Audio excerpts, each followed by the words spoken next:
Chapter 1470. However, it was better for them not to have quarreled. Fu Chenxi felt that after Gu Jingyan and Liu Beichen quarreled, Liu Beichen would talk about Gu Jingyan every day. Although it was just a casual remark, it still sounded weird to the ears. On the other side, Gu Jingyan was called to the teacher's office. The teacher said, "It's almost certain that you'll be elected as the student council president this time. Is that so?" "Thank you, teacher." The teacher quite liked Gu Jingyan. After all, she was good at her studies and was good at everything. She was multi-talented and beautiful. Most importantly, she wasn't anxious at all. She wasn't like some girls who were more troublesome and had so many boyfriends. The teacher didn't know what to say.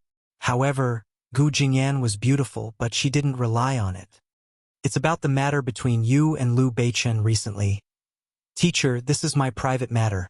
You shouldn't affect this. We were just friends who quarreled." Although she was still angry about it, that bastard actually dared to throw her into the car. The teacher said, "If it was someone else, it would be fine. But this is Liu Beichen. It's not like you don't know his influence. He's an internet celebrity now. Do you know what an internet celebrity is? Everyone knows him. He's like a celebrity."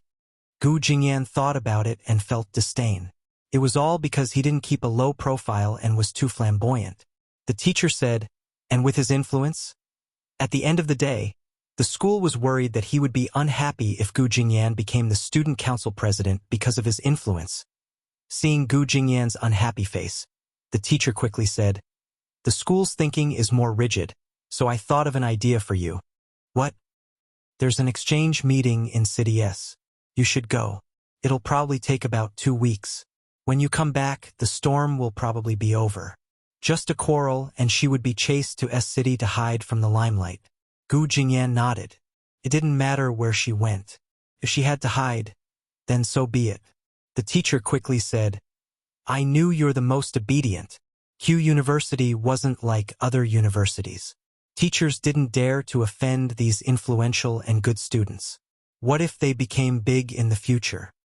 There were so many students in Q University, and they would all be important people in the future." Gu Jingyan made some preparations and went to S City without telling anyone. However, the school gave her economy class, and her family was worried, so they gave her first class. In fact, she had never taken economy class before and wanted to give it a try. However, she was worried that if she told her family, they would be anxious and send her a plane directly. She had no choice but to buy a first-class ticket to City S. She would stay at the other party school and attend the exchange meeting. She had a single room to herself. She hadn't been to S City for a long time, and she was prepared to take a good look around. Over there, Liu Beichen was still focused on the competition, but during a break in practice, Old Su said, "Did you hear?" Gu Jingyan left. Liu Beichen looked up and asked, "What the hell?" "He went to S City University." Liu Beichen stood up immediately and asked, "What did she do? Did she run away?" Really, she ran away when she couldn't win. She's really something. I didn't do anything to her, but she's so magnanimous. She left just like that. Does she not want any of us friends?" Seeing Liu Beichen so agitated, Old Su and Little Q almost died of laughter. Seeing the two of them laughing so hard, Liu Beichen frowned and said, "What are you guys doing?" Old Su said, "Look at how scared you are. She went to attend the exchange meeting and will be back in 2 weeks." Liu Beichen sat down, his face dark. Old Su said, "I told you, you're so stubborn. If she really dies with you and doesn't interact with you anymore, let's see if you regret it." Regret? If he didn't regret it, why would he regret it? This kind of person wouldn't give in no matter what. He had never seen such a stubborn person before. Would it kill him to speak softly to him? He was always the one who gave in first. He glanced at the two of them and asked, "When did she leave?" "Yesterday." "She went by herself?" "Yeah, the school sent her. She went by herself." Liu Beichen sat down and muttered, "The school is really something. It's so dangerous for her to go by herself." That's right, that's right. The school didn't even think about it. Gu Jingyan is such an attractive person. If she goes there, she won't have our help anymore. What if she gets bullied? Seeing that there was hope, Old Sue smiled and said, "Let's go. I'm going to visit her. If anything happens, it'll be too late for regrets. I'll go in the afternoon. Are you coming?" Liu Beichen frowned deeply and put his hands in his pockets, looking very impatient. "Are you going or not? My plane is parked at the airport. Just come with me." All right. If you want to go, then let's go. I haven't been to City S in a long time anyway." He was too prideful. In the afternoon, the few of them decisively flew to City S together. They took Old Sue's private plane. Fu Chenxi went too. It was her first time taking a private plane. She felt that the plane was very small, but it was really comfortable. Soon, they reached City S. Liu Beichen went straight to his family's headquarters and took 2 cars. Since it was the Liu family's headquarters and his young master came to take the cars, there was no reason not to give them to him. One was Liu Beichen's favorite Ferrari and the other was a Porsche. They stayed in a hotel owned by Old Sue's family and packed up to go to S University. When they reached the entrance, Old Sue called Gu Jingyan with a smile. "Guess where I am? Why are you calling me at this time? I'm so busy." "Hey, you're really something. I'm in City S and I came to look for you out of goodwill to accompany you for an event. You're ignoring me." "What? You're in City S? Where are you?" "I saw the best car at the school gate. I'm right here." "Car? That's great. You have a car? Quick, wait for me. Send me to the venue. I'm going to be late." Old Sue put down the phone and the person next to him asked what was going on. Old Sue said, "I was right to come." She said she didn't have time and was in a hurry to get a car. As she spoke, Gu Jingyan had already dashed over. Gu Jingyan was panting heavily. Her face was flushed from the wind. However, she saw the Ferrari and Liu Beichen at once. She stopped and stood there looking at the few people. Liu Beichen acted as if he didn't see Gu Jingyan. Old Sue thought to himself, she's quite good at pretending. Now he knew that both of them were very prideful. Old Sue could only say, "Jingyan, you said it was urgent. What is it?" Gu Jingyan then remembered that she had come back to get some documents and was going to be late. "I'm going to the event venue now. It's almost time." Old Sue said, "Hurry up then." Just as he was about to let her into his car, he remembered Liu Beichen and said, "Chenxi, come down." Beichen drives fast. Let Gu Jingyan take his car. Chapter 1471. Gu Jingyan and Liu Beichen looked at each other. Liu Beichen was still as arrogant as ever, but he held onto the steering wheel and said, "All right, Chenxi, you can get out first." Fu Chenxi paused, looked at the silent Gu Jingyan, and got out of the car. Gu Jingyan pouted, opened the door and got into the car. Just as she got in, Liu Beichen stepped on the accelerator. The car sped away at high speed. "Ah!" Gu Jingyan was so shocked that she grabbed the handrail. Liu Beichen smiled, as if he was happy to see her like this. Gu Jingyan thought to herself. She knew that he wouldn't be so kind. He just wanted to see her make a fool out of herself. She held onto the car door tightly and let him drive away. He sprinted down a few streets. Normally, he wouldn't be late at this speed. However, he didn't care about his life at all. His speed didn't go below 100 kilometers per hour. Only he would dare to do this on the road. Some traffic policemen wanted to stop him, but when they saw the Ferrari and the number 6 on the license plate, they turned a blind eye to it. So it was a smooth journey. But when they reached the front, they couldn't go any further. It seemed that there was an accident in front, and the car couldn't move. Liu Beichen cursed under his breath. He stopped and looked back and forth. The road was completely blocked. "Damn it!" He burst out cursing. Gu Jingyan looked at him and said, "What's the use of cursing now? You're still looking down on me at this time. Haha, why don't you think about who's blocking this road?" Gu Jingyan rolled her eyes and became arrogant. "I didn't beg you to come. Hey, you ingrate. Why didn't you say that just now? I'm halfway there and you're saying that. If you had said that just now, I would have let you get in the car." Gu Jingyan raised her head arrogantly. But when she saw the long line of cars, she felt helpless. What should she do now? Gu Jingyan looked at her phone helplessly. "Oh no, it's almost time. Lu Beichen looked around and looked at the road in front of him. How far is it? Not far. Just 2 more streets. Lu Beichen frowned, opened the car door and got out.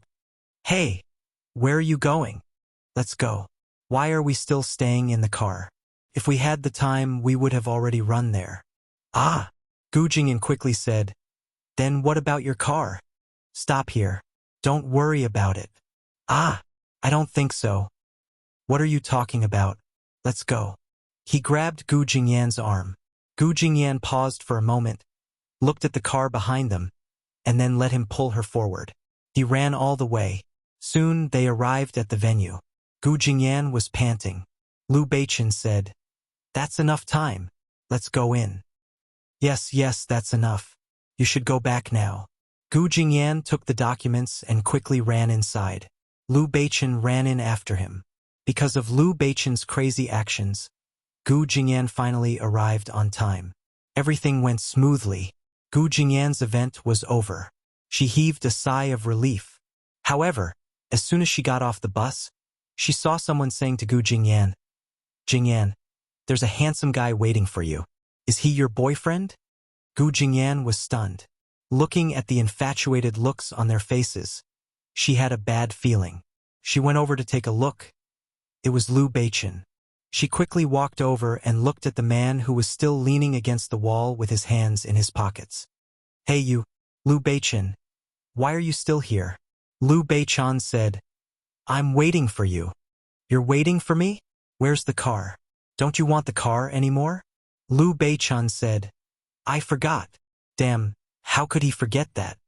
Hurry up and see how the car is doing. Gu Jingyan hurriedly shouted. Little did she know that they didn't have to worry anymore, because they saw that the news had already been published. A Ferrari worth tens of millions was abandoned in the middle of the road. The driver disappeared. The traffic police had no choice but to tow the car. There were countless comments below. Most of them were saying, Tycoons are so willful. They don't even want their Ferrari anymore. Lu Beichen thought to himself, Oh no. Gu Jingyan said, What's wrong? Lu Beichen said, My family doesn't allow me to drive anymore. I had to threaten the secretary here to get me a car. My dad will definitely see the news. Gu Jingyan scratched her head.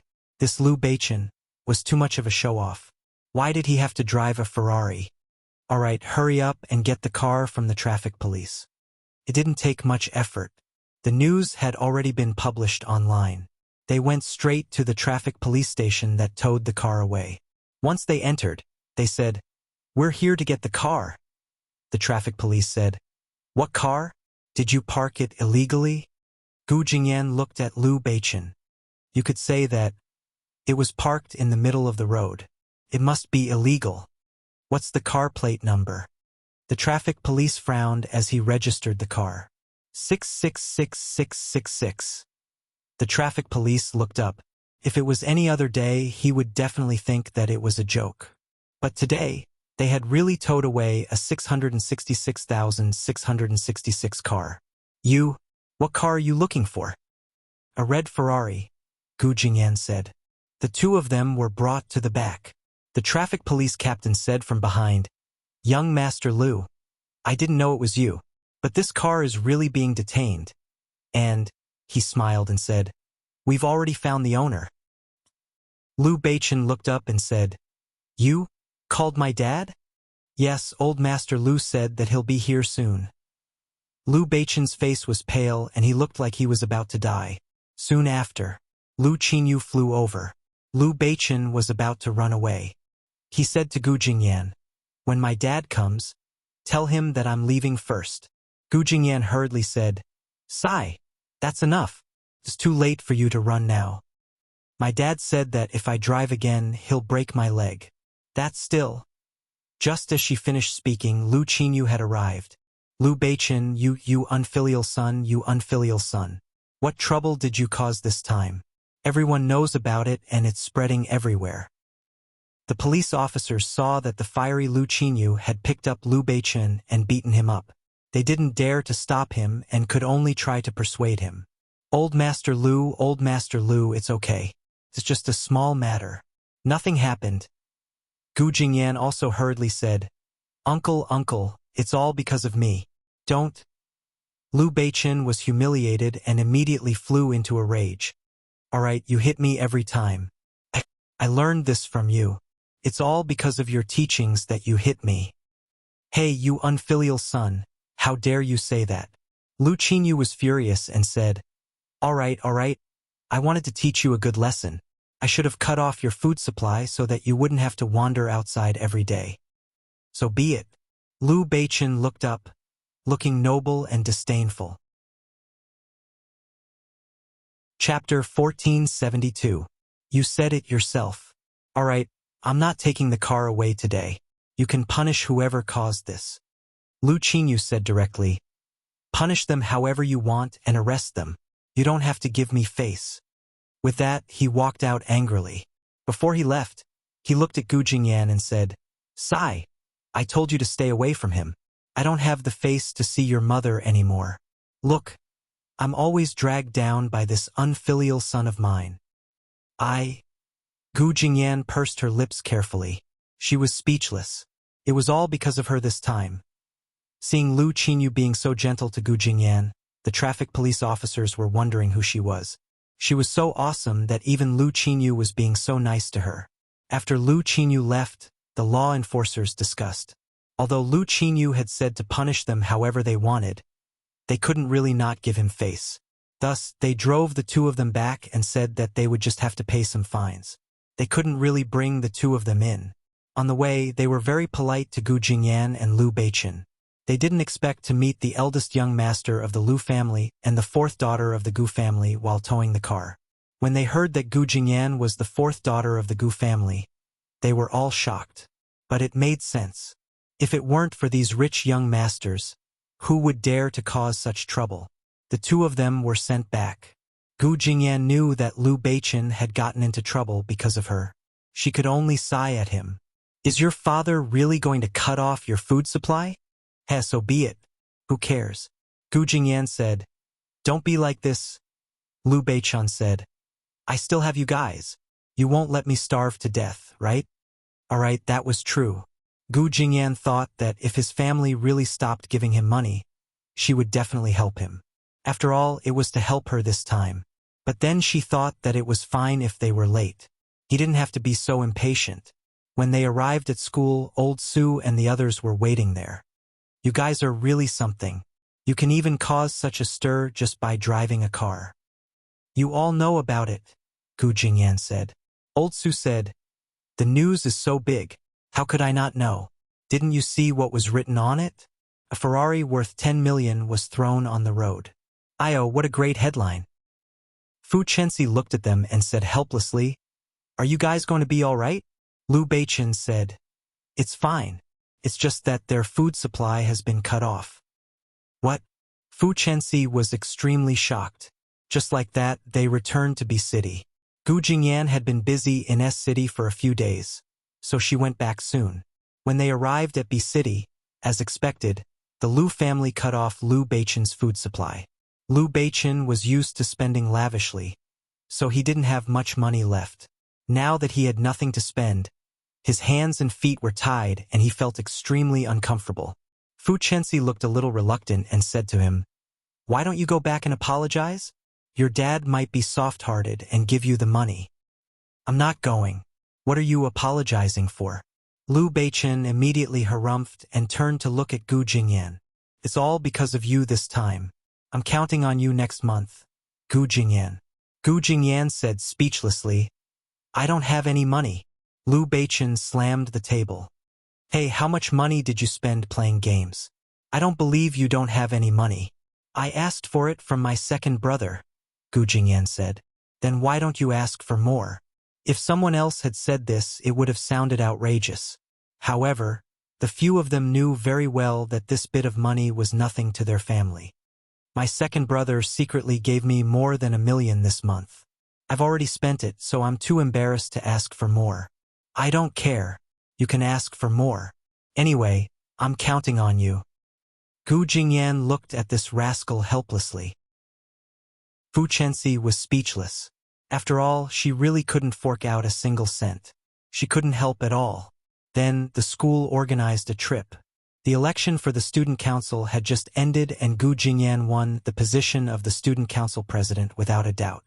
After it ended, the school began to organize the trip, and Gu Jingyan was the one to organize it. Gu Jingyan chose a place and asked Liu Beichen and the others where they were going. Liu Beichen looked around and felt that it didn't matter. He chose a place not far from B City. Fu Chenxi looked at them and said enviously, "Your school is good. They even have a school trip. Their lousy school didn't have any decent activities, not to mention such a big group trip." Gu Jingyan looked at Fu Chenxi and said, "Why don't you go too? I'll just add to the quota." Fu Chenxi said in surprise, "Can I really?" "Of course, but you have to pay for it yourself. Liu Beichen will pay for it." Liu Beichen said, "Sugar Daddy, I'm being supported by you now. You can pay for it together." Gu Jingyan naturally agreed to it. Fu Chenxi felt very embarrassed. Gu Jingyan and the others didn't think it was a big deal to spend money on each other. After all, money wasn't that important to them. But it was different for Fu Chenxi.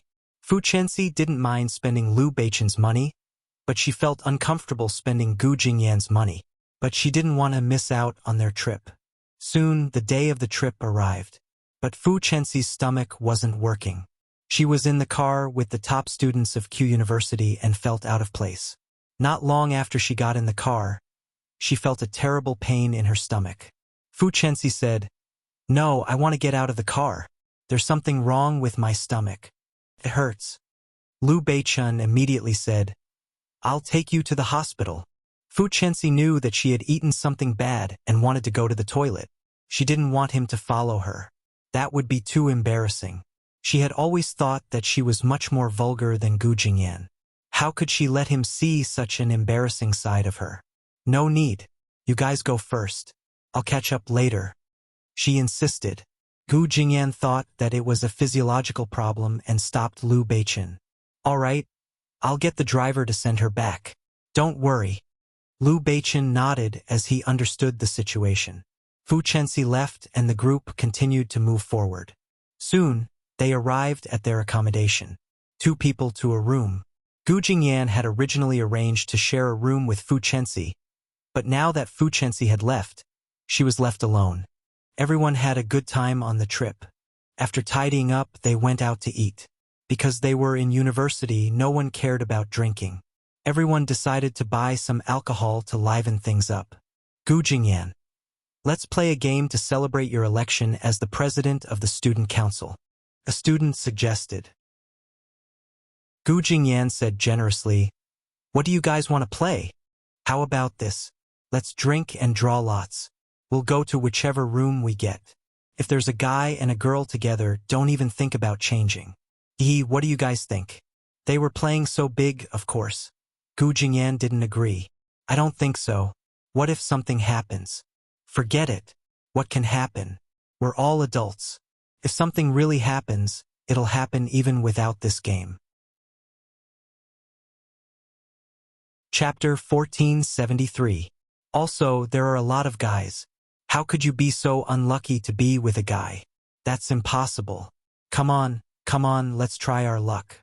We've agreed that nothing can happen. Of course, if something happens, you have to take responsibility. Ha ha ha, most of you are single, right? None of you have a girlfriend, right? Only Liu Beichen has a girlfriend. I'm single. If anyone were to be with Liu Beichen, they would be laughing maniacally. Suddenly, everyone became excited. Gu Jingyan didn't want to participate, but the class monitor went ahead. "If Gu Jingyan isn't going to organize it, I'll organize it. Come on, let's draw lots." The class monitor was busy and Gu Jingyan was speechless. Liu Beichen walked over and looked at the class monitor. "What's going on?" "A game." "What game?" The class monitor explained the situation to him. Liu Beichen frowned. However, the class monitor continued. "You didn't see it. When everyone heard that they were going to draw lots, they were all looking forward to being with Gu Jingyan. Seriously, I want to see what will happen. Gu Jingyan will definitely break their legs." Liu Beichen's body tensed up. Draw lots with Gu Jingyan? He would believe it if it was anything else but Gu Jingyan. She was going to live with a guy. His face darkened as he thought about it. No. He tugged at the class monitor's sleeve. Come, do me a favor. The class monitor felt bad and looked at him. What are you doing? Liu Beichen raised his eyebrows.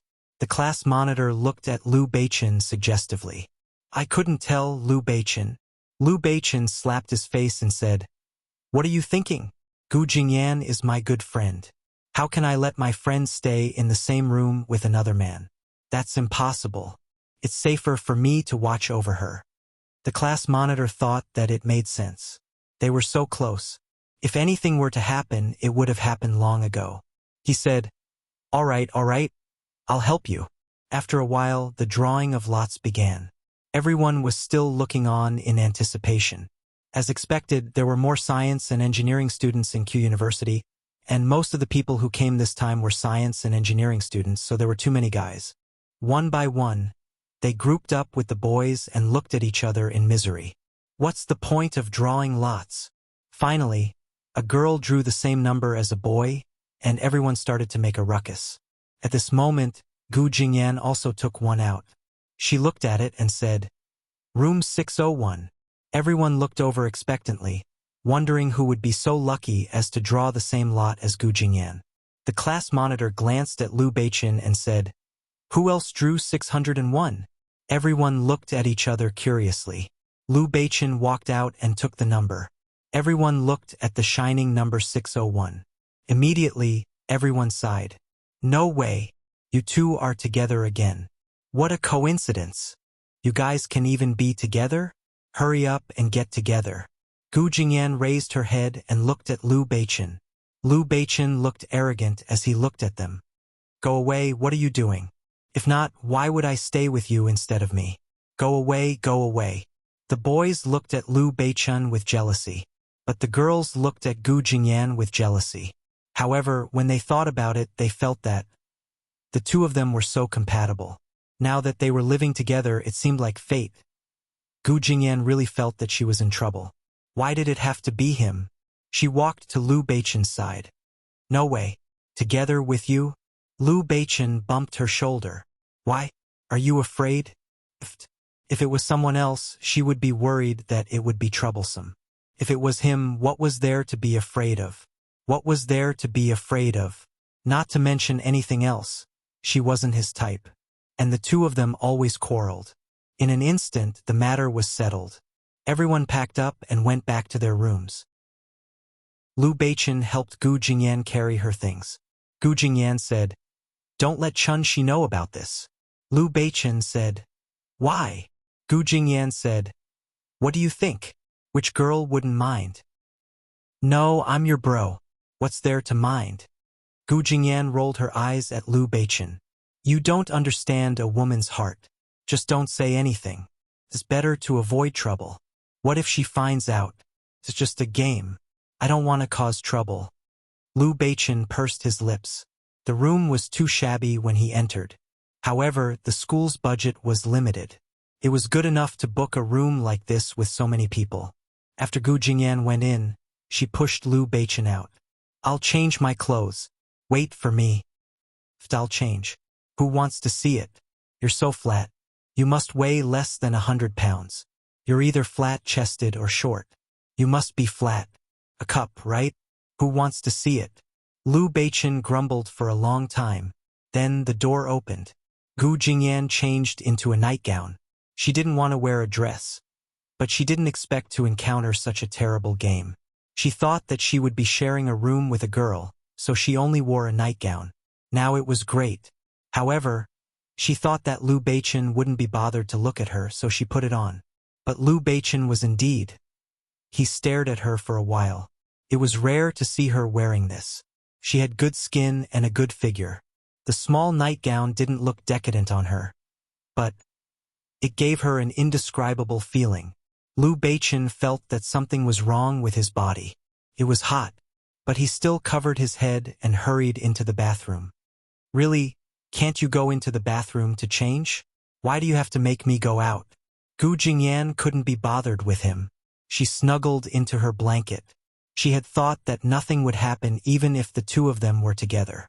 However, when she really lay down, She could feel that there was another unfamiliar aura in the room.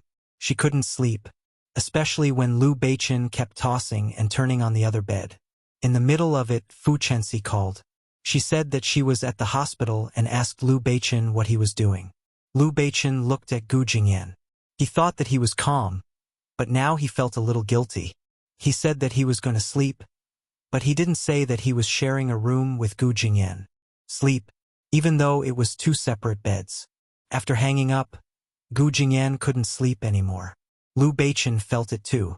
He jumped up and said, "Damn, I can't sleep. Let's get up and have a party." Gu Jingyan said, "What party? I'll fall asleep when all the lights are switched off." "No, let's get some wine. Let's order some food and barbecue."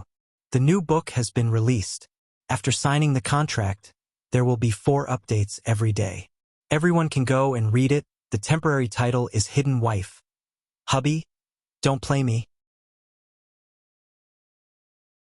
Chapter 1474.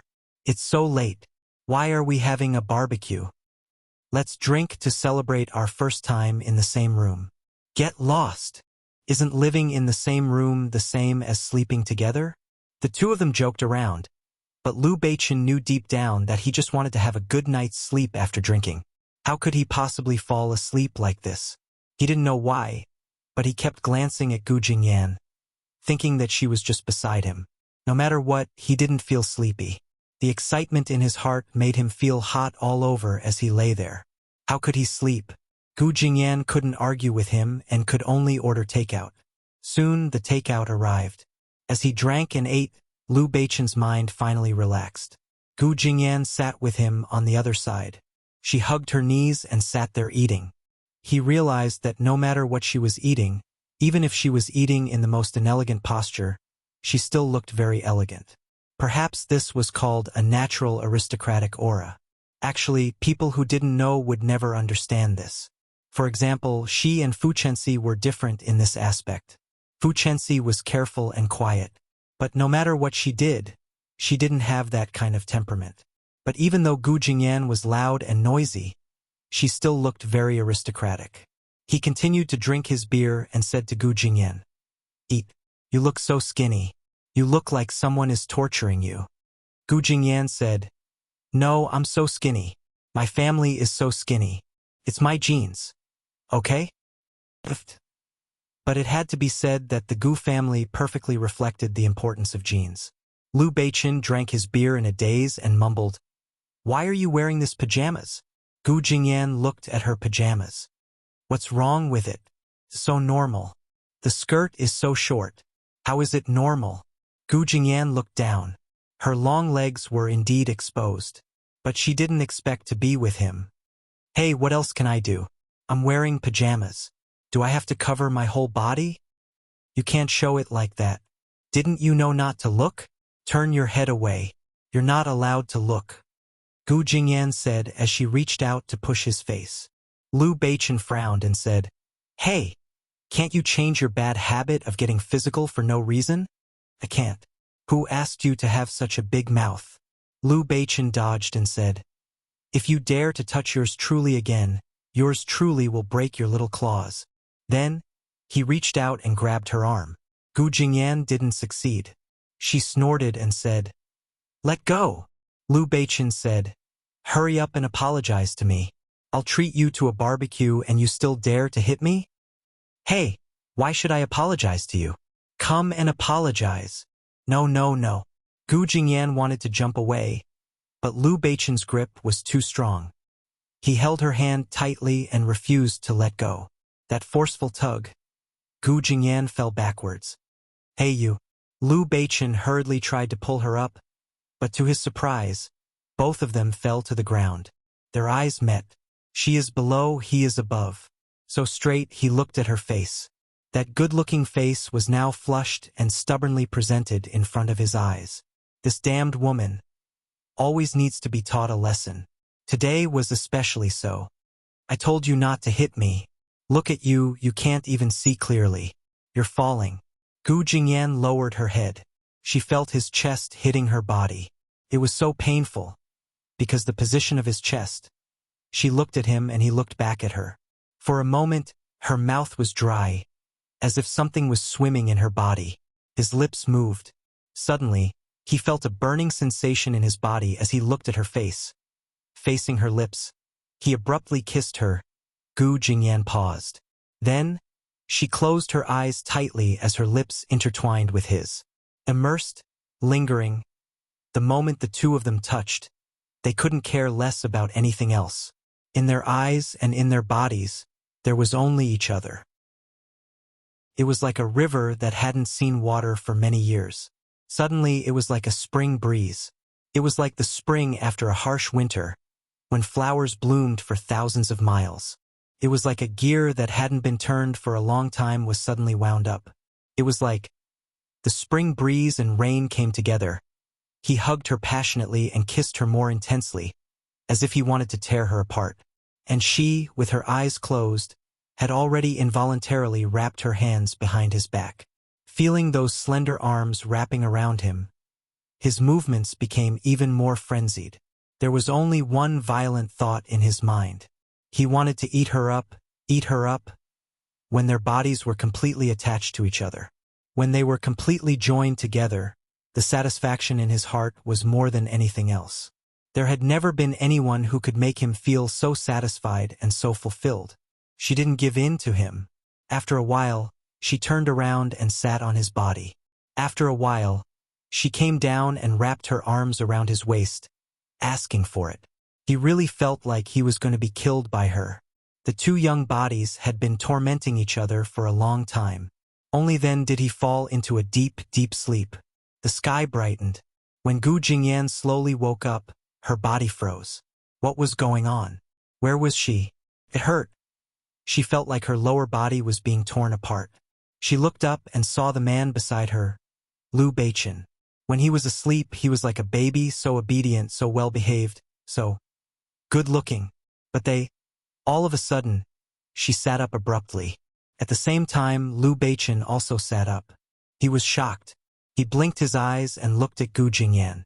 They had never thought that things would turn out like this. But what should and shouldn't have been done had been done. She looked at him. All right, it's my fault. Liu Beichen didn't know what had happened to him that night. But looking at her, he couldn't control himself and kissed her passionately. And it was her first time. Hearing the remorse in his voice, Gu Jingyan felt as if she had eaten something bad, and she felt terrible. After a while, she stood up. How could it be? Takes two hands to clap. This is both our fault. All right, since it has already happened, let's not care whose fault it is. He lifted his head and looked at her. Gu Jingyan stood up. No matter what, she would always be Gu Jingyan, that arrogant princess.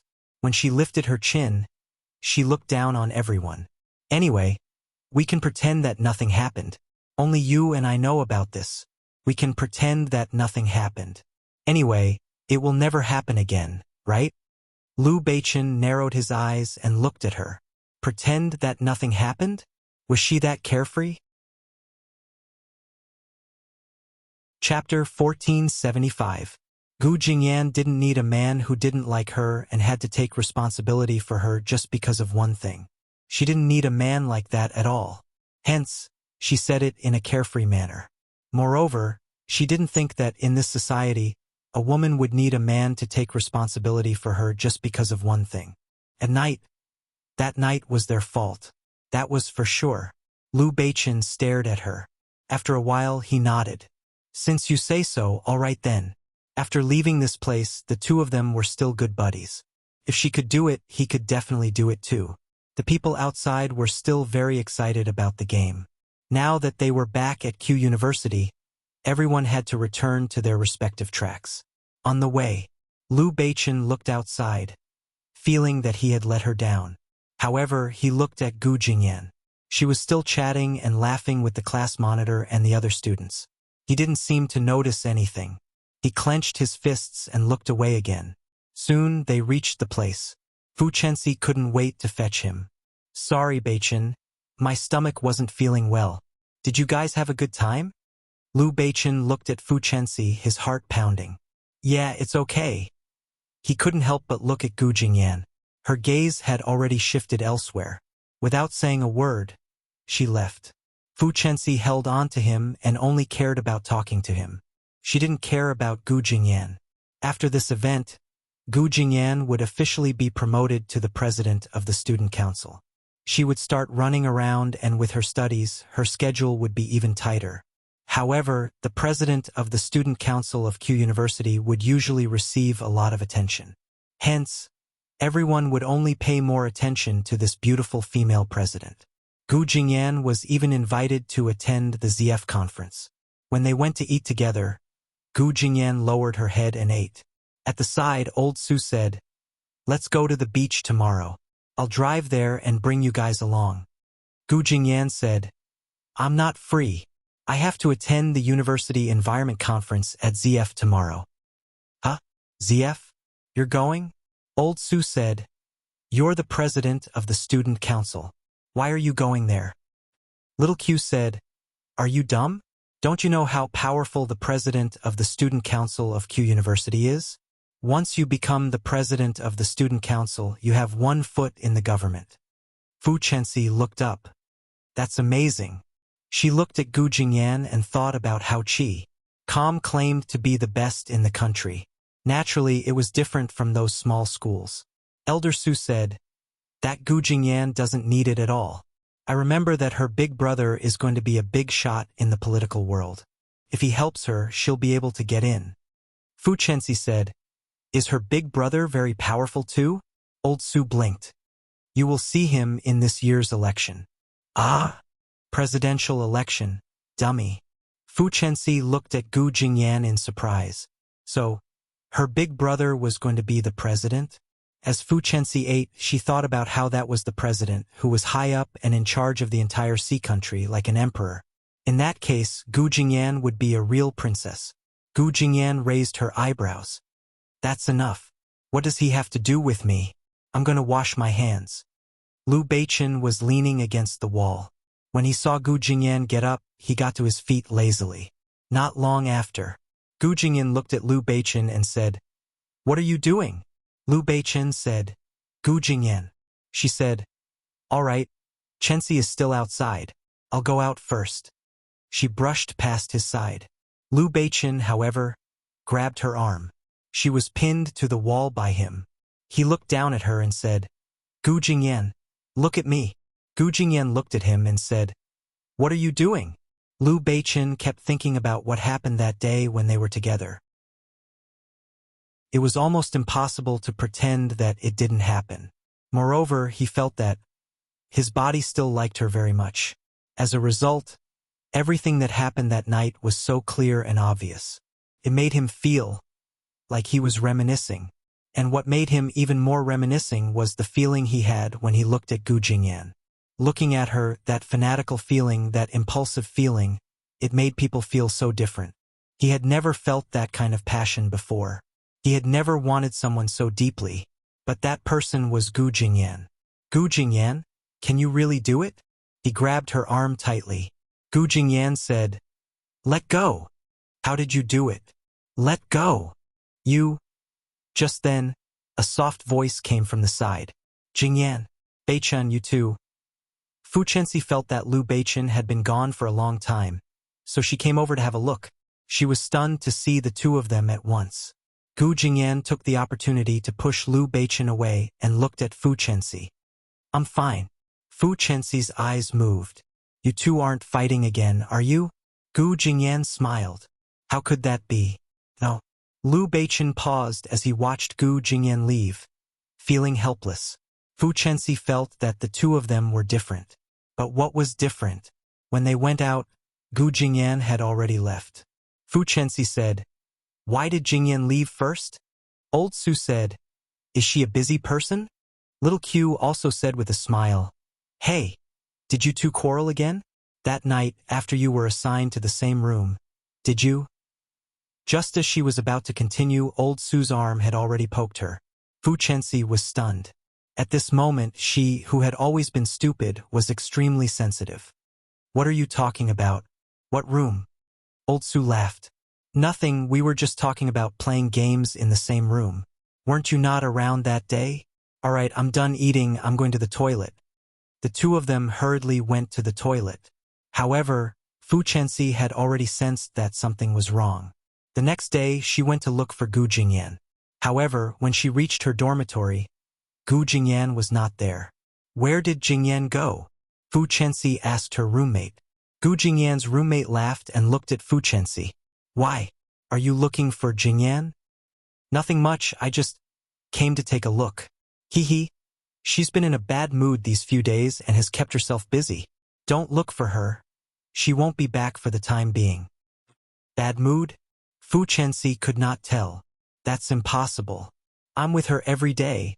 How could she be in a bad mood? Fu Chenxi's roommates did not like Fu Chenxi at all. They always felt that she had an unscrupulous aura about her. You only care about showing off your affection for Liu Beichen. Do you still remember Gu Jingyan? She's in a bad mood. That day when they were playing games, she stayed with Liu Beichen for a night and she was in a bad mood. I wonder what your Liu Beichen did. Fu Chenxi felt as if she had been struck by lightning. What did you say?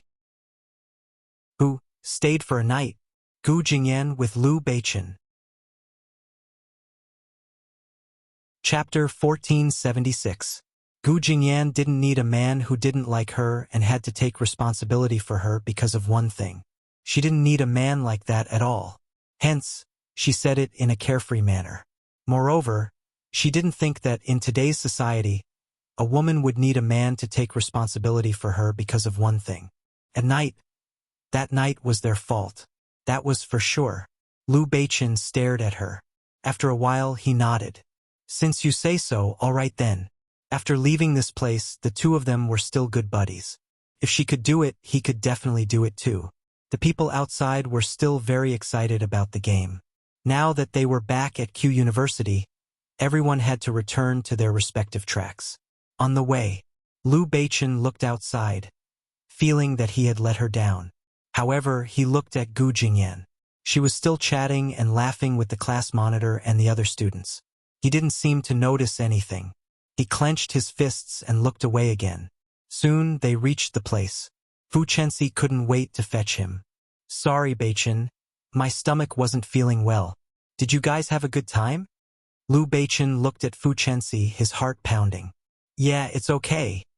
He couldn't help but look at Gu Jingyan. Her gaze was already elsewhere. She didn't say anything and just left. Fu Chenxi held on to him and only cared about talking to him. She didn't care about Gu Jingyan. After this event, Gu Jingyan would officially be promoted to the president of the student council. She would start running around and with her studies, her schedule would be even tighter. However, the president of the student council of Q University would usually receive a lot of attention. Hence, everyone would only pay more attention to this beautiful female president. Gu Jingyan was even invited to attend the ZF conference. When they went to eat together, Gu Jingyan just lowered her head and ate. At the side, old Su said, "Let's go to the beach tomorrow. I'll drive there and bring you guys along." Gu Jingyan said, "I'm not free. I have to attend the University Environment Conference at ZF tomorrow." Huh? ZF? You're going? Old Su said, "You're the president of the student council. Why are you going there?" Little Q said, "Are you dumb? Don't you know how powerful the president of the student council of Q University is? Being the president of the student council is equivalent to having one foot in the government." Fu Chenxi looked up. That's amazing. She looked at Gu Jingyan and thought about how Com claimed to be the best in the country. Naturally, it was different from those small schools. Elder Su said, "That Gu Jingyan doesn't need it at all. I remember that her big brother is going to be a big shot in the political world. If he helps her, she'll be able to get in." Fu Chenxi said, "Is her big brother very powerful too?" Old Su blinked. "You will see him in this year's election." Ah! Presidential election, dummy. Fu Chenxi looked at Gu Jingyan in surprise. So, her big brother was going to be the president? As Fu Chenxi ate, she thought about how that was the president, who was high up and in charge of the entire sea country like an emperor. In that case, Gu Jingyan would be a real princess. Gu Jingyan raised her eyebrows. "That's enough. What does he have to do with me? I'm going to wash my hands." Lu Beichen was leaning against the wall. When he saw Gu Jingyan get up, he got to his feet lazily. Not long after, Gu Jingyan looked at Lu Beichen and said, "What are you doing?" Lu Beichen said, "Gu Jingyan." She said, "All right, Chenxi is still outside. I'll go out first." She brushed past his side. Lu Beichen, however, grabbed her arm. She was pinned to the wall by him. He looked down at her and said, "Gu Jingyan, look at me." Gu Jingyan looked at him and said, "What are you doing?" Lu Beichen kept thinking about what happened that day when they were together. It was almost impossible to pretend that it didn't happen. Moreover, he felt that his body still liked her very much. As a result, everything that happened that night was so clear and obvious. It made him feel like he was reminiscing. And what made him even more reminiscing was the feeling he had when he looked at Gu Jingyan. Looking at her, that passionate feeling, that impulsive feeling made him feel so different. He had never felt that kind of passion before. He had never wanted someone so deeply. But that person was Gu Jingyan. "Gu Jingyan, can you really do it?" He grabbed her arm tightly. Gu Jingyan said, "Let go." "How did you do it?" "Let go." "You." Just then, a soft voice came from the side. "Jingyan, Beichen, you too." Fu Chenxi felt that Lu Beichen had been gone for a long time, so she came over to have a look. She was stunned to see the two of them at once. Gu Jingyan took the opportunity to push Lu Beichen away and looked at Fu Chenxi. "I'm fine." Fu Chenxi's eyes moved. "You two aren't fighting again, are you?" Gu Jingyan smiled. "How could that be?" "No." Lu Beichen paused as he watched Gu Jingyan leave, feeling helpless. Fu Chenxi felt that the two of them were different. But what was different? When they went out, Gu Jingyan had already left. Fu Chenxi said, "Why did Jingyan leave first?" Old Su said, "Is she a busy person?" Little Q also said with a smile, "Hey, did you two quarrel again? That night, after you were assigned to the same room, did you?" Just as she was about to continue, Old Su's arm had already poked her. Fu Chenxi was stunned. At this moment, she, who was usually stupid, was extremely sensitive. "What are you talking about? What do you mean by sharing a room?" Old Su laughed. "Nothing, we were just talking about playing games in the same room. You weren't there that day, right? All right, I'm done eating, I'm going to the toilet." The two of them hurriedly went to the toilet. Fu Chenxi had already sensed that something was wrong. The next day, she went to look for Gu Jingyan. But when she reached her dormitory, Gu Jingyan was not there. "Where did Jingyan go?" Fu Chenxi asked her roommate. Gu Jingyan's roommate chuckled and looked at Fu Chenxi. "Why? Are you looking for Jingyan?" "Nothing much, I just came to take a look." "Hee hee. She's been in a bad mood these few days and kept herself busy. Don't look for her. She won't be back for the time being." Bad mood? Fu Chenxi could not tell. "That's impossible. I'm with her every day. How could she be in a bad mood?" Fu Chenxi's roommates could not bring themselves to like Fu Chenxi. They always felt that she had the aura of a profiteer. "You only care about showing off your relationship with Lu Beichen. Do you still remember Gu Jingyan? She's in a bad mood. She stayed with Lu Beichen for a night when they were playing games and she was in a bad mood. I don't know what Lu Beichen did." Fu Chenxi felt as if she had been struck by lightning. "What did you say?" "Who stayed for a night? Gu Jingyan with Lu Beichen?" Asterisk, she did not know how she left the place. She ran all the way outside, feeling that it was impossible. They were jealous of her and that was why they had said that. She was trembling as she called Lu Beichen. Lu Beichen picked up quickly. Fu Chenxi's voice did not seem to belong to her. "Beichen. Beichen. What's wrong?" Lu Beichen sounded a little impatient. Fu Chenxi said, "I'm coming to look for you now.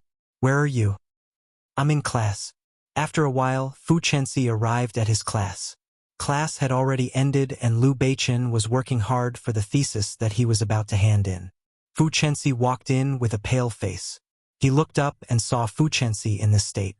He felt that something was wrong. "What's wrong with you?" Fu Chenxi looked at him. Tell me, you and Jingyan, that night you slept in the same room. Did something happen between the two of you?" Lu Beichen was stunned. Fu Chenxi burst into tears at once. She looked at him expectantly. Did anything really happen? Lu Beichen pulled her and said, "Listen to me, Chenxi." He was confused and didn't know what to say. Fu Chenxi pushed him away. "Tell me, did anything happen?" Lu Beichen was pushed to the side, his hands hanging by his sides. He lifted his head and looked at them silently. He bit his lip and nodded. Fu Chenxi thought that she was seeing things. She widened her eyes and looked at him. "What did you say? What did you say?" Lu Beichen was not going to lie. He turned around and said, "It was just an accident, Chenxi, but..." Looking at Fu Chenxi's pale face, he said, "But it did happen. You. Fu Chenxi's heart ached. She was indignant and unconvinced. She grabbed Lu Beichen and shouted, "Is it because she is the fourth miss of the Gu family?" Lu Beichen frowned. "How is that possible? Then why? Is it because she is beautiful?" "No, of course not." "Oh, then is it because you like her?" Fu Chenxi became more desperate as she spoke. "No, it's not like that." Lu Beichen wanted to say more, but Fu Chenxi couldn't take it anymore. She turned and ran out. Chenxi. Lu Beichen wanted to chase after her, but he couldn't. He didn't know how to catch up with her. Suddenly, Fu Chenxi disappeared without a trace again. The next day, when he went to Fu Chenxi's house, she was gone. And Lu Beichen knew that he was in the wrong this time. It was his fault that she left so angrily. That night, Gu Jingyan didn't see Lu Beichen. She looked around and asked old Su, "Where is Lu Beichen?" "Sai, isn't that so? That Fu Chenxi is too good at harming people." She actually ran away without a sound again. Gu Jingyan was stunned. Unlike the two people who were cursing at Fu Chenxi, she sat there silently. After a while, she stood up and said, "I'm going out for a while." The moment she went out, she tried to find a way to find Fu Chenxi. She used the Gu family's power to find the Gu family's secret guards to look for Fu Chenxi.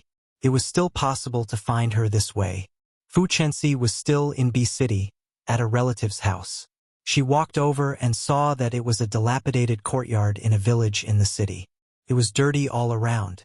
She stepped on it with her sneakers, and the side where she stepped on it was slightly dirty.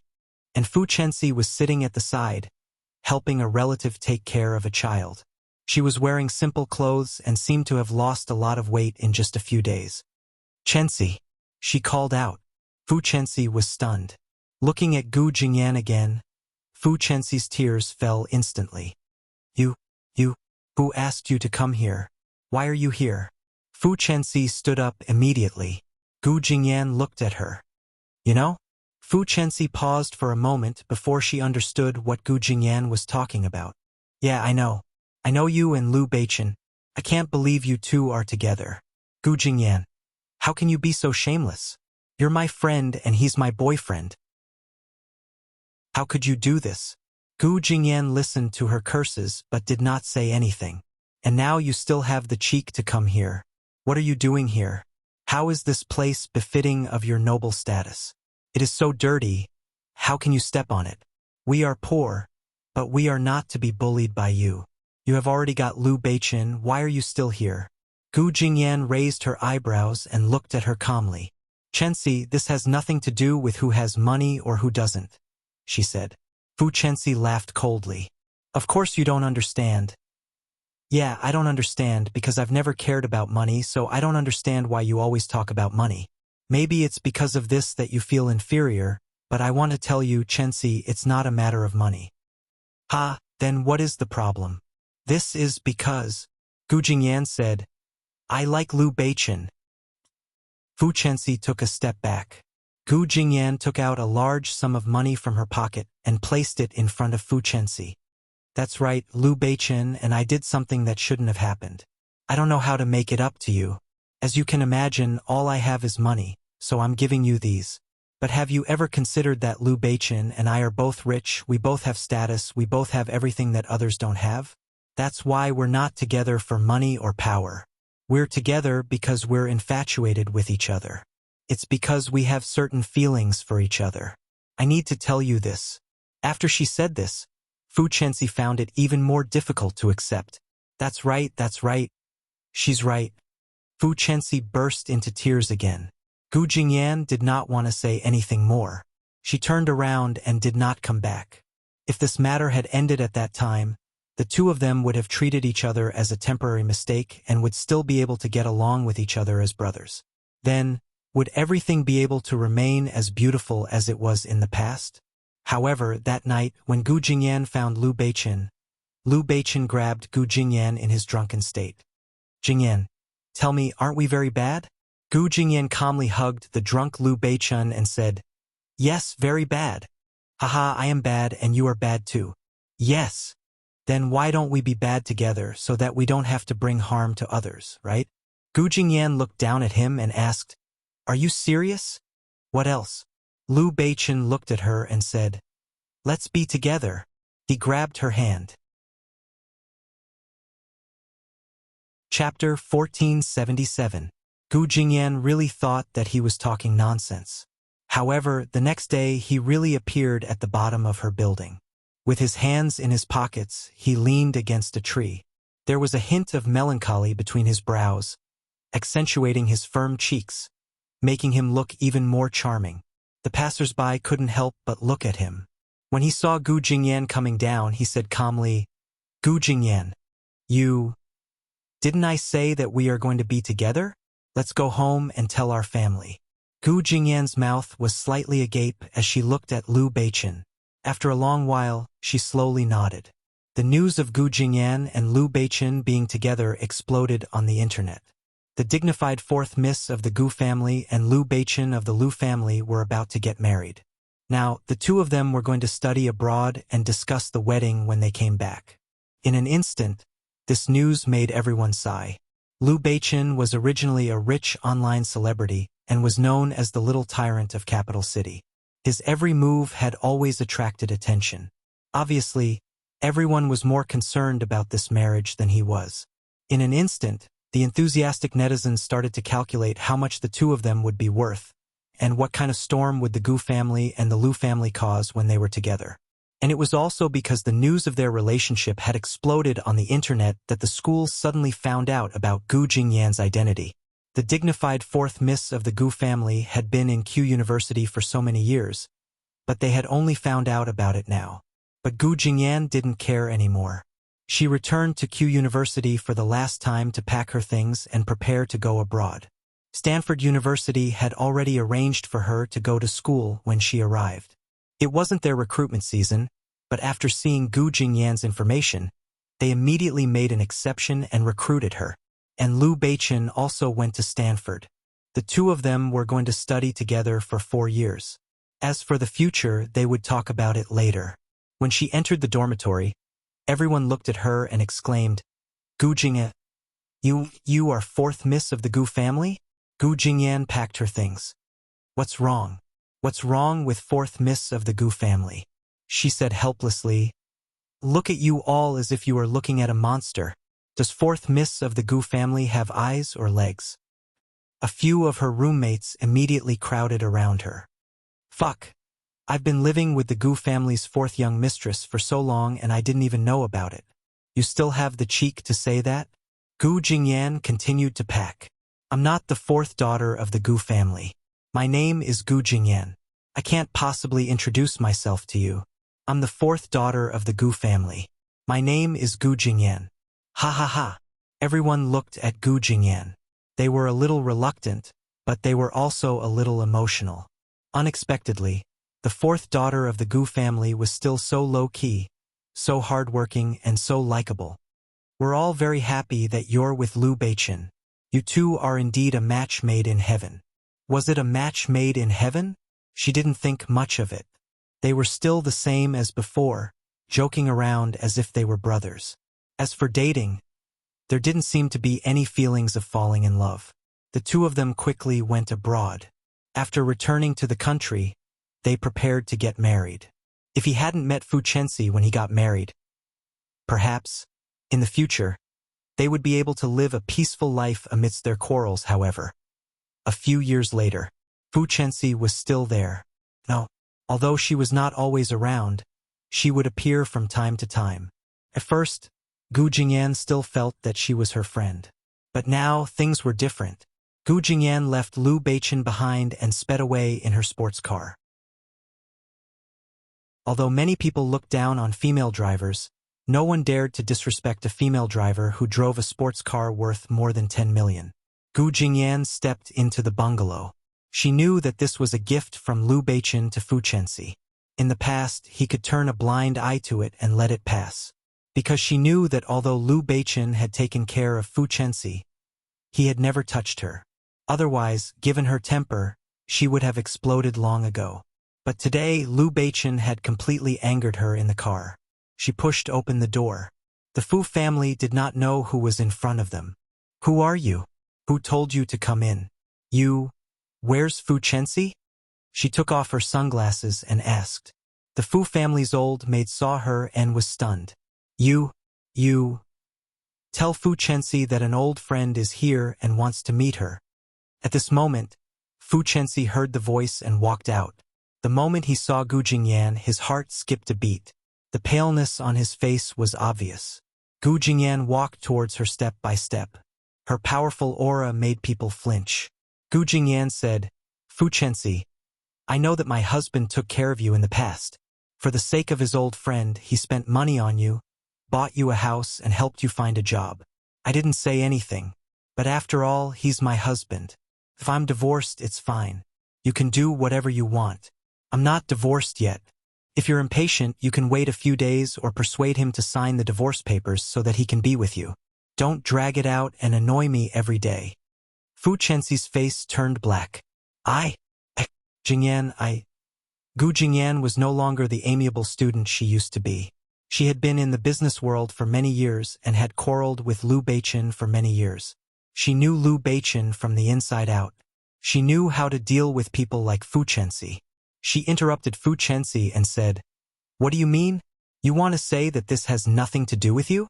You don't want to seduce my husband and destroy my family?" Fu Chenxi's face turned even paler. Gu Jingyan said bluntly, "Okay, I don't want to ruin it. You should leave right away and get married right away. Find a man to marry. Don't find all kinds of excuses to stay and disappear right away. That's enough. Otherwise..." She walked closer to Fu Chenxi. Her stare made Fu Chenxi feel even more guilty. Gu Jingyan was so scary and domineering. It made people... There was no room for rebuttal. Gu Jingyan stared at her face and said, "Otherwise, all the reasons are just excuses. You don't have to tell me that you don't want to destroy other people's families. Whether or not it has nothing to do with you, it has nothing to do with me. Whether or not you did it on purpose, it has nothing to do with me. Because I can only see one thing, and that is, you are here, destroying my family." Gu Jingyan snorted and said, "So, there are no excuses. You are a mistress, understand?" Fu Chenxi fell to the ground. Gu Jingyan didn't say anything else. She turned around and looked at her parents. "Take good care of your daughter. Either you let her display her ability as a mistress and get Liu Beichen to agree to divorce me, or you stay away from our family."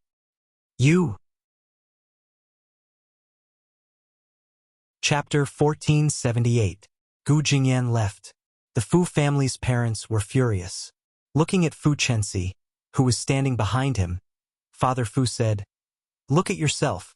Say something." Fu Chenxi lowered her head and kept quiet.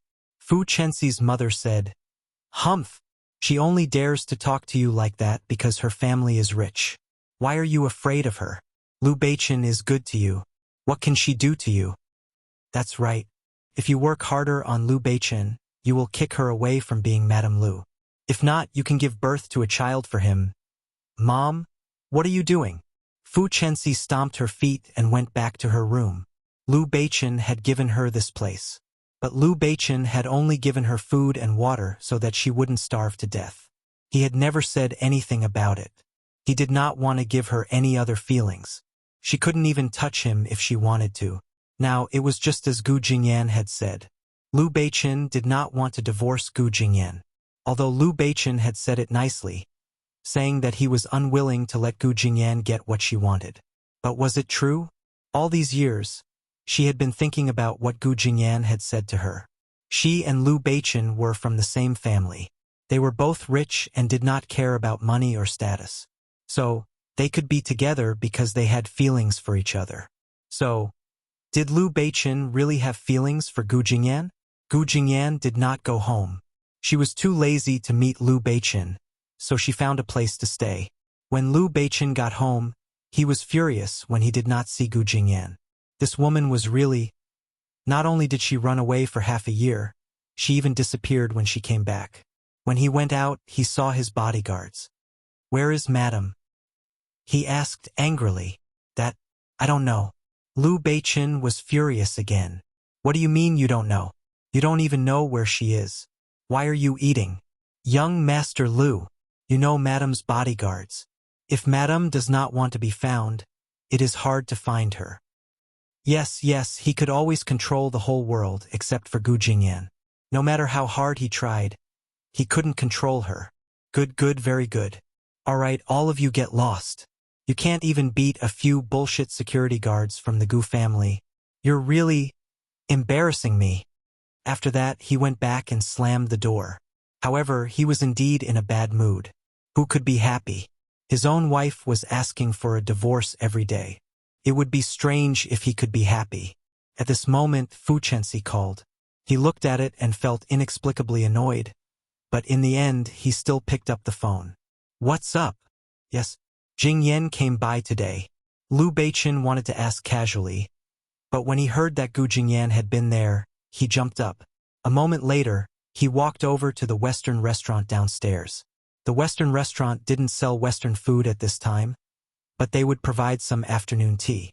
Fu Chenxi ordered some red wine to go with her afternoon tea. When she saw Liu Beichen, she lowered her head and said, "Come and try this red wine. I heard that you like Lafite, so I specially bought it." Liu Beichen couldn't care less about the red wine. "Where did Gu Jingyan go this afternoon? Did she look for you? What did they say? Where the hell is she now?" Fu Chenxi paused. She couldn't keep the smile on her face. She said, "She didn't say anything. She just said that you're getting a divorce." Liu Beichen's face was burning. This woman? Who was divorcing her? They hadn't even divorced yet.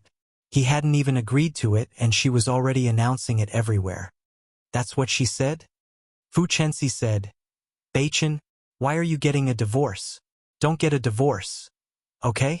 If there's anything, you can talk about it."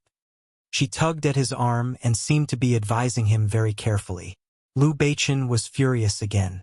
"Don't listen to her. We're not getting a divorce. We're not getting a divorce at all. Heh. There's no way you can get a divorce." "She must be dreaming," he muttered angrily. Fu Chenxi's throat tightened. She felt extremely bitter. Did he really not want a divorce? She smiled. "Yes, your child is already so big. It's not because of the child. I just don't want a divorce. Why should I listen to her? I won't get a divorce." Fu Chenxi felt even worse.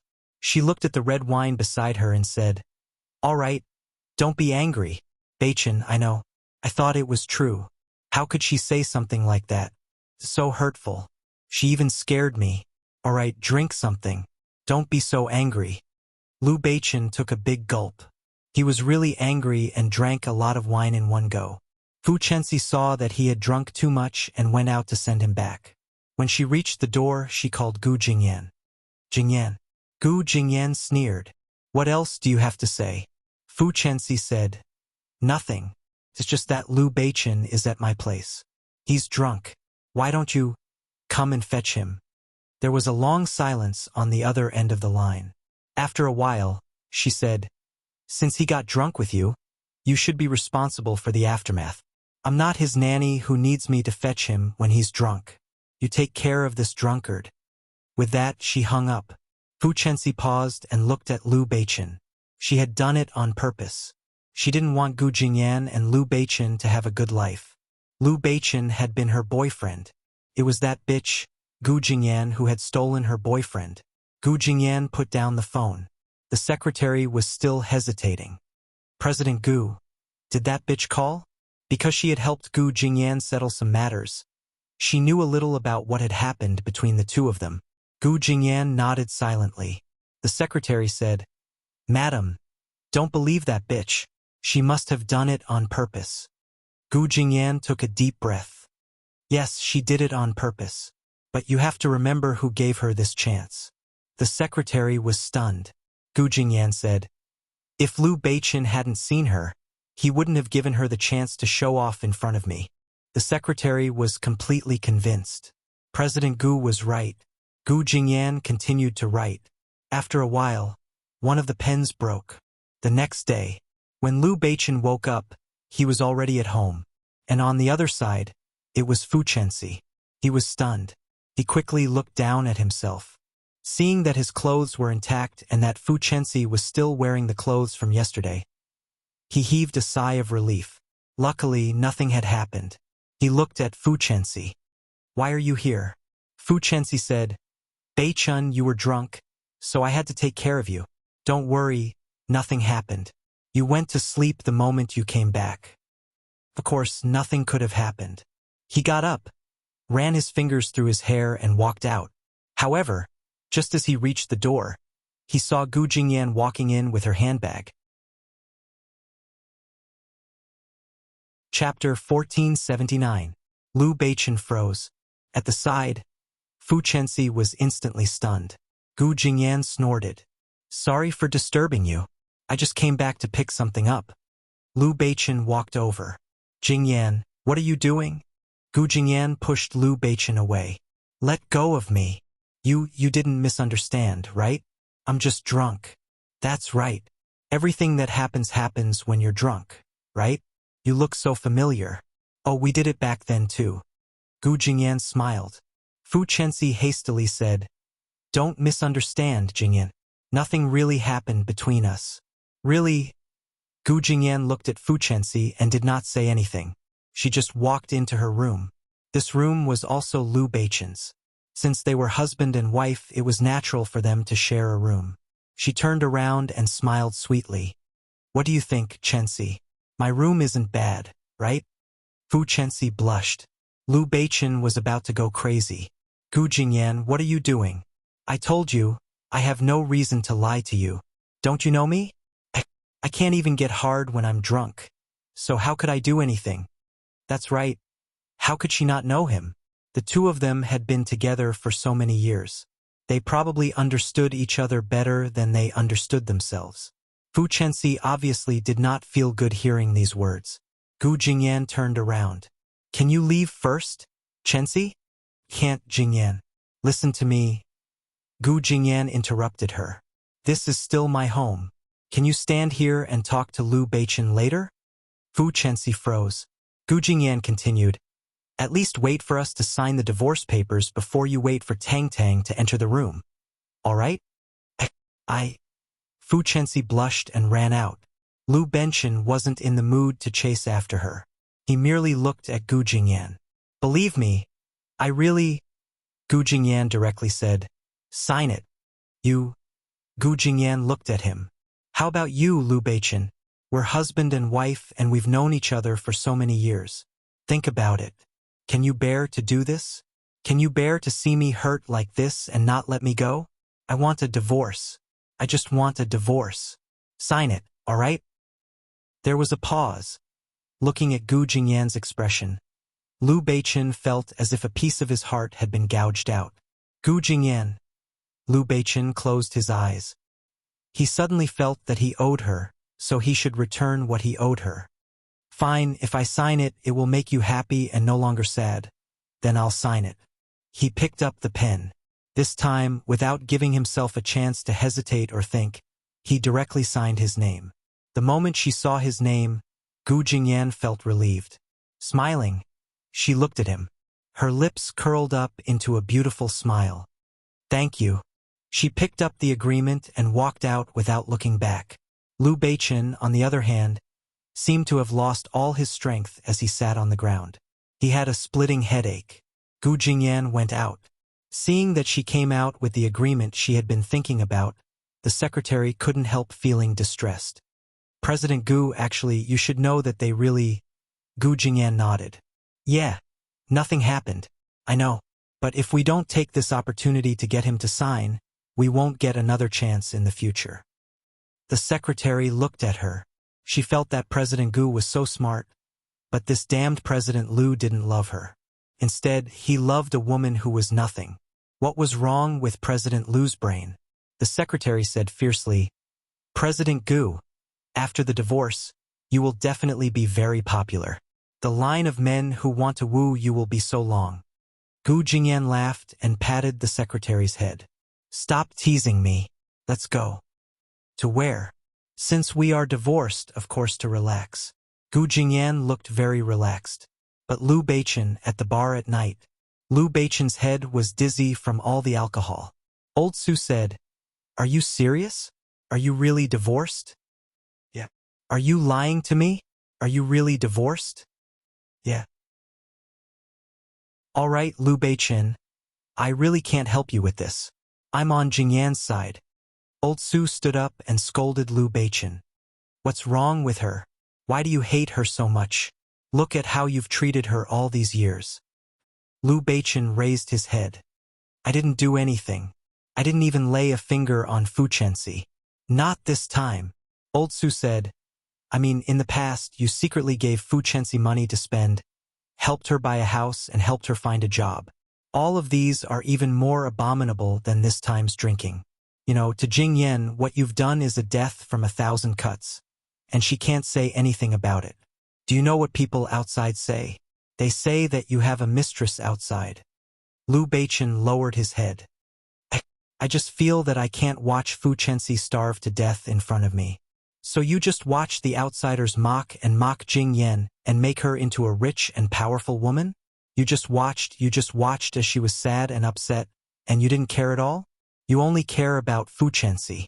What about Jing Yan? Who cares about her? You can't treat Jing Yan as a man just because she doesn't want to tell you. You can't treat her as a man just because she has more things, is strong and independent. She's not your brother, she's your wife. She's not your buddy, she's your wife. That sentence completely shattered Liu Beichen's heart. Liu Beichen stood up and said to Old Su, Get lost. You're on her side. I want to be her wife too. But she only wants to divorce me. She only wants to quarrel with me. You bastard. Divorcing you would be too easy for you, Old Su said as he threw a punch at him. Hey, don't hit me. Little Q quickly stood up. But Liu Beichen was already lying on the ground. Blood started to flow from the corner of his mouth. Liu Beichen gritted his teeth. He stayed on the ground for a while before standing up. Hey, Beichen, where are you going? Don't be angry.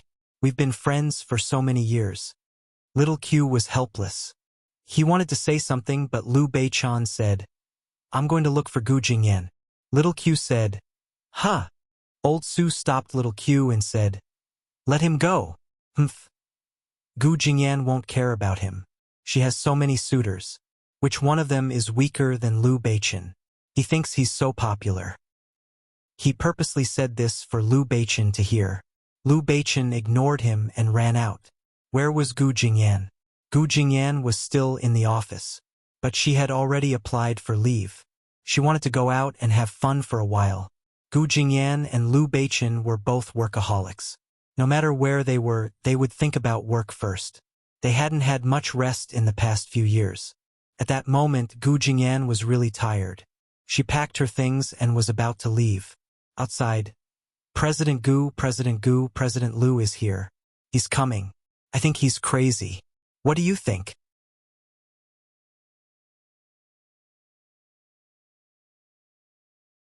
Chapter 1480. Just then, Liu Beichen walked in. Gu Jingyan. Gu Jingyan was still packing her things. She walked past Liu Beichen as if she did not see him. Hey, President Liu, you can't come in. Get out of here. Liu Beichen said directly. Everyone was shocked. Looking at Liu Beichen, they did not know what to say. Gu Jingyan turned around calmly. All right, you can leave now. Everyone looked at Gu Jingyan sympathetically and left quickly. Was Liu Beichen going to fight with President Gu again? And it seemed that President Liu was very angry. Gu Jingyan said, Why are you here?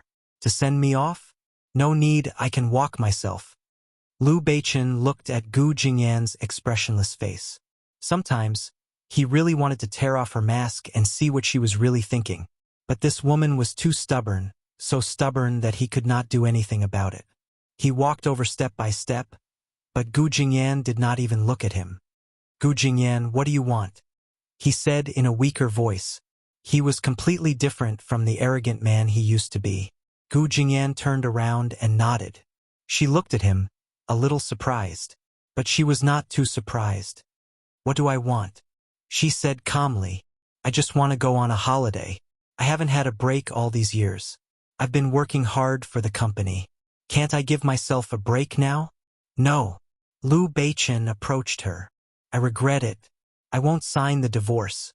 Haha, Gu Jingyan thought that this man was so fickle. Why did he feel sorry for her just now? Now that he realized it, he regretted it. Did he not take revenge on her and pester her enough? "It's useless. I've already signed it. It's legally binding. You want to go back on your word?" "No way," Gu Jingyan said. No, definitely not. I don't agree." Liu Beichen panicked. He stood in front of Gu Jingyan and said, "Why? You tricked me into signing it. It doesn't count." "Haha, it's written in black and white. Do you think it doesn't count just because you say so?" "Get out of my way, ex-husband," she said fiercely. "Ex-husband just like that? Why did the word ex-husband sound so piercing?" "Take it back." "What ex-husband? I haven't agreed to it yet," Liu Beichen said. "Does it matter whether you agree or not? Now that you have nothing to do with me, your opinion doesn't matter anymore. Get out of my way." "No, I'm being raped by my ex-husband. I won't do it." Liu Beichen continued to block. "I don't care." Gu Jingyan pushed Liu Beichen away. She pulled the suitcase and walked out. Seeing this, Liu Beichen quickly chased after him. "Gu Jingyan, let's talk this out." "I have nothing to say to you." "Impossible. You definitely have one. Don't go. Get out of the way. Why are you being so shameless?" "Don't go. I'm shameless." "Impossible. My plane has already been booked." "Then I'll stick to you. You're leaving now, right?" "I'll go too." Hee. I booked the Gu family's plane. You want to come?" "No way." "Damn the Gu family." Outside, everyone was shocked. Although the two of them were bound to argue, one was running in front and the other was chasing after him. Looking at Liu Beichen's attitude, it was as shameless as President Gu had said. It was a little strange. "Gu Jingyan, just you wait. Go. Even if you go, I can still find you." Gu Jingyan strode away. The people at the back looked at Liu Beichen, who was standing there all alone. Suddenly, they felt pity for him. No matter how they looked at it, he seemed to have been dumped by President Gu. Moreover, he was panicking now. He couldn't lift his spirits at all. Liu Beichen stood there thinking. He didn't know what to do now. He probably couldn't get on the Gu family's private plane. As long as Gu Jingyan didn't agree, he couldn't follow her. Now, he could only find out where she had gone. Liu Beichen hurried to ask her. After asking, he found out that she had gone to the Maldives. Oh, that place. They had gone there for their honeymoon. Haha. How could she have gone to the Maldives if she didn't have feelings for him? He got someone to book the plane and quickly chased after her. On the way, he saw that Fu Chenxi was calling him. He frowned. He felt annoyed for no reason. In the past, he had been very patient with Chenxi because he always felt that he owed her. That year, it was his betrayal that made her leave in despair. However, he really couldn't find any patience now. He felt annoyed when he saw Fu Chenxi's name. He felt that it was because he was worried about Gu Jingyan. However, he didn't want to talk to Fu Chenxi and hung up. They flew all the way to the Maldives. Liu Beichen looked at the place and felt that the honeymoon scene was replaying in his mind. During the wedding, he had brought up Fu Chenxi. During the honeymoon, he had argued with Gu Jingyan until the end. He felt suffocated. He looked to the side and saw a young couple talking. The girl said softly, "It's so beautiful here." The man said, "It's rich too." The girl said, "You're annoying. The honeymoon only happens once in a lifetime. Of course it has to be sweet." Yes, in a girl's heart, honeymoons and weddings were both very important. However, Gu Jingyan had never been fine. Did she come here because of regret? He felt even worse. He just wanted to see Gu Jingyan as soon as possible. At this moment, in the best seaside villa in the Maldives, Gu Jingyan was sitting by the sea, soaking her feet and drinking red wine. On the side, the waiter served her well. He knew that this was a tycoon who came in a private plane, so he was very respectful. "Madam, your wine?" "Don't call me madam." She looked up and said, "I just got divorced." "Ah, is that so, miss? You're so young and beautiful. Which man doesn't cherish you?" Gu Jingyan smiled and didn't say anything. At this moment, there was a commotion outside again. "Hey sir, you can't go in. There are already other guests here." "Don't stop me. My wife is inside." Gu Jingyan frowned. Was this man done? Liu Beichen didn't care and barged in. The moment he saw Gu Jingyan sitting there comfortably, he panted and let go of her. "Hey Gu Jingyan, you..." Looking at Gu Jingyan's expression of enjoyment, this Gu Jingyan had just gotten divorced. How could she look sad? "You made me look for you." Gu Jingyan looked at him. "Hey, this is my private place now. Aren't you afraid that I'll call the police if you barge in?" "Hey, you're really calling the police?" He was about to come in when he saw Gu Jingyan go to get her phone expressionlessly.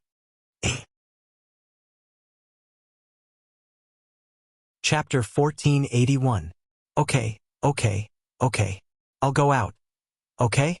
Liu Beichen admitted defeat. He was not here to quarrel. He did not want to quarrel with Gu Jingyan now. However, he wouldn't leave so easily either. Gu Jingyan watched him leave. She stood there, holding her phone, puzzled. What was this guy doing now? Chasing her here to torture her? Was it necessary? However, not long after, Gu Jingyan stood on the balcony, looking up to take a breath of fresh air. Then she saw a man was standing on the balcony next door. He rested his chin on his hand and smiled at her presumptuously. "Damn it, Liu Beichen." Gu Jingyan was furious. Why are you here?" Liu Beichen waved his hand. She was wearing a long dress. It looked very much like the Bohemian sea breeze, making her look even longer and slimmer. She was very good-looking. He had to admit that his wife was very good-looking. No wonder so many men coveted her. He whistled. "What's wrong? I rented this place. Isn't this a hotel? I can check in whenever I want. I'm staying here legally. Can't I?" Gu Jingyan shouted. "That's impossible. I saw a couple living next to it." "Oh, I know. Then why did you..." "I gave them $1 million to let me have the room." Good. This was something that Liu Beichen would do. Gu Jingyan looked at him. "What do you want? Didn't I say that I regret it?" "But there's no cure for regret." Gu Jingyan snorted. "If there was, I would have taken it long ago." Liu Beichen's expression changed. He looked at her and said, "Jingyan, we still have Apple." At this moment, he still remembered their daughter, Apple. Gu Jingyan said, "When you helped another woman, did you ever think about what your daughter would think of you when she found out about it?" Liu Beichen felt that he had gone overboard. He had never thought about it in the past. Apple would gradually grow up and she would stand on her mother's side. She would also hate him as an incompetent father.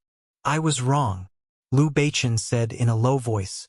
In this matter, he was completely wrong. Gu Jingyan paused.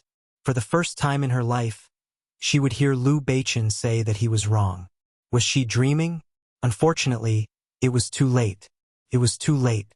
She didn't want to hear it anymore. "Fine, you're wrong, but I'm not going to forgive you." Humph. After that, Gu Jingyan closed the door and windows and went back. In the evening, by the pool, a group of people looked at Gu Jingyan's swimsuit, lying by the swimming pool and doing nothing but staring at Gu Jingyan. When Liu Beichen arrived, he saw Gu Jingyan sitting there, sunbathing. She was very fair, but she tanned easily. However, even if she tanned, it wouldn't be ugly. After a short rest, she would regain her fair complexion. Therefore, she basked in the sun and scrupulously, and so did everyone else. Liu Beichen looked at a foreign man in swimming trunks and swaggered over. "Hey, do you want me to help you apply some sunscreen? The sun is very hot today." The foreign man was quite straightforward. Gu Jingyan wanted to refuse, but when she saw Liu Beichun, she gave up. Sure, thank you. The foreign man was quite good-looking and had a model's body. Otherwise, he wouldn't have the courage to come over. Liu Beichun was just about to go over when he saw the foreign man holding the sunscreen and reaching for Gu Jingyan. He was so angry that his liver was about to hurt. Hey, where did you come from? Son of a bitch? I don't think you dare to touch her. Don't even touch her hair. Everyone turned to look at him. Liu Beichun walked over angrily. He pulled the man away. Although the man was a foreigner and looked tall and strong, Liu Beichun didn't seem to be afraid of him. The foreign man snorted, "Who are you?" "She's my wife." "Who do you think I am?" The foreign man was stunned. Then Gu Jingyan spoke up. "Hey, she's a divorced ex-wife." "What wife?" "Watch what you say." When the foreign man heard this, he understood. "Now she's choosing me, not you, understand? Go away or don't blame me for being rude." He could say whatever he wanted and Liu Beichun wouldn't do anything. But as he spoke, he put his hand on Gu Jingyan's shoulder. His anger flared up. He had been building up his anger for the past few days. Now that he exploded, he threw a punch at him. "Ah, you!" The man was hit for no reason, so he naturally retaliated. Liu Beichun became even angrier. "Hey, Liu Beichun, you..." Gu Jingyan was furious. This man. Could he not be so childish one day? This time, the embassy was alerted. Because the other party seemed to be a very important person, the embassy asked about why their people were beaten up and sent to the hospital. And Liu Beichun was detained by the embassy because of this. Suddenly, Liu Qinyu hurriedly made a call. "Jingyan, no matter how much you quarrel, don't let him be detained by the embassy. It's embarrassing. Get him out first." Liu Qinyu was very nice to her, so she had to listen to him. Gu Jingyan had no choice but to go and get him. When Liu Beichun came out, he was still wearing his wrinkled clothes. He looked at Gu Jingyan and smiled. "Hey, wife. I knew you wouldn't leave me alone. How shameless. I'm not your wife. Also, your father asked me to come and get you. He said not to embarrass yourself overseas." This Gu Jingyan. But Liu Beichun wasn't angry. He said, "I don't care. You're here anyway." Haha. How shameless. Gu Jingyan was furious. With him around, she wouldn't be able to take a vacation. "Let's go home." Gu Jingyan packed her things and prepared to go back to Country C. Liu Beichun, of course, followed her. The two of them didn't stand on ceremony this time. They took the plane back to Country C. However, as soon as they got off the plane and Liu Beichun switched on his phone rang. "Beichun, are you coming to the high school reunion?" "High school? No." Liu Beichun thought that he was busy chasing after his wife. Who would want to go to that kind of thing? However, Gu Jingyan heard it from the side. She raised an eyebrow and said immediately, "Hey, class rep? I'm Gu Jingyan. Fu Chenxi, are you coming?" "Hey, Jingyan, Fu Chenxi." "Yes." "Then we'll go too," Gu Jingyan said. "You." Liu Beichun knew that Gu Jingyan was up to no good. She just wanted to find something for him to do. Liu Beichun said, "What? What do you want?" Gu Jingyan harumphed. "Why? You're not going? You don't dare to go? How could that be?" Chapter 1482. No one knew that Gu Jingyan and Liu Beichun had divorced. But Fu Chenxi knew. Therefore, Fu Chenxi made up her mind that Gu Jingyan probably wouldn't come. After all, she had just gotten divorced. She shouldn't want to see anyone. But unexpectedly, her plan went awry. Fu Chenxi drove a car here. The car was bought by Liu Beichun, so the price must be very expensive. Once she appeared, the people outside were surprised to see Fu Chenxi walk in like that. The little follower from before was now driving a luxury car. They hadn't seen each other for so many years. The friendship between classmates was still there, but everyone had changed. They had thought that they would have a good future, but now they realized that some people weren't so good. And those who weren't eye-catching at all were good now. For example, Fu Chenxi.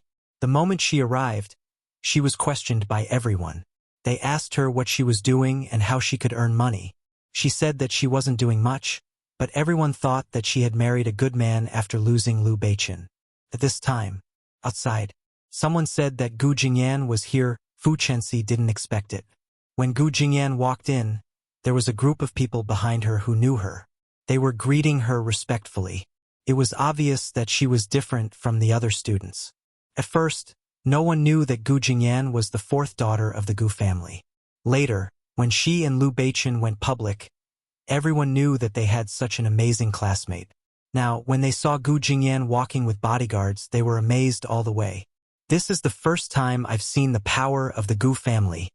Only the Gu clan can afford to be so extravagant. She's indeed the fourth daughter of the Gu family. She's amazing. At this time, someone noticed that Fu Chenxi's expression was unnatural. It made sense. Everyone knew that she had a relationship with Lu Beichen.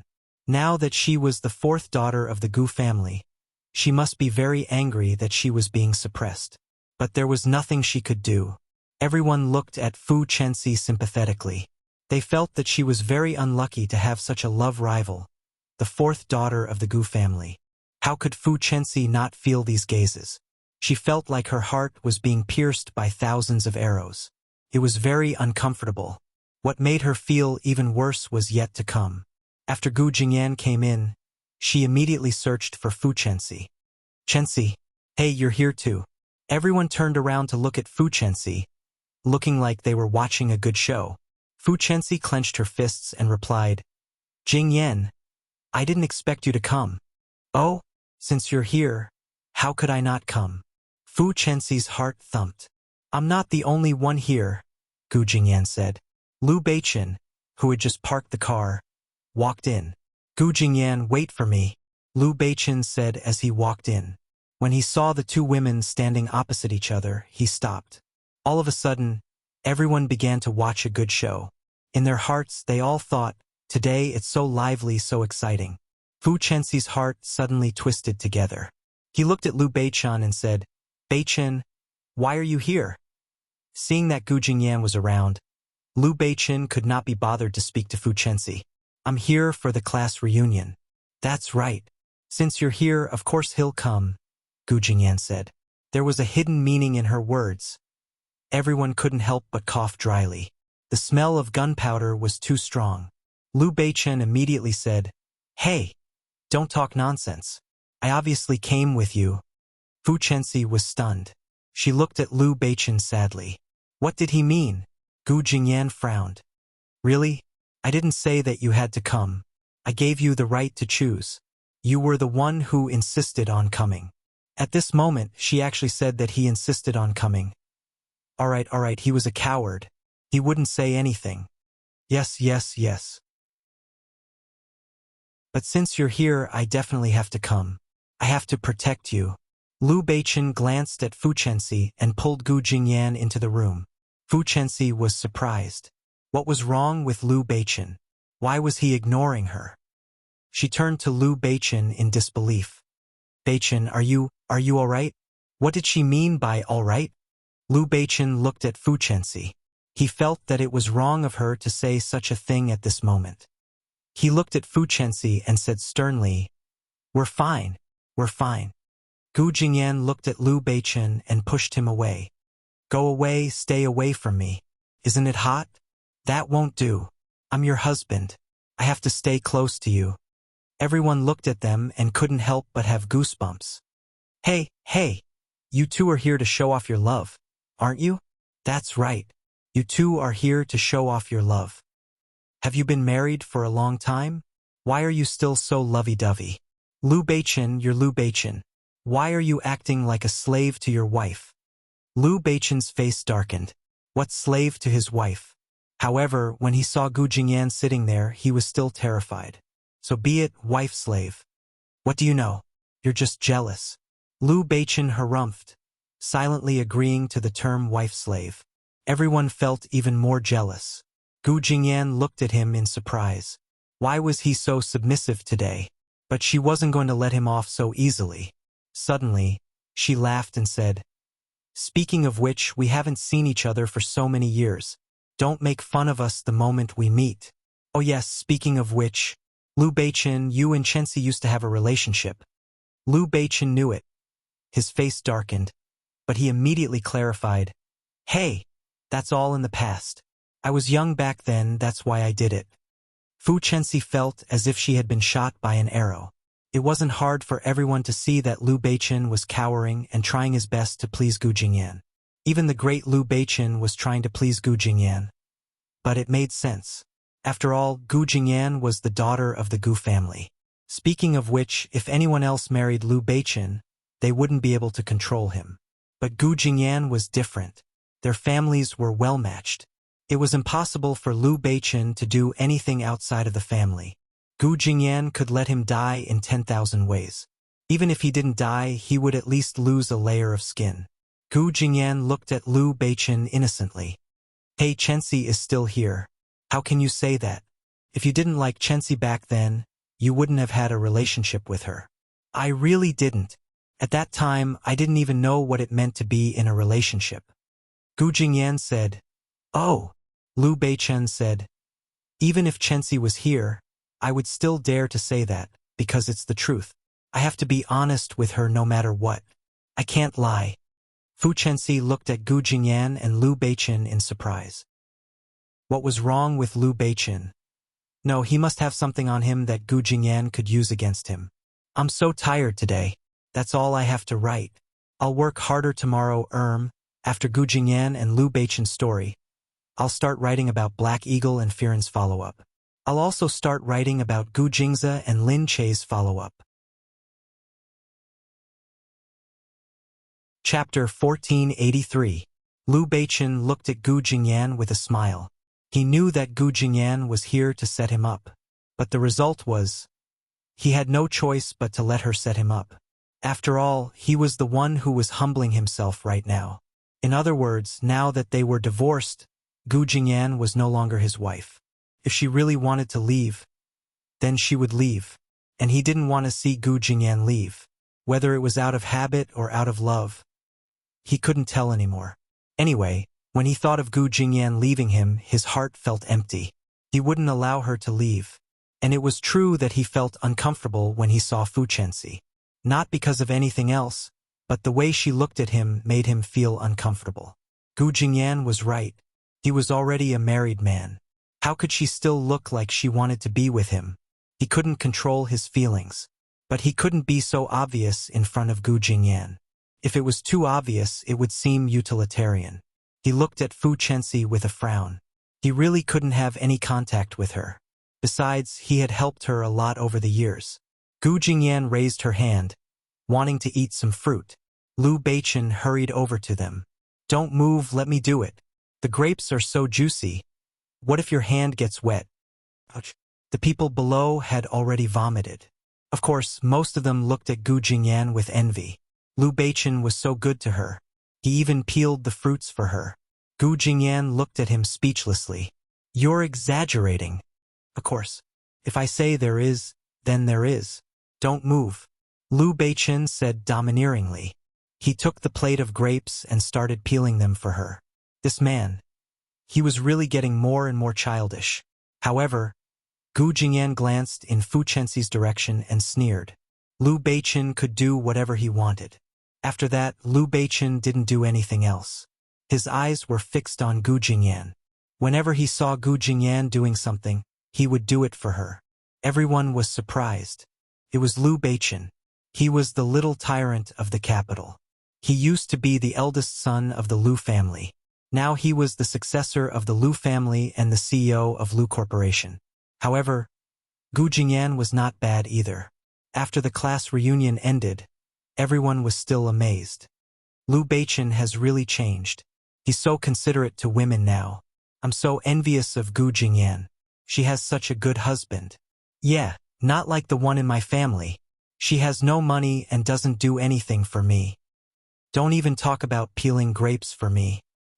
He's already angry with me before the rice is sent to his mouth. Sure enough, the richer a man is, the better he treats his wife. Fu Chensi heard all this, and her eyes dimmed even more. She didn't believe it. She didn't believe it. However, when she saw Liu Beichen leaving with Gu Jingyan, She couldn't wait to follow them and ask them about it. In the evening, Gu Jingyan naturally returned to her own home. Lu Beichen followed her hatefully, but he was locked outside. He was so angry that he stood at the door and said, "Gu Jingyan, are you really going to ignore me?" Gu Jingyan was so cruel. In the past, she had been too soft-hearted towards Lu Beichen, which was why she had been bullied by him. Now she had seen through him. He was no longer her husband, so why should she still accommodate him? Naturally, she would do as she pleased. Seeing Lu Beichen waiting outside, and Gu Jingyan closing the door and disappearing, the servants felt sorry for him. Lu Beichen had never suffered. He was the young master of the Lu family who had grown up with a golden spoon in his mouth. Now, for Gu Jingyan, he had suffered and lowered his status. However, if their mistress was unwilling, no one could do anything to her. Lu Beichen looked at it and realized that he couldn't really wait for the whole night. There was a long way to go. Anyway, he was not in a hurry. He felt that he had to slowly move Gu Jingyan. Otherwise, Gu Jingyan, who had so many ideas, would definitely not be coaxed with just a few words. But at this moment, Lu Qinyu suddenly had an accident. Lu Qinyu's servant suddenly called and said that Lu Qinyu's heart was not good. So he was sent to the hospital again. Lu Qinyu was old after all, so he had to go to the hospital for a checkup. When Lu Beichen heard this, he rushed to the hospital. When he reached the hospital, he saw Lu Qinyu sitting there. The doctor was still advising him carefully. "It's best that you get a stent. Otherwise, your heart will still have problems in the future." Lu Beichen walked over. "Dad?" Seeing that Lu Beichen had come, and seeing that he seemed to have heard the doctor's words, Lu Qinyu said, "All right, don't listen to the doctor. He likes to exaggerate. I know my body. It's fine. It's just that I'm old.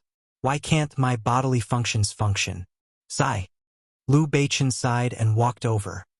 "If you want to get a stent, then so be it. You have to listen to the doctor. You can't feel it yourself. If all illnesses could be felt by oneself, then what's the point of having a hospital?" Lu Qinyu patted his hand. "Where's Jingyan?" Usually, Gu Jingyan would be the first to receive such a notification and come over. She was closer to her than him, the unfilial son. Lu Beichen didn't dare to talk about the divorce. He only said, "She's too tired. I told her to rest at home, so she didn't come over." Lu Qinyu said, "Ha! You even care about your wife now." But it's true. Jingyan is very stubborn. She won't tell anyone about anything. She won't even tell anyone when she's tired or hungry. You have to be more attentive and take good care of her. Otherwise, when she's tired and sick in the future, you'll be the one regretting it. Lu Beichen didn't feel good. Heavily, he nodded. Lu Qinyu continued, "In my entire life, I can't even compare to old Gu in educating people. Look at old Gu's children. Each one of them is better than the other. Look at me. I'm a failure. I'm not worried about my illness now. I just wish that one day, Xiaoche would call me Dad." Jingyan. Needless to say, he hates me so much. I think he'll never call me that in this lifetime. Lu Beichen paused. He still liked Lin Che, but Mo Jingyan he couldn't describe his feelings. Perhaps it was because he was hostile towards him, so he couldn't get close to him. But at the end of the day, he was his biological brother. Lu Beichen looked at his father. At this moment, he really felt that he was getting old. He was really going downhill. If these wishes couldn't come true, he didn't know when it would really be a lifetime of regret. Lu Beichen said, "Dad, your son isn't just for show. Although you don't have confidence in me in this lifetime, I want to tell you that I'm not worse than the others. I know. You're very filial and you're very attentive. Lu Corporation is doing very well. Except for Jingyan, where you went too far and you're not a good husband, you're still passable in other aspects." Chapter 1484. Lu Beichen didn't say anything. He just pressed on Lu Qinyu's shoulder. He wanted to find a doctor for his father to take a good look at his heart. At night, it was resplendent. After Lu Beichen entered, many people came over to greet the young master of the Lu family when they saw him. However, just as she was about to approach him, She immediately noticed his gloomy expression, as if he was about to be beaten up if anyone came over. She immediately felt that he was in a bad mood. Knowing what Liu Beichen's temper would be like when he was in a bad mood, they immediately hid far away. At this moment, Liu Beichen found a private room and sat down. Then he saw a waiter come in. "Call your boss over." The waiter looked at Liu Beichen. "Huh? Young Master Liu, are you looking for our manager?" Liu Beichen raised his eyebrows. "Your manager is the boss?" "Hee. I'm talking about your biggest boss." "The biggest boss, Black Hawk?" The waiter hurriedly looked at Liu Beichen. "Young Master Liu, President Mo isn't here." "Hee. Don't lie to me. I know he's here today." Seeing this, the waiter hurriedly said, "Why don't I go out and look for it first?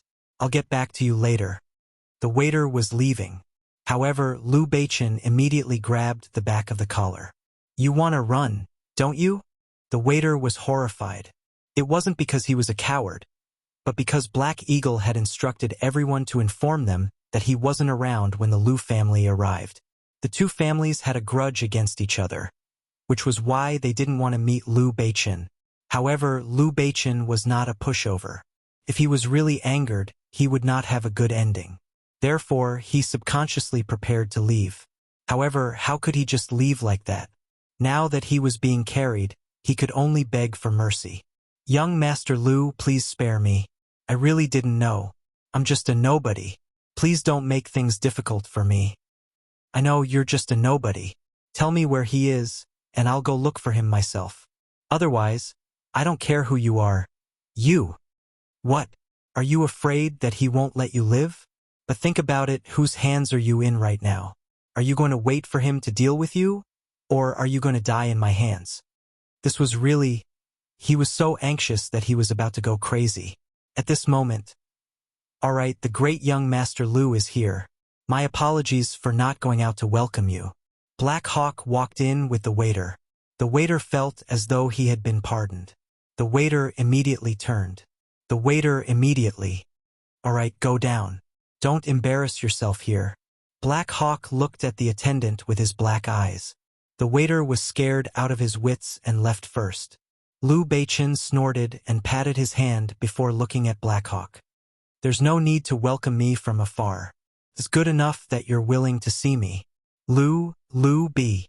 And Liu. What business do you have with me?" Liu Beichen was not here to fight today. He looked at Black Hawk. "Black Hawk, I don't care what you think. My father is your father. He's old and he might not be able to wait for you guys for much longer. You and Lin Che, no matter how much you guys don't want to admit it, you guys are still the flesh and blood of the Liu family."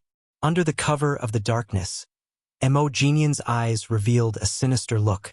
It was a look of ridicule towards Liu Beichen. Blood is blood, and feelings are feelings. In terms of feelings, he will never have anything to do with me. He is your father, not mine. Liu Beichen said as he watched Black Hawk leave. "Do you have to wait until he's gone before you regret it? How do you know that you won't regret it one day? Why don't you give it a try now?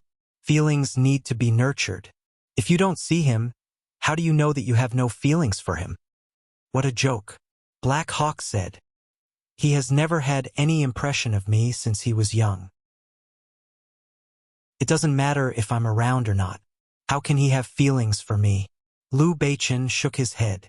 "No, I've always believed that people are born with the same traits. It's innate. It's impossible for you to destroy it." Mo Jinyan harumphed and moved closer to Liu Beichen. A thick dark aura spread in the room. Mo Jinyan said, "Let's be clear. That's because you're by his side. That's why you think so."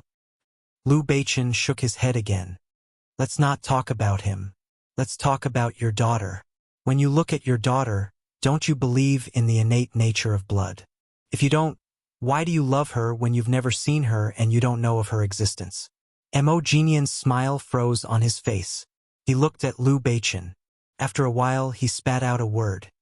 "Get lost." "Ha!" Liu Beichen chuckled and said, "If it wasn't for the innate nature of blood, I wouldn't be here today. You'd better think it through."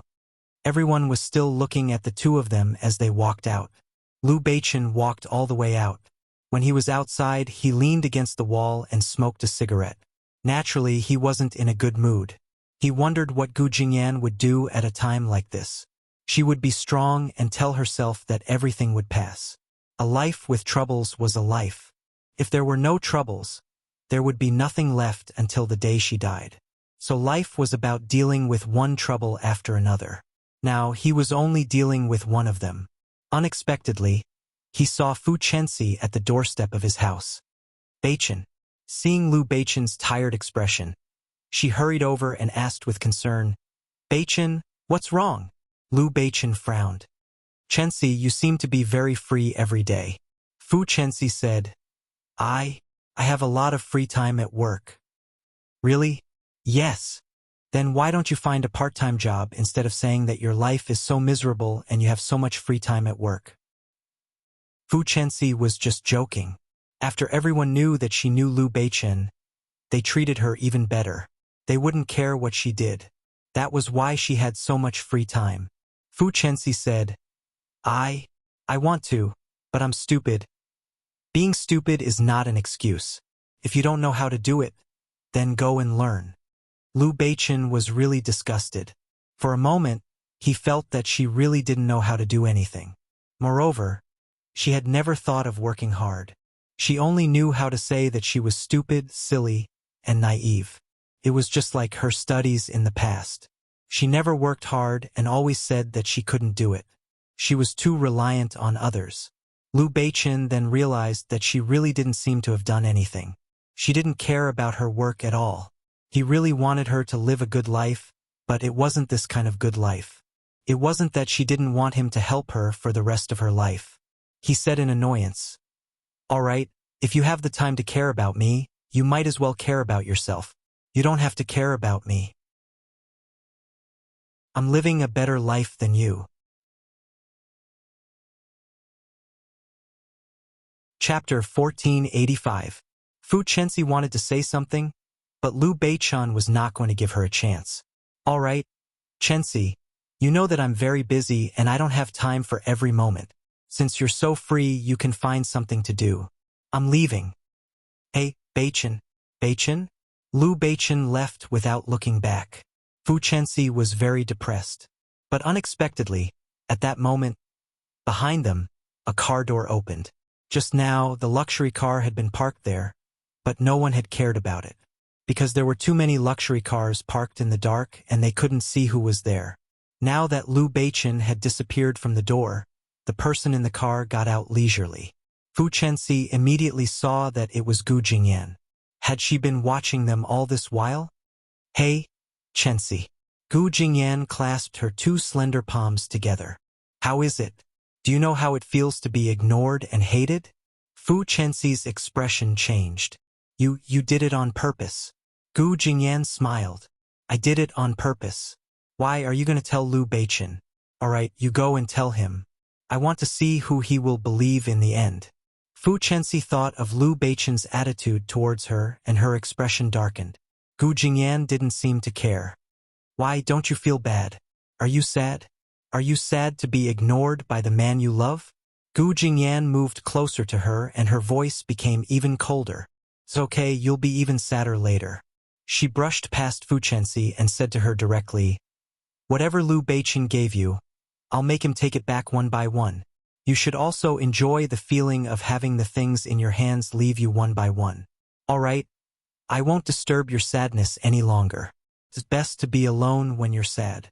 Take your time to shed your tears. I'm leaving." Leaving just like that? All of a sudden, Fu Chenxi felt hopeless. She sat on the ground, her heart empty, as if it had been hollowed out, and she couldn't muster any strength. That was exactly what Gu Jingyan wanted. She wasn't someone who liked to be conflicted, but she wouldn't allow herself to be bullied if she was forced to the extreme. Inside, Lu Beichen was still racking his brains over these matters. He didn't want to stay at home, because without Gu Jingyan, the house seemed to be very empty and big. After thinking about it, he decided to go to Lin Che's place to look for her. Lin Che was still cooking at home. It was rare for her to have a break recently. She did nothing but study baking at home. because the teachers at school were saying that some parents asked their children to share their baked goods with other children.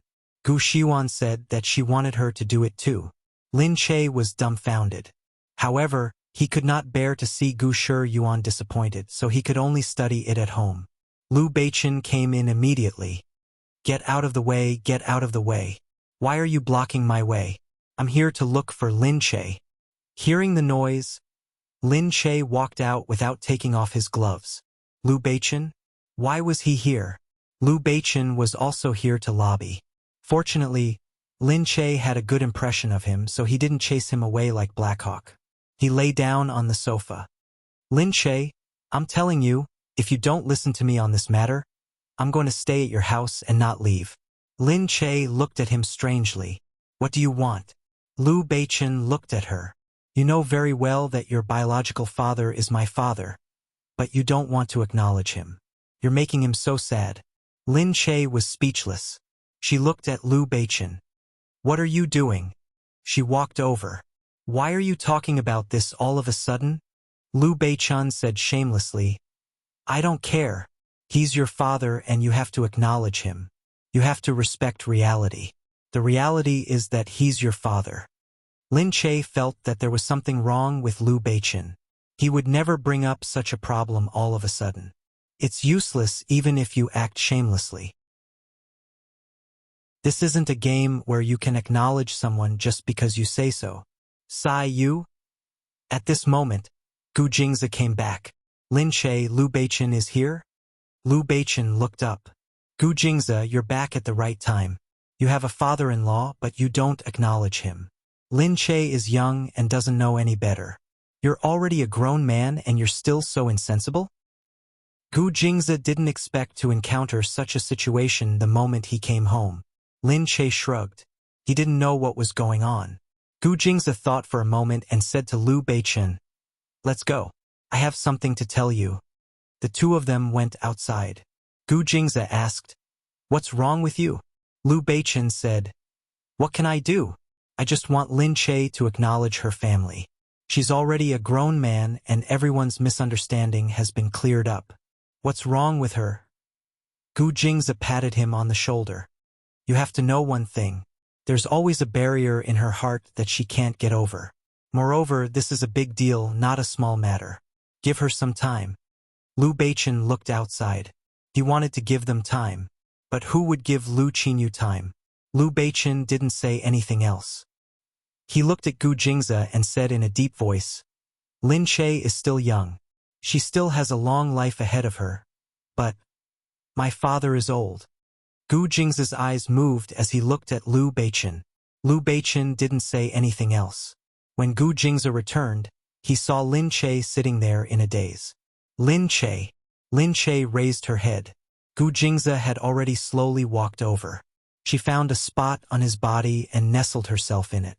Tell me, am I being very unreasonable? Of course not. But I don't think there's an opportunity to acknowledge him. It's weird to go over and call him Dad. I understand. Moreover, I'm really not familiar with him. I can't get to know him. Next time, we can find an opportunity to do something together. You're so far away from each other and haven't seen each other for a long time. How can you get to know each other? Okay. Lin Che was about to say something when his phone rang. He picked up the phone and saw that it was Mu Firen. Lin Che, what's wrong? Lin Che instinctively thought that something had happened when she heard Mu Firen call him. But Mu Firen said, You should control your brother. He's your biological brother. Fine. Another biological brother was in trouble. What's wrong? He insists on marrying me. That's normal, right? Was it a problem that he wanted to marry her? Mu Firen also didn't know how to explain it to others. However, she just learned that Haiying was Yunyun's father, and she had a relationship with him in the past. Before long, Haiying suddenly said, Let's get married. Mu Firen went crazy. At this time, Haiying was still outside. After being locked outside, he kept knocking on the door. Firen, open the door and listen to me. Impossible. Get married? Impossible. Okay. If it's impossible, then it's impossible. Mu Firen was surprised that this guy was so easy to talk to today. Chapter 1486. He pulled the door open. Black Hawk pushed the door open and walked in. He held Mu Firen in his claws and leaned against her. His black eyes were almost touching her face. Then get engaged first. Black Eagle looked at her. Why? You really don't want to marry me? Marriage required the right time, the right place, and the right people. It was only when they felt that they were ready to get married. It wasn't like she was playing house. She couldn't just get married just like that. Mu Firen said, "Mo Jin Yen, we haven't reached that level yet." Although they were always together, they were not even sure if they were boyfriend or girlfriend, and they were going to get married? This was too strange. Black Hawk said, "Not to that extent." "What extent?" On the bed. As he spoke, he began to take off his clothes. Mu Firen. How could it not be this horrifying? She quickly pushed him away. Mo Jin Yen, can you put on some clothes? Okay, promise me first, get engaged. You? Mu Firen said. I really don't want to. Is there any meaning in forcing me?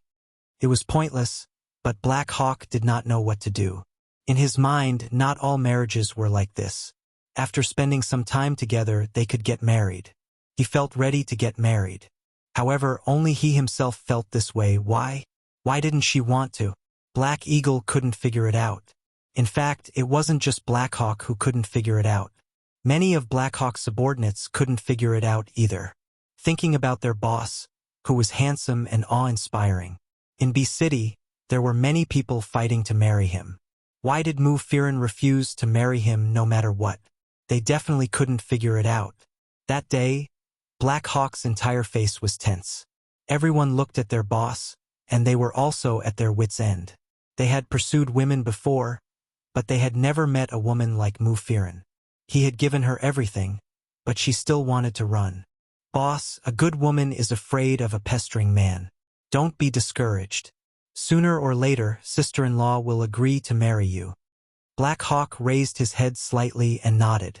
Someone else said, Boss, women like romance too. My husband is one of them. He says it's not nice, but he's really happy inside. Women like to create surprises when they're free. The Black Hawk looked up. Everyone came up with many ideas, but none of them were practical. Black Hawk thought about it and made up his mind. Anyway, Mu Firen would belong to him sooner or later. He couldn't escape. Haiying didn't pester Mu Firen that night. Mu Firen thought that he was disappointed in her and didn't want to mention it again, so she didn't care about it anymore. When he woke up the next day, he did not see the Black Hawk again. She slowly made her way to the set of the advertisement. The fans outside followed and shouted at Mu Firen. Mu Firen waved goodbye to her fans patiently before entering the hall. When the manufacturers saw that there were so many people watching Mu Firen's advertisement, they were very happy. There were also many people who came to watch Mu Firen shoot the advertisement. However, the manufacturers had their own requirements. Some said that this was not good, so they had to shoot it again. Some said that that was not good, so they had to shoot it again. Having been in the circle for so many years, Mu Firen naturally understood this feeling. Although it was tiring, she had signed a contract to be their spokesperson, so she had to take responsibility. Everyone's taste was different. That was why some people felt that it looked good, while others felt that it didn't. If he wanted to satisfy everyone, he could only do it a few more times. There was a break in the middle. The manufacturers said, Firen, thank you for your hard work, but everyone wants this advertisement to be perfect. You can work harder in the afternoon and shoot 2 more. Of course, I know. Mu Firen was speechless. Shoot more. But there was nothing she could do. The manufacturers smiled and wanted to say that their money was not spent in vain. Mu Firen was very beautiful in person. However, at this moment, the few of them walked in together. Hey, what time is it? Why aren't you done yet? They looked at them and didn't know who they were. Mu Firen paused and turned around, but her face darkened. She knew that person. It was Xiao Ba who worked for Haiying. What was wrong with her? She stood up and said, Hey, why are you here? The The people around Mu Firen knew that something was wrong. These people, they were from Heiying. Oh, they were here again. Xiao Ba came over with a smile.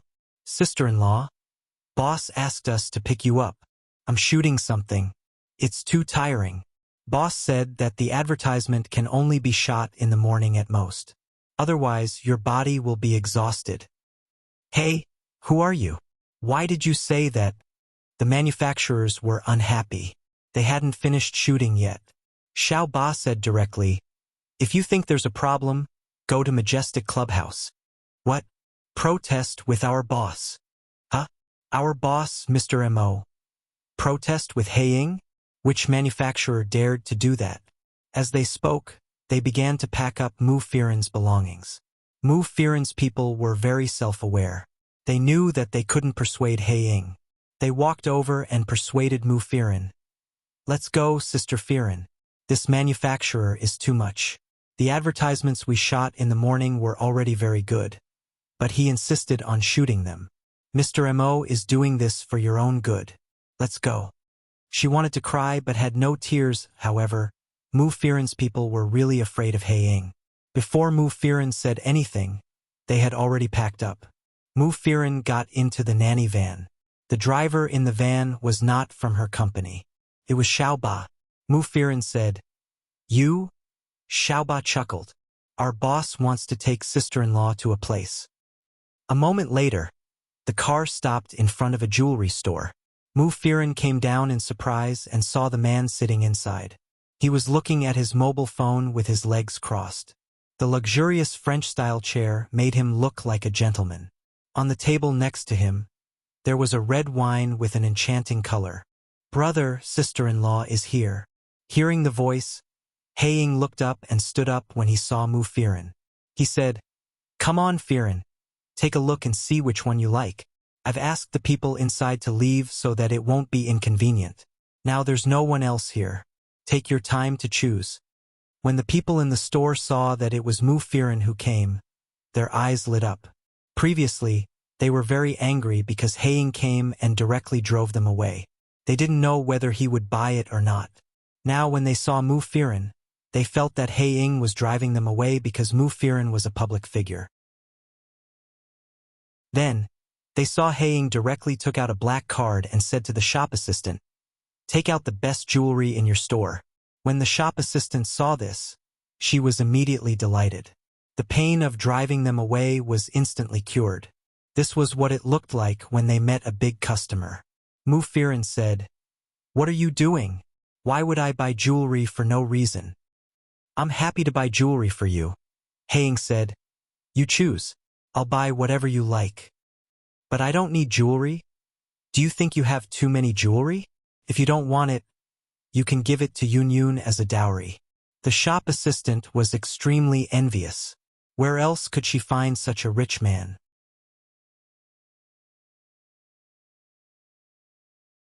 Chapter 1487.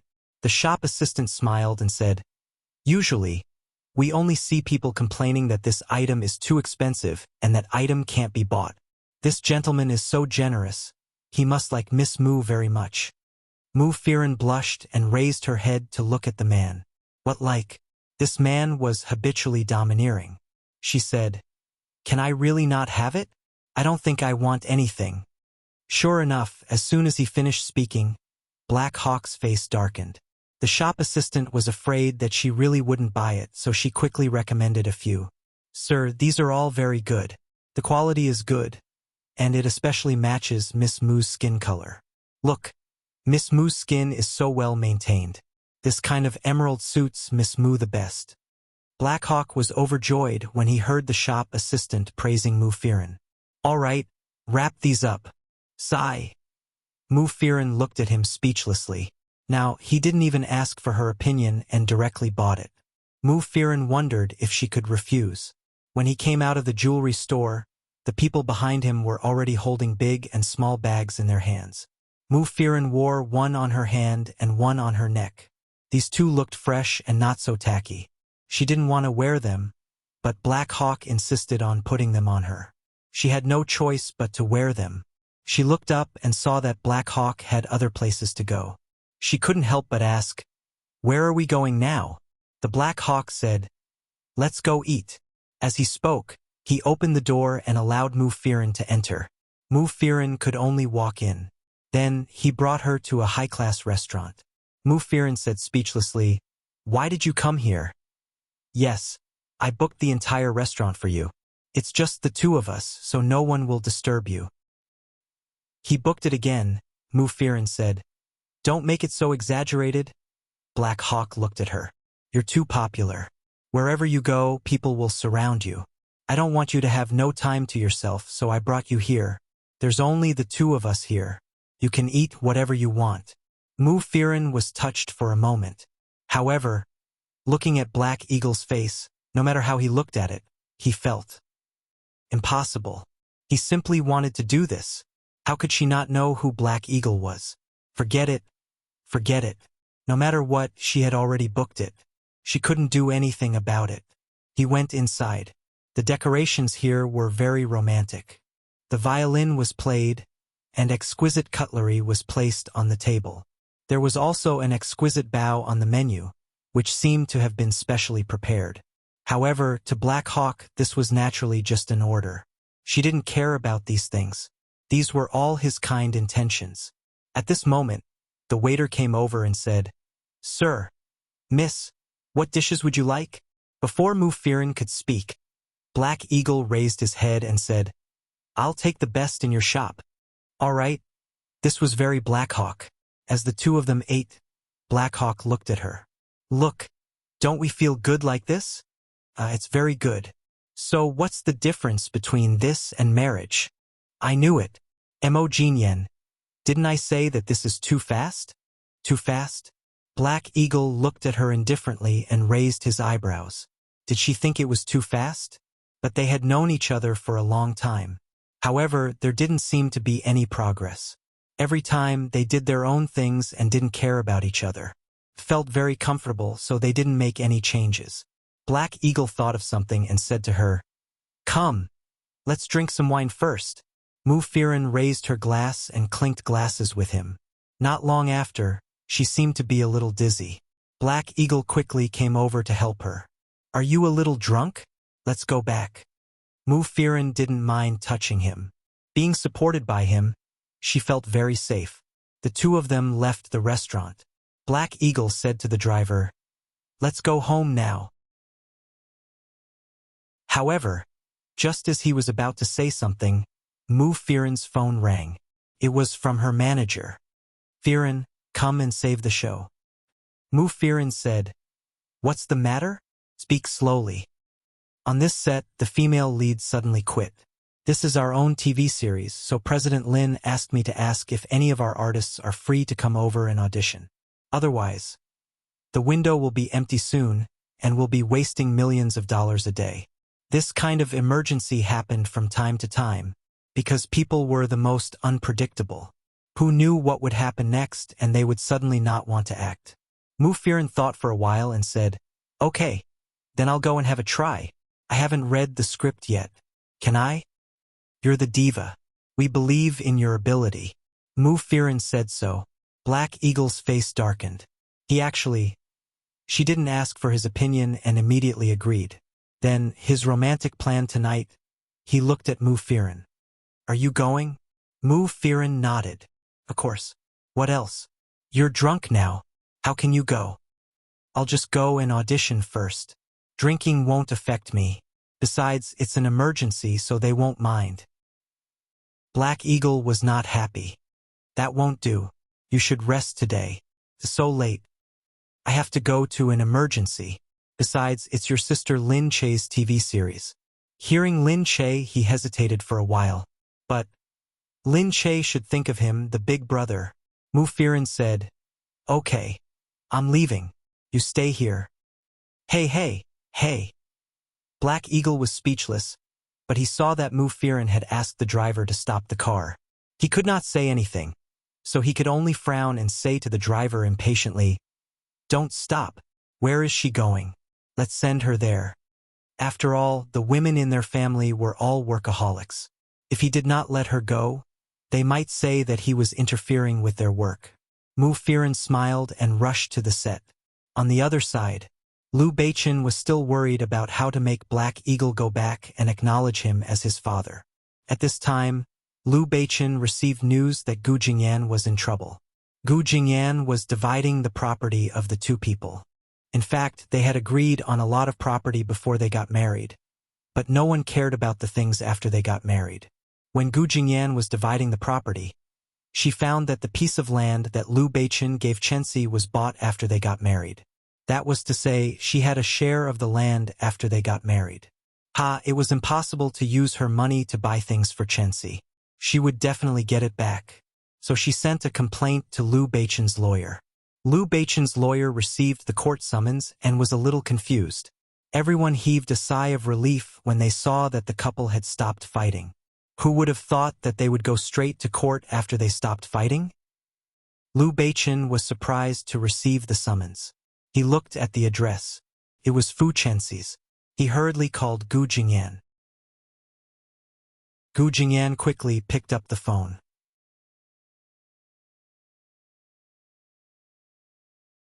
Chapter 1488.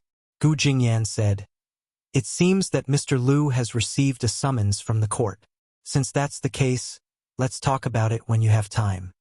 Liu Beichen took a deep breath when he heard the way she addressed him. "Gu Jingyan, do you really want to do this?" Gu Jingyan said, "What about me? Isn't it wrong to take back what belongs to me?" "I'm not talking about that. I mean, do you really want to keep a distance from me?" Gu Jingyan paused and said, "What else can I do?" She harumphed and said, "We have indeed broken up now." Liu Beichen was silent for a moment. "Okay, let's meet and talk about it." Gu Jingyan really didn't want to meet him, afraid that they would quarrel again. She really couldn't be bothered to quarrel with him anymore. But since this issue was involved, she had no choice but to meet him. They agreed to meet at the cafe downstairs. When Gu Jingyan arrived, Liu Beichen was already there. She didn't know why, but Liu Beichen seemed to have lost some weight. His cheeks, which were already sharp and angular, now looked even thinner. But should she feel sad for him? She knew that Liu Beichen hadn't been having a good time recently. Liu Qinyu's health was deteriorating day by day. Everyone would grow old one day and die one day. When people were young, they always seemed to welcome a new life. Then, as they grew older, they would slowly lose another life. It was so sad. She sighed and sat down. She made up her mind not to quarrel with him today. She would talk about the matter as it stood. Coming. Liu Beichen looked at her. His hands were by his lips, resting on his knees, and he only looked up at her. "Jingyan, you still want to split the assets?" "Yeah," Gu Jingyan said. "Isn't that how divorces are?" The two of them had never thought about it before. Needless to say, their property was the property of their respective families before they got married, and they had already signed an agreement with each other. But after they got married, because they didn't care about money, they didn't care about it. Now all the assets were tangled together. Actually, if they really wanted to split it, they would have to hand it over to the law firm for a period of time. However, he was unwilling. Divorce wasn't that big of a deal, but when it came to dividing assets, it was as if the two of them were really going to be separated from each other. His heart was also being divided piece by piece. Liu Beichen said, "But this house, if I'm not wrong, you bought it after we got married. You bought it for her. Although the title deed belongs to her, the deduction on it was directly deducted from the company's bill. Yes, this is a gift, but you gave it to her without my consent. Now, I'm going to tell the judge that I want to take back the assets that you secretly transferred. Is that okay?" Liu Beichen frowned. "Why are you so fixated on this house?" Gu Jingyan snorted. Why don't you think about why I did it?" Gu Jingyan sneered. Her eyes filled with sadness and mockery. Her originally beautiful big eyes were filled with sadness and disappointment. "You used the money we earned together to buy a house for another woman. How do you think I would feel? Are you worthy of the nights and mornings I worked so hard for so many years? For the company, for our career, we didn't sleep or rest, we didn't eat for days and nights. Do you still remember how we discussed a proposal for a week? We slept in the meeting room every day, ate something when we woke up and started thinking about the details. Do Do you still remember? Remember? Yes, they had worked so hard together before. Thinking about it, why were his eyes tearing up? In the past, he didn't think much of it. Now that he thought about it, there wasn't a woman who would be willing to be with him until they had nothing but money. In the past, they were just the sons of rich families with no achievements and nothing to be proud of. Together, they had created an empire that belonged to the two of them in so many years. Now, he had everything. But if he lost Gu Jingyan, there wouldn't be a woman in the world who could accompany him through the ups and downs of life and death. Who gave birth to her? His heart was in so much pain. He looked at Gu Jingyan and almost choked with sobs. I never thought. Then start to think about it now. Think about what Fu Chenxi has sacrificed. Why did she not do anything and only shed 2 drops of tears? Yet she could get a house worth tens of millions. Her family, who are like bedbugs, can live in the house that I bought with my money and live an enviable life? Liu Beichen bit his lip. So I want the house back. Liu Beichen paused and stood up. Okay, I'll listen to you. Gu Jingyan was stunned. She didn't expect him to say that. He stood up and said, "You're right. I didn't ask you about it at the time. It's yours. But I still have to go through the process. Otherwise, what I gave to them will be theirs and I won't be able to get it back." He got up and walked out. She could tell that he was in a bad mood. Gu Jingyan didn't know why. But her mood was also depressed. She closed her eyes. Why was she sad? Because of him. But he was her husband who had slept with her for so many years and the father of her child. As she thought about it, Little Apple called. "Mom, didn't you say that you would accompany me to the underwater world?" "Oh, Mom will be right back." Her face warmed at the thought of Little Apple. All these years of hard work had not been for nothing. She still had the adorable Little Apple.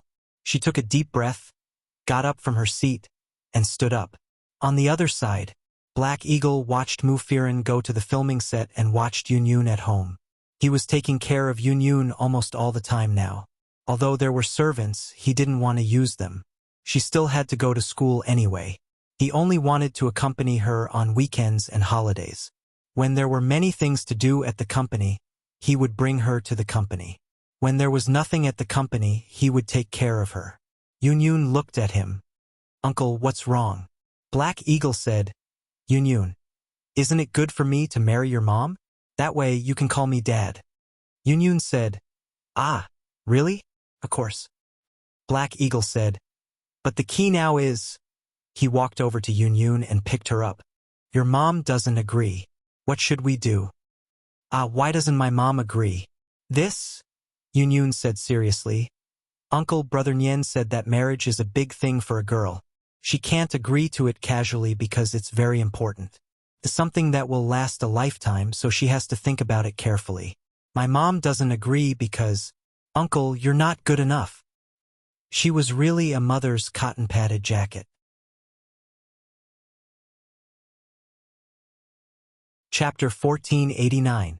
But looking at Yun, she was a girl after all. Black Eagle sighed and thought to himself, is it really not enough? But he wasn't the type to talk about love. At this moment, Mu Firen had already gone to the set. In the set, when Mu Firen arrived, several directors went out to welcome her. "Firen, it's great that you're here. I was wondering what to do." Mu Firen said, "What happened?" "Sai, let's not talk about it. Originally, it was quite good and we didn't have any conflicts. Then, she suddenly accepted a Hollywood blockbuster and left. We couldn't do anything about it. After all, she wanted to develop her career and we said that she had no professional ethics. That's not right. She said that she would pay for the breach of contract." Mu Firen looked at it and realized that it was a fantasy TV series. It seemed that it would have a good future. But she didn't want it and wanted to go to Hollywood. But it was true that everyone had different goals. Some people just felt that making a movie was better than a TV series and refused to work on a TV series. Mu Firen said, "Am I suitable? Look at me, director." The director said, "You're suitable. Your acting skills and image are both suitable. I'm afraid that I'm too old." "Forget it. People would believe that you're 20 years old." "How are you old?" The director welcomed her in with a smile. Inside, there was a woman with her arms around her chest. Her eyes were full of unwillingness. Mu Firen seemed to have seen her. She was a new rising star. She had seen her a few times before, but they had only met face to face. They weren't from the same company and they didn't have any cooperation, so they didn't know each other. Lin Che's company was cooperating with many other companies, and they would use some actors from other companies in their TV series so that the audience wouldn't get tired of watching the same few. Mu Firen remembered that her name was Zhou Tong. She only took a glance at her and didn't pay much attention to it. Seeing that Mu Firen had left, many artists came to watch. Looks like Mu Firen will definitely be the female lead this time. Of course, she's the Heavenly Queen. Tisk tsk. The Heavenly Queen is awesome. Zhou Tong snorted. The others looked at Zhou Tong and smiled. They wanted to watch the show and gossip because they didn't want to be responsible. Didn't we say that if it doesn't work out, Sister Tong Tong, you'll be the female lead? Yeah. We also thought that we wouldn't be able to find anyone to save the day by looking for them at the last minute. Who knew that the Heavenly Queen's schedule would be empty? It wasn't that Zhou Tong didn't know what they were thinking. Naturally, she wouldn't let them go out and say anything. She's the Heavenly Queen. She's been famous for so many years. Of course I have to be behind her. I've only debuted for a few years. What he meant was that she had only debuted not long ago and was still young. There would be plenty of opportunities in the future. It was as if she was the one who gave in to the Heavenly Queen. A few of them added fuel to the fire. Yeah, the Heavenly Queen is still so free.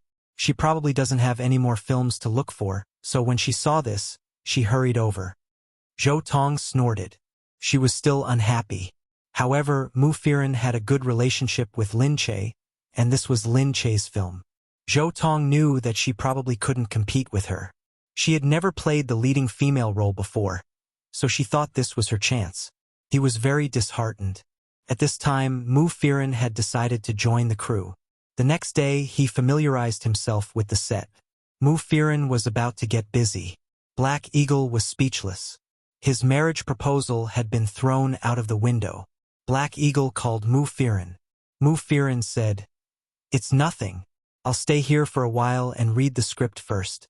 I'm not familiar with the script yet." "Okay. I'll take care of Yun Yun. Don't worry." "Okay. I'll find time to go home." "Then, how are you doing with the crew? Where are you going to sleep?" "Where can I sleep with the crew? I'll stay in a hotel. They've already arranged a better hotel for me. But I'm a newcomer and I'm already eye-catching. I'd better not be too ostentatious. I'll just stay casually." "What do you mean casually?" Black Eagle frowned. Okay. Don't worry about me. I'll read the script first." Alas? Hearing her hang up the phone, Black Eagle looked at her gloomily. After thinking for a while, he got up. "Hey, boss. Where are you going?" "No, I have to go to the crew and see where I'll stay. I can't be too ostentatious. If I'm not comfortable, how can I film well?" The others watched him run out speechlessly. Just tell him that he wanted to see his sister-in-law. In the crew, Mu Firen was still reading the script when she heard voices outside. She froze. She suddenly had a bad feeling. Felt familiar. She went to open the door. Sure enough, Black Eagle staff were serving supper outside. "Wow, there's supper to eat. That's great. Who sent it?" "Sister Firen bought it for us." "Wow, Sister Firen is so nice. She gave us benefits as soon as she arrived." "Haha. I heard it's from Sister Firen's boyfriend." The moment Mu Firen went out, she saw the bustle outside. She ran out and saw her assistant coming over. Speechless, she looked at Mu Firen and said, "Sister Firen." Others didn't know, but she knew that Brother Black Eagle must have acted first and reported later. Sure enough, Mu Firen came to find Black Hawk with a dark face. "Where is Mo Jinyen?" she asked one of Black Eagle's staff members. "Sister-in-law. Big brother is outside. Take a look." Mu Firen went out and saw Black Eagle standing there, observing the hotel where the crew was staying. He frowned and said, "This place is a little shabby." Mu Firen was speechless. Why are you here again? Black Eagle said, Why are you staying in such a shabby hotel? Boss, this is the closest place to the film city. The best place is in the city. Every day, I have to drive for an hour to get to the city. Am I crazy?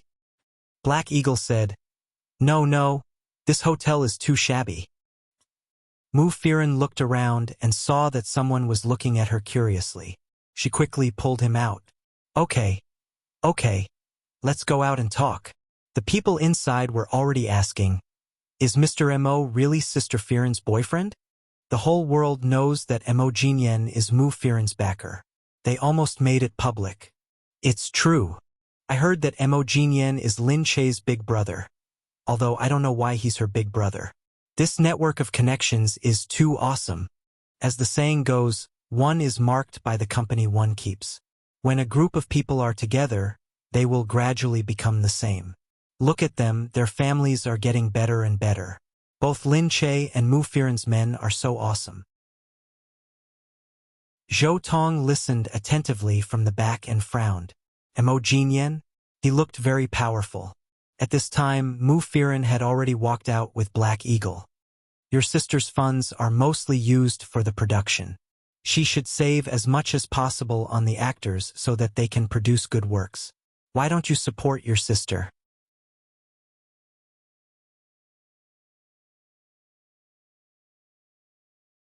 Chapter 1490. Haiying was unhappy when he heard it was Lin Che again. Haha. Her husband is so rich, but he is so stingy. Running a business is different from having a rich family. Do you have any motivation to shoot a TV series but you can't get a single cent? Haiying didn't think about anything else except that Mufirin's apartment was too lousy. Seeing that everyone was almost done, Mufirin said to Black Hawk, Don't you want to leave now? Haiying looked at her. No. Why? I'm going to stay here.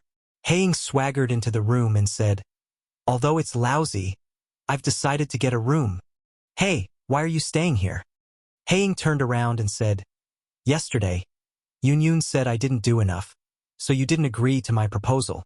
I think she is right. Yun is such a scammer. Haiying said, So I've decided to stay here with you. No need, really. All right, I've asked someone to get a room. Oh, what do you want to eat tonight? I'll get it for you. Mufirin looked desperate. She knew Haiying was up to no good. When they entered the room, everyone was still thanking Mufirin. They said to Mufirin enviously, Sister Firen, President Mo is so nice. He even came to visit you. Sister Firen, you are so lucky. Mufirin thought to herself, You will know how scary it is when you try it. Of course, although he had the intention. But every time he was carried away by a whim, he scared everyone. She looked at Haiying speechlessly and went upstairs with a sigh. On the other side, Gu Jingyan sped up and the court went to investigate. When Fu Chenxi and her family were having dinner, the judge arrived. Father Fu opened the door and said, What are you doing? We are here to investigate. Is Fu Chenxi here? The family looked at the judge with pale faces. After a while, the neighbors noticed the judge was here. Everyone started to guess. What's wrong with their daughter? I don't know. I think the source of the house is not right. Could it be that their family does some dirty business? No, they are not doing business. They stay at home every day, and no one goes out to do anything. They are either playing mahjong or strolling around. Who would be so free to do business? What's that for? I heard that their daughter gave the house to the mistress. Io, so cheap. The people outside looked at the family of three with disdain and disgust. The people who lived here were either rich or noble, and they hated mistresses very much. Fu Chenxi was suddenly stared at by those ugly gazes around her, and her heart was instantly filled with disappointment. What was going on? Why were they looking at him like that? It was as if she had committed some heinous crime. She hadn't done anything. The Fu family was still worried about their house. Gu Jingyan, you bitch. Ouch, this house is obviously our Chenxi's name. How could it be from an illegal source? You can't do this. The judge said, Where did you get the 10 million? Your family of three doesn't even have a job. We checked the list of the house, and the money came from Lu Corporation. They bought the house for you. That house is also our family's house. Now she said that this house was bought with her money, and she doesn't even know about it. She suspects that you are cheating her. You are also suspecting the swivel chair property. Ouch! How is that possible? You must be saying this because Gu Jingyan's family is rich. You can't do this. You can't bully us just because they are rich. The judge couldn't be bothered to listen to her. A few people said that they were going to seal the house and give them a deadline to move out. Dad Fu quickly said to Chenxi, "Hurry up and think of a way. This is a good house." Fu Chenxi was looking at how the people outside were staring at her. Their gazes made her feel as if she had been stripped naked. "No, we can't move out. We've lived here for so long, and this is our home. Why should we move out?" Fu Chenxi was being pulled, and she really wanted to die in her heart. "Hurry up and beg Liu Beichen. He bought this house for you." Liu Beichen. Did Liu Beichen know about this? Fu Chenxi opened her parents' door and called Liu Beichen. After a few beeps, Liu Beichen picked up the phone. "What's wrong with Jingyan? Is she trying to take revenge on me? Don't you know that Jingyan is angry? She asked the judge to seal my house." Liu Beichen listened to the voice but didn't say a word. "Beichen, are you listening?" "I'm listening," Liu Beichen said. "I got it." What do you mean by you got it?" "What I mean is," Liu Beichen said calmly, "she did not give her consent to this house, and she has the right to take it back." Fu Chenxi dropped the phone on the floor. Clatter. What did Liu Beichen say? Liu Beichen acted as if he didn't hear her and said, "Okay, I'll hang up now." Liu Beichen hung up and Fu Chenxi fell to the ground. She looked at her parents who were still arguing with the people in the court and then at the onlookers. Gu Jingyan. It must be Gu Jingyan, she was behind this. What she said that day. She wanted to take everything back. She wasn't joking. Fu Chenxi was so angry and upset. But what should she do? What could she do? No, she had to find Gu Jingyan. She had to find Liu Beichen. She had loved Liu Beichen for so long. He couldn't abandon her like this. In the office, Gu Jingyan heard the person on the phone saying that the house was being taken back. She nodded and didn't care anymore. At this moment, Fu Chenxi's scolding came from outside. This was Liu Enterprises. Gu Jingyan was still working in Liu Enterprises because she was still a shareholder of Liu Enterprises and had a position here. Although they were divorced, her career was still tied to Liu Beichen's. Recently, Liu Beichen didn't come to work, so she didn't see him in the office. As for Fu Chenxi, she had probably been to the Gu family before, so the people outside knew about her. She shouted, "I want to see Liu Beichen. Miss Fu, Boss Liu isn't here. Don't lie to me. It's impossible. Boss Liu hasn't been here for a few days." The people outside looked at Fu Chenxi with disgust.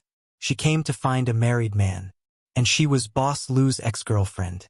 Ex-girlfriends were really disgusting, especially when Fu Chenxi turned her ex-girlfriend into a mistress. Everyone was disgusted. In the past, Fu Chenxi didn't care. As long as she could see Liu Beichen, she didn't care about anything. But now her heart hurt. What did she do wrong? Why did everyone think she was a mistress? It was clearly Gu Jingyan who was the one.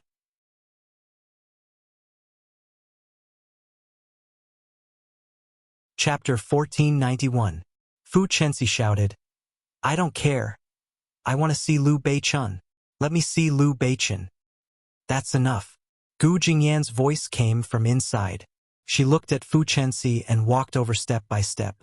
Fu Chenxi's screams slowly turned into numbness. Seeing Gu Jingyan walking over, followed by two women who kept looking at her in disdain, Fu Chenxi held her breath, and her eyes turned red. Gu Jingyan. Gu Jingyan frowned and looked at her. "This is the company. What's the point of making a scene here?" Fu Chenxi laughed. "What do you mean? What do you mean by chasing me out onto the streets and making me sleep outside?" The people around them looked over curiously. Was this a drama between the wife and the little pervert? It was interesting to watch. Gu Jingyan looked at the crowd and paused for a moment. "All right, all of you leave first." It was a pity that they couldn't watch Gu Jingyan teach Fu Chenxi a lesson.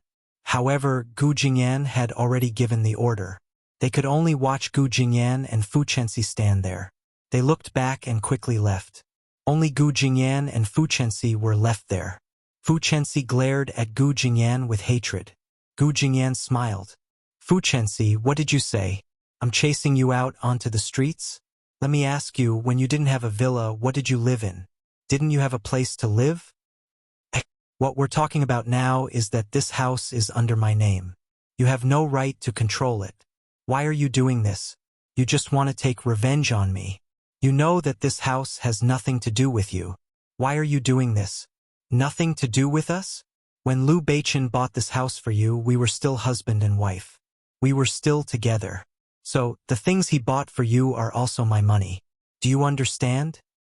Nonsense, Fu Chenxi said angrily. Liu Beichen is rich. Haha, so what? You think he can spend it on you? He has plenty of money, but it has nothing to do with you. That money belongs to us. The two of us work day and night together to accumulate it.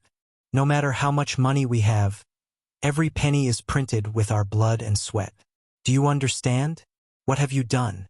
Do you think you can get a villa for free just because you shed a few tears? What do you think your tears are? Pearls? These sarcastic words caused Fu Chenxi's face to immediately turn red. Fu Chenxi's eyes twitched. But, don't try to use such words to lecture me. You were in the wrong from the start. Gu Jingyan, you stole my boyfriend first.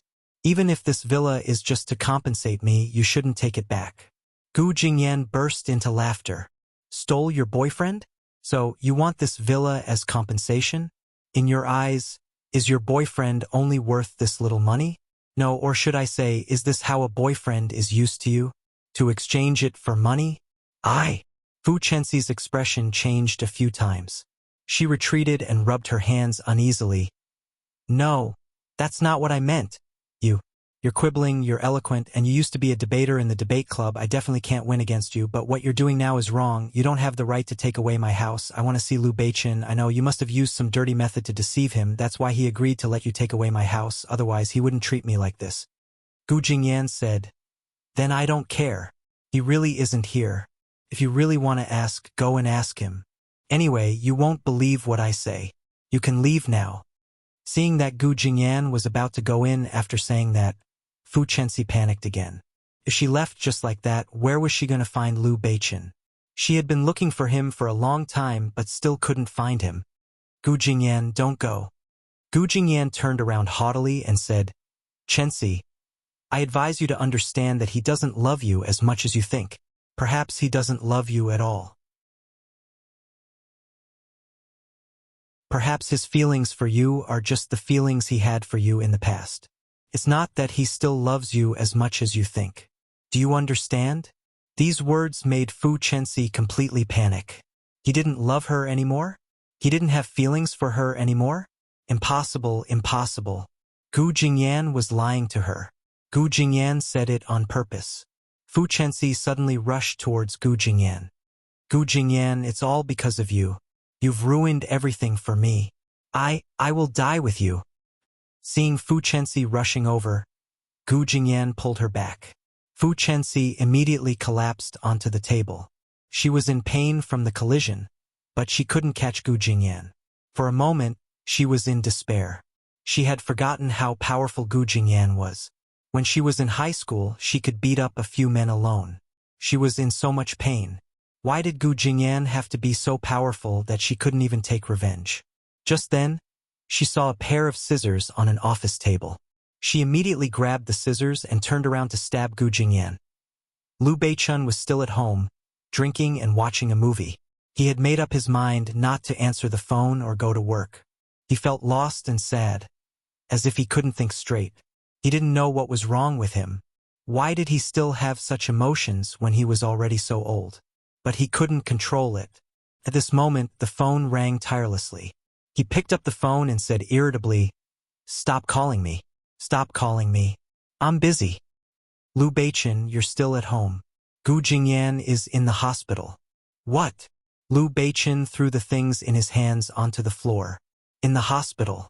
There were people coming and going. In the trauma department, the blood could be seen clearly on the floor. Liu Beichen came in reeking of alcohol. Seeing the blood on the floor, he felt his vision go black. He held onto the wall and walked in. When he saw the nurse, he pulled her over and asked, "Where's Gu Jingyan?" The nurse was shocked.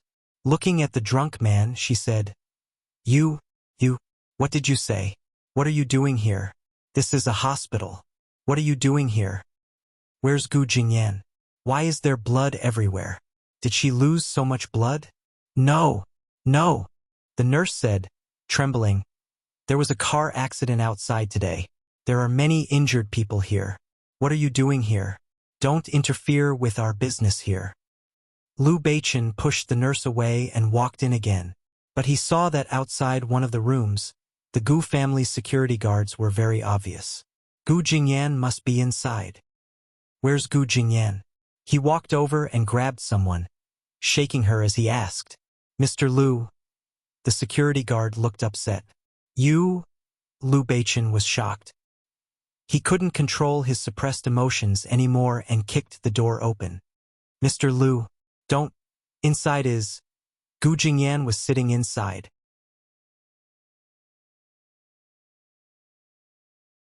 Chapter 1492. On the other side, the doctor was bandaging her finger. The doctor was shocked to see the man who had kicked the door open. You? The doctor stood up hurriedly. When he saw that it was Liu Beichen, he heaved a sigh of relief and stopped. Liu Beichen? They all knew him. Was he Gu Jingyan's husband? The couple was very popular on the internet. Mr. Liu, you're here at the right time.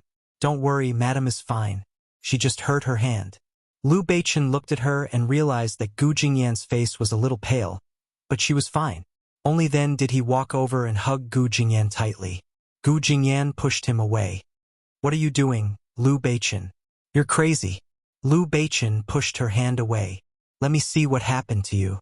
How did you end up in the hospital? Gu Jingyan paused and looked at his anxious face. You think I'm in the hospital because I'm hurt? Liu Beichen looked at Gu Jingyan's expression and asked, What's wrong? There was something wrong with her expression. He knew Gu Jingyan very well. He could tell that something was wrong with her even if she frowned. Gu Jingyan thought that he had come to the hospital because he thought she was injured. But she wasn't the one who was injured. After he found out the truth, she was afraid that he would start to get angry at her again and hate her to the core. She pushed his hand away. Liu Beichen, I'm not injured. When have you ever seen me injured? You're not injured. Liu Beichen grabbed her hand. She really didn't think of herself as a woman. Other women would want the whole world to know if they were hurt. Gu Jingyan stood up seriously. It seems that they didn't tell you everything. Someone else is injured. What? Gu Jingyan brought Liu Beichen to the ward next door. The floor was covered in blood. Fu Chenxi was injured and lying on the bed. Her face was pale and she was crying so hard that she couldn't breathe. When she saw Liu Beichen, she struggled to stand up. Beichen, I thought I would never see you again. Hey patient, don't move. I'm still bandaging your wound. Her arm was injured. It was bleeding profusely and her white sleeve was stained red. Gu Jingyan stood quietly at the back and watched as Fu Chenxi pounced on Liu Beichen. Liu Beichen frowned at her and then looked at Gu Jingyan. He immediately pushed Fu Chenxi away and asked the doctor to pick her up. Doctor, hold her up. The doctor quickly helped her up. Fu Chenxi was stunned. Then, she glared at Gu Jingyan, who was at the side, hatefully. Sir, she wanted to kill me. Liu Beichen's eyes widened as he turned to look at Gu Jingyan. Gu Jingyan's expression did not change. She stood there and looked at Fu Chenxi calmly. Fu Chenxi said, Look, it's her. How could she treat me like this? Liu Beichen looked at Gu Jingyan and asked, What on earth is going on? Gu Jingyan looked at him. Why don't you ask her first? Fu Chenxi immediately cried out. I went to the company to look for you, but she said you weren't there. After letting everyone else leave, she hurt me. If I hadn't dodged quickly, I might have already died. Gu Jingyan laughed and said, Don't you see? You dodged so fast. Fu Chenxi, can you think about the reality before you lie? If I wanted to hurt you, how much would you open? Do you think I studied in the Gu family for nothing? Fu Chenxi froze. She could only look at Liu Beichen with her pitiful eyes. Unfortunately, even if she looked pitiful, she was definitely not delicate and pitiful. Instead, she looked like a lunatic. Her appearance was so frightening. His body was covered in blood, his hair was messy, and his face was stained with blood and dirt. It was almost impossible to tell what it originally looked like. Fu Chenxi looked at Gu Jingyan and then at Fu Chenxi. Gu Jingyan had an indifferent look on her face. Liu Beichen took a deep breath, turned around, and walked up to Fu Chenxi. Fu Chenxi's eyes lit up. Beichen, it really hurts. Liu Beichen stared at her and said, "All right, Chenxi, Jingyan is right. Don't you know what Jingyan is capable of? If she really wanted to hurt you, you wouldn't be in the hospital with just a broken arm." The expression on Fu Chenxi's face froze. What do you mean?" She looked at Liu Beichen in disbelief. Liu Beichen took a deep breath and said, "Chenxi, what I mean is that you should stop looking for Jingyan. It's not right for you to cause trouble in the company. This is between you and me, don't drag Jingyan into it. She shouldn't be paying for our problems. She shouldn't waste her time dealing with us. She's already very busy and has many things to do. Don't disturb her. Okay?" This time, Fu Chenxi understood what he meant. However, his heart was already half dead. She looked at Liu Beichen in a daze and shook her head. She wanted to laugh and cry at the same time. In the end, she bit her lower lip and threw herself at Gu Jingyan. "Gu Jingyan, I'm going to die with you." Gu Jingyan would never have thought that Fu Chenxi would also go crazy here. She quickly tried to block her, but before she could reach out, she felt Liu Beichen hugging Gu Jingyan and leaning back. Fu Chenxi's hands were full.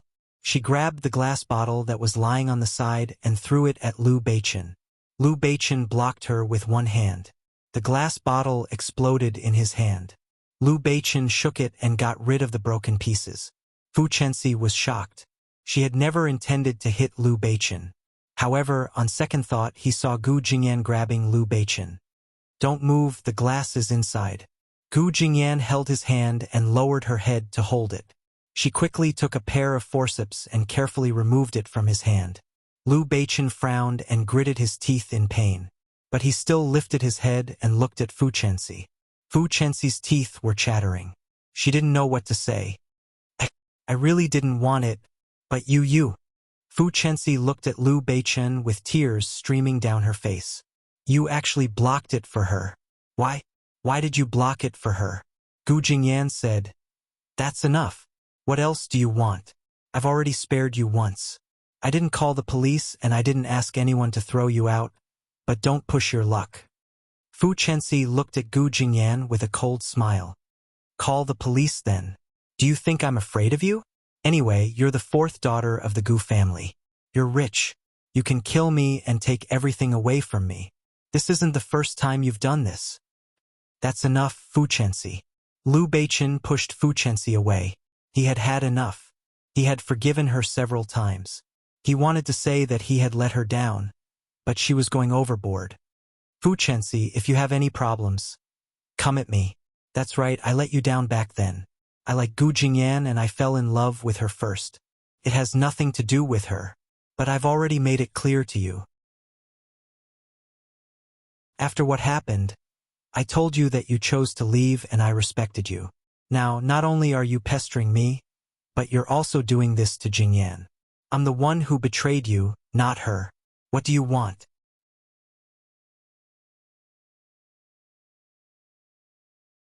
Chapter 1493. What? You said you liked Gu Jingyan. Fu Chenxi wanted to say that she had heard wrongly, but Liu Beichen was already in a daze. Yes, he had said those words, but it was exactly what he had in mind. Liu Beichen looked at Gu Jingyan. Gu Jingyan looked back at Liu Beichen in a daze. She had thought that she would never hear him say that he liked her. She had thought that there would be nothing between them other than quarreling. Back then, she had treated him as a friend and a brother. In fact, deep in her heart, she had also wondered if he would like her a little. When he had acted like he cared about her, when he had shielded her from disaster, when he had disregarded his own safety to help her. But she had never dared to think that way, because she had never dared to. She had always told herself that perhaps he was this kind of person. He was warm-hearted and silly, willing to do anything for his friends. She had never been his type. He had treated her well because they were friends. Sometimes they were worried that once they said that they liked each other, they would not be able to be friends. Would they not be able to be friends anymore? And so, they had been friends for life. There were so many stories like this. Because of worry, no one had dared to confess or take the first step. It was because of this that they ended up where they were today, wasn't it? Although Gu Jingyan sighed in her heart, she also understood that they had already reached this step. Was it too late to think about this now? She had never said that she liked him. He was already her ex-husband. All these years, he had broken her heart. Liu Beichen looked at Gu Jingyan calmly.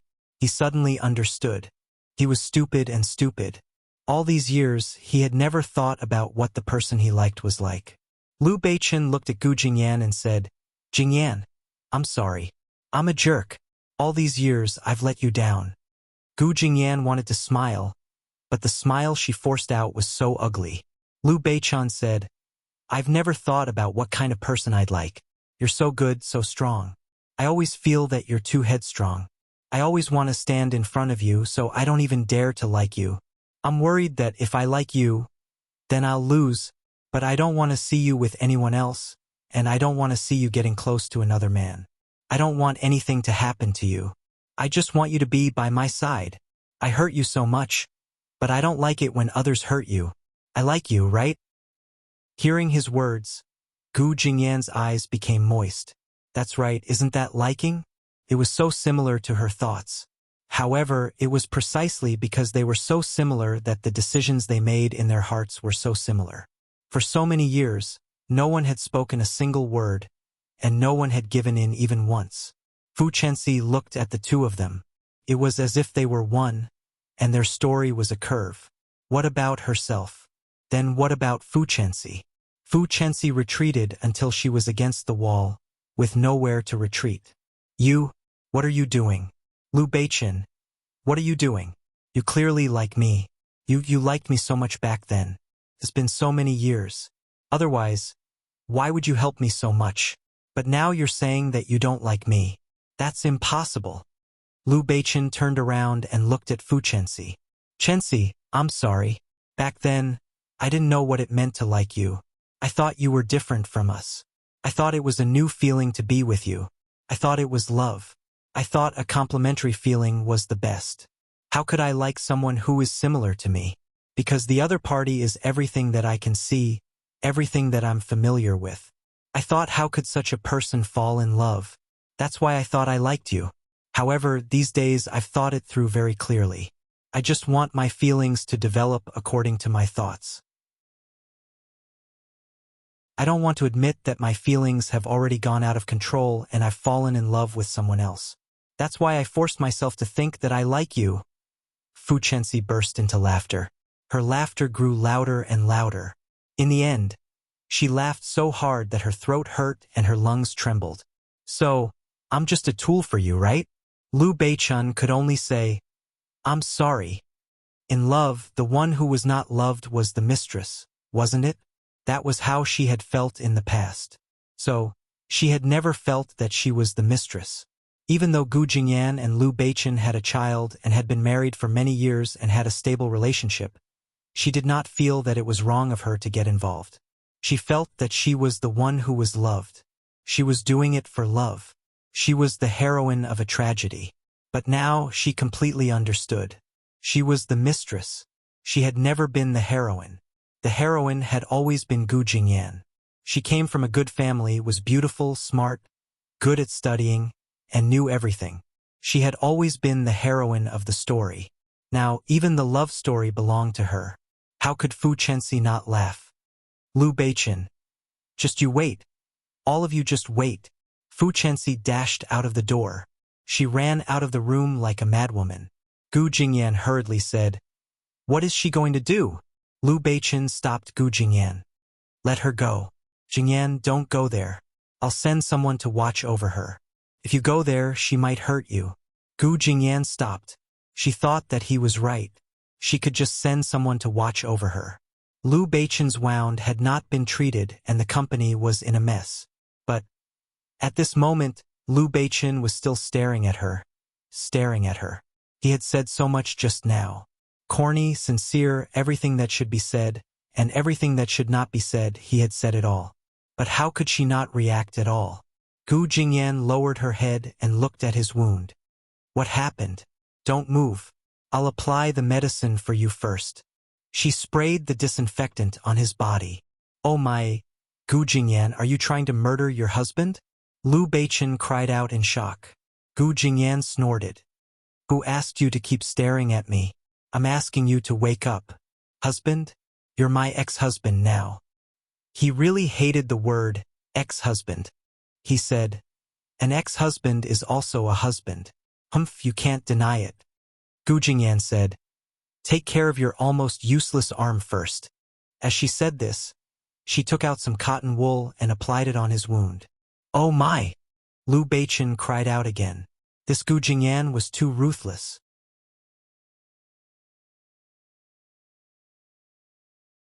Chapter 1494. Gu Jingyan wanted to laugh when she saw him like this, but she held it in. The doctor had already rushed over. Gu Jingyan said, all right, since the doctor is here, let him do it. Liu Beichen grabbed Gu Jingyan and looked at her with a burning gaze. No, you do it. Gu Jingyan frowned and looked up. Why? The doctor will do it. I'm not a professional. Liu Beichen looked at the doctor coldly. The doctor quickly shrank back. He didn't dare to go forward. Liu Beichen looked at her disdainfully. Why? This is also because of you. Can't you do it for me? Gu Jingyan was really fine. She owed him. Gu Jingyan had no choice but to help him. She lowered her head and carefully applied the medicine for him. Gu Jingyan didn't notice that the man beside her was looking down at her carefully. Her ears were small and so was her face. He didn't know why. In the past, he had always thought that she was tall and big. Now that he looked at her, he realized that she was actually so small, especially in front of him. She looked so thin and weak. But she was so competitive. What a self-contradictory woman. His hands couldn't help but slowly explore her body.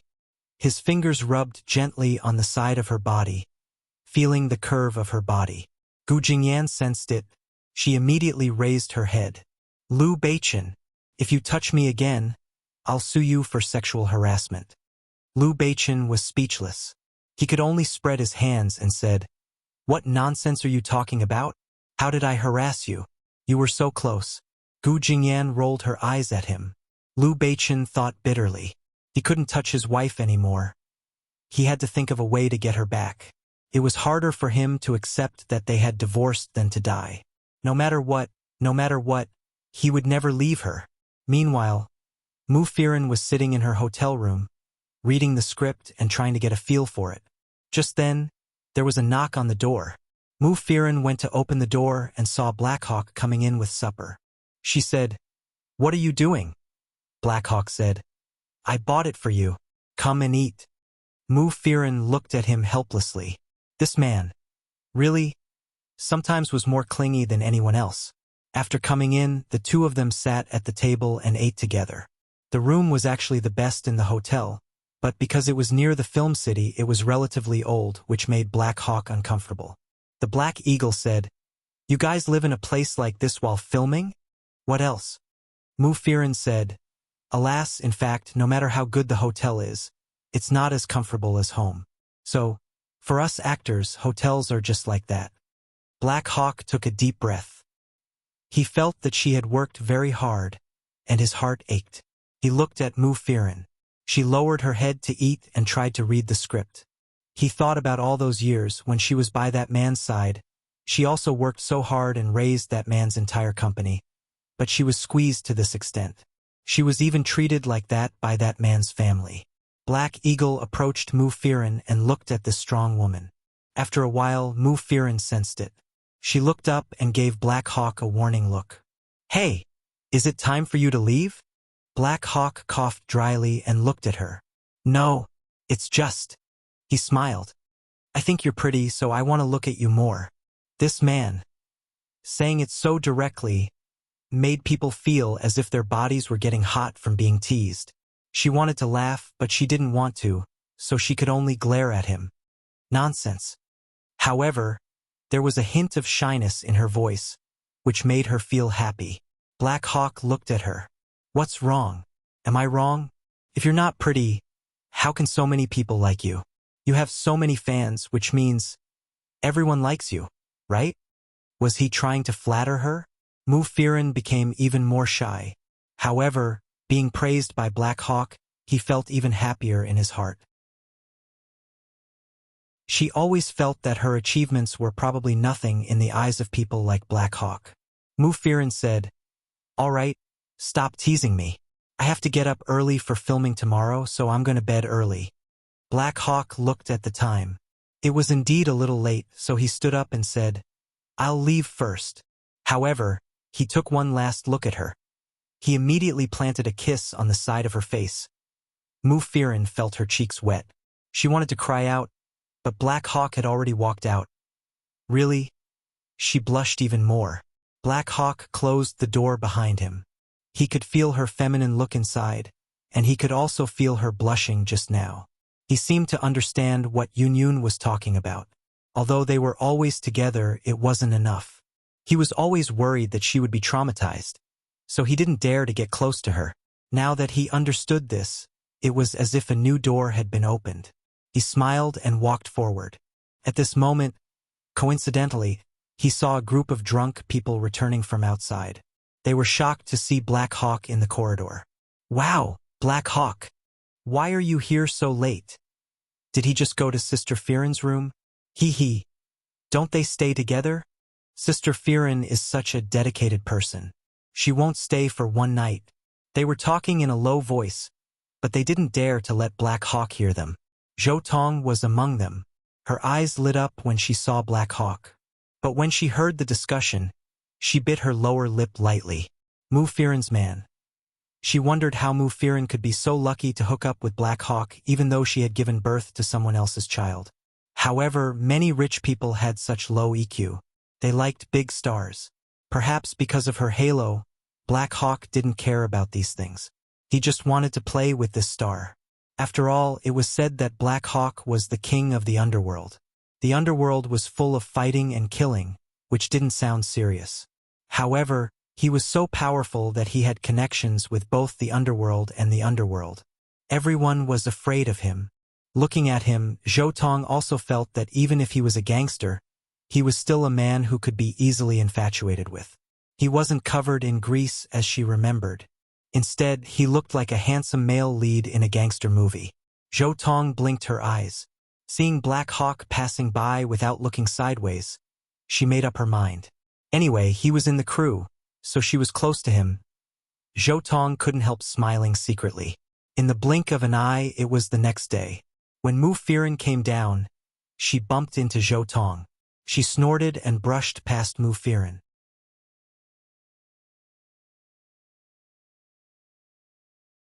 Chapter 1495. Her assistant said angrily, "Hey, what is she doing? Why didn't she say anything when she bumped into her? How dare she touch Sister Firen?" Mufirin raised her head. She didn't remember offending Zhou Tong.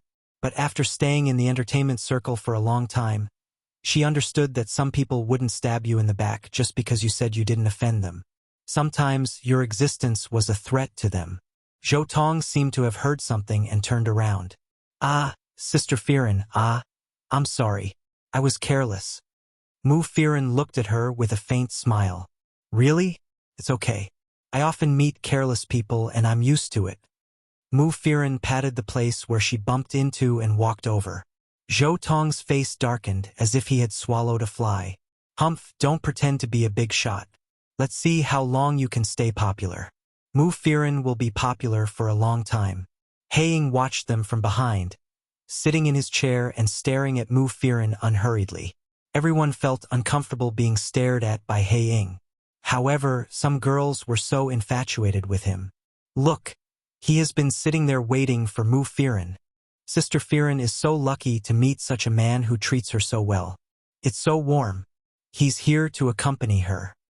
Mu Firen felt annoyed by his stare, let alone the others. She was also curious. Just because he was Hae-ing, the director didn't care whether he was a member of the crew or not and just let him sit there and affect the filming. Mu Firen looked back at Hae-ing and walked over. "Don't you have anything else to do?" "Not today," he said after drinking some water. "Then you might as well go back to the hotel." Hae-ing grabbed her hand. "I want to wait for you here. Can't I?" Mu Firen pulled her hand back immediately, but everyone saw it. She glared at Hae-ing shyly. Hae-ing smiled and said to her in a low voice, "Okay, I won't disturb you. Anyway, there are so many people watching. It doesn't make a difference if I'm here." How could it not be much? Didn't he see that there were so many people staring at them? Mu Firen had no choice but to say, "Why don't you get me some brown sugar ginger tea? My stomach hurts." "Is that so?" Black Hawk frowned. "I told you there's something wrong with living here. It has nothing to do with that. Maybe I can't eat so much at night." When he heard that he was the one who brought her supper that night, he immediately felt a little guilty. So he immediately said, "Okay, I'll get it for you." Seeing that Black Hawk had finally left, Mu Firen hurriedly asked people to come over and continue filming. Without him around, the efficiency was indeed much higher. However, at this moment, Zhou Tong saw Black Hawk leaving. She looked over and hurriedly followed. How could the Black Eagle make any sugar water? When he got outside, he placed one hand in his pocket and used the other to make a phone call for someone to do it. He turned his head and saw Zhou Tong walking over with a smile. "What's wrong, Mr. Mo? Is Sister Firen in trouble?" Zhou Tong looked at the eagle. The men she usually met were all from humble families. None of them were so famous. It seemed that Mu Firen's popularity was not a coincidence. So many people were helping her, and the rich man behind her was so powerful. If she followed Black Hawk, she would be much closer to the Empress, right? Black Hawk didn't know her, so he didn't say much. He raised his eyebrows and walked over as if he didn't know her. Alas! However, Zhou Tong could climb up so quickly, which meant that she was not a pushover. If he didn't appreciate her help, could he just walk over? No. Zhou Tong's body tilted and she fell down. Ouch! That voice sounded like a strangled voice. If outsiders heard it, they would definitely not be able to bear it and would have goosebumps all over their bodies. Black Hawk narrowed his eyes and turned around. His dark eyes stared at the woman who had delivered herself to his door. He smiled and turned back. "Do you want to get up by yourself? Or do you want me to help you up?" "You help me up. I can't get up." "I don't want to help you up. I don't like to serve others. I only like to be served." When Zhou Tong heard this, she immediately stood up. "Really? Then I'm the best at serving people." This was a sign. Black Hawk was trying to sound her out. Black Hawk snorted and looked at her. "Are you sure? I do need someone who knows how to serve people." Zhou Tong's eyes lit up. "Is Sister Firen not good enough for you?" Black Hawk raised his eyebrows and didn't say anything. Zhou Tong immediately understood. Maybe it's true. After all, Sister Firen is a little old and can't learn all kinds of tricks. There are so many tricks nowadays. As she said this, she winked and looked very seductive. Black Hawk was still smiling mysteriously. "In that case, wait for my news tonight." Zhou Tong's heart lit up. She immediately said, "Really? Okay, I'll wait for you." Hae-ing smiled at her and walked past her. Zhou Tong's heart lit up even more when she saw him. There was no man who couldn't be seduced, only women who didn't work hard. She thought that she would soon become Black Hawk's woman. She didn't know if she would soon become the next diva. She was even more excited. At night, Zhou Tong soon got the news that he was waiting for her in the charm bar next to her. Zhou Tong immediately dressed up and walked out. When she arrived at the door, she saw Mu Firen was also going out. Zhou Tong was wondering why Mu Firen was going out since Black Hawk asked her out. "Hey, Sister Firen, are you going out?" Mu Firen saw Zhou Tong and was a little surprised that she was surrounded by a rouge fragrance. "Yeah." Zhou Tong said, "I'm going out soon." "Really? Have fun." "I'm leaving." Zhou Tong snorted. "Okay, goodbye, Sister Firen. Your time is about to end. It's my time now. Zhou Tong's words were full of arrogance and sarcasm. Mu Firen looked at her and didn't pay much attention to her. Zhou Tong thought that since she was going out alone, it seemed that she wasn't going on a date with Black Hawk. Otherwise, Black Hawk would have been with her. Zhou Tong soon went out to the charm bar. She looked around but didn't find Black Hawk. Unexpectedly, at this moment, a man suddenly pulled her over. Zhou Tong, right? Zhou Tong recognized that this man was from Black Hawk. It's me. Black Hawk. Is he inside? He. Come in. Zhou Tong was pulled in at once. The moment she entered, she felt that something was wrong. However, the man from before said, "Boss is really good to us. I heard that he specially found someone who has a lot of tricks, is skilled, and is especially good at serving people. There's no need to stand on ceremony. Come, let's go." What? Zhou Tong was stunned. How could you? How could we? Haha. Do you think we're kind-hearted people? You didn't ask who we are before you offend our boss. The man's eyes darkened and he pushed Zhou Tong onto the sofa. No! Zhou Tong shouted again, but it was useless.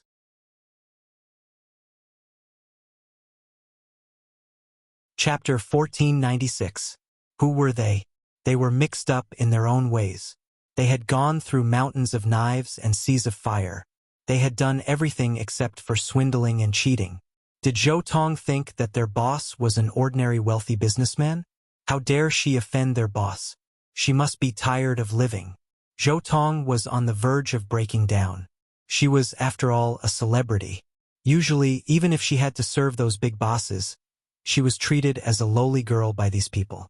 Even so, she didn't dare to make it public, because they had taken a lot of videos while playing with her.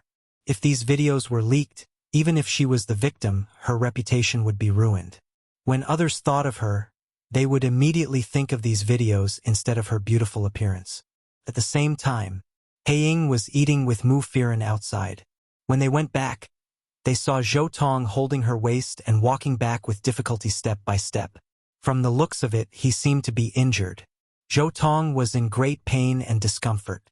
She felt as if her bones had fallen apart. She was cursing inwardly when she looked up and saw Mu Firen and Haiying walking towards her side by side. Haiying was standing by the side with a smile.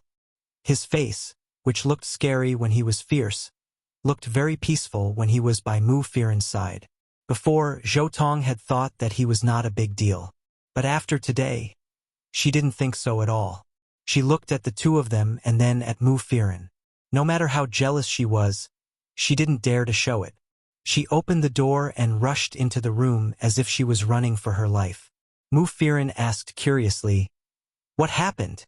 Haiying looked at her and smiled. "Let's go and have a rest." The next day, Zhou Tong was very respectful and polite when she saw her. She didn't dare to speak sarcastically anymore. She wouldn't meet her face to face unless it was necessary. If she saw her from afar, she would quickly avoid her. Mu Firen felt very strange. She wondered if Haiying had warned her, but she didn't know that such a thing had happened that day. However, the news had already spread like wildfire in the industry. Not to mention others, Lin Che had already received the news. Because it was a TV series, although Lin Che's family had produced many TV series, she still paid attention to every one of them. Therefore, Lin Che came over to visit them as usual. As soon as Lin Che arrived, everyone consciously became more obedient.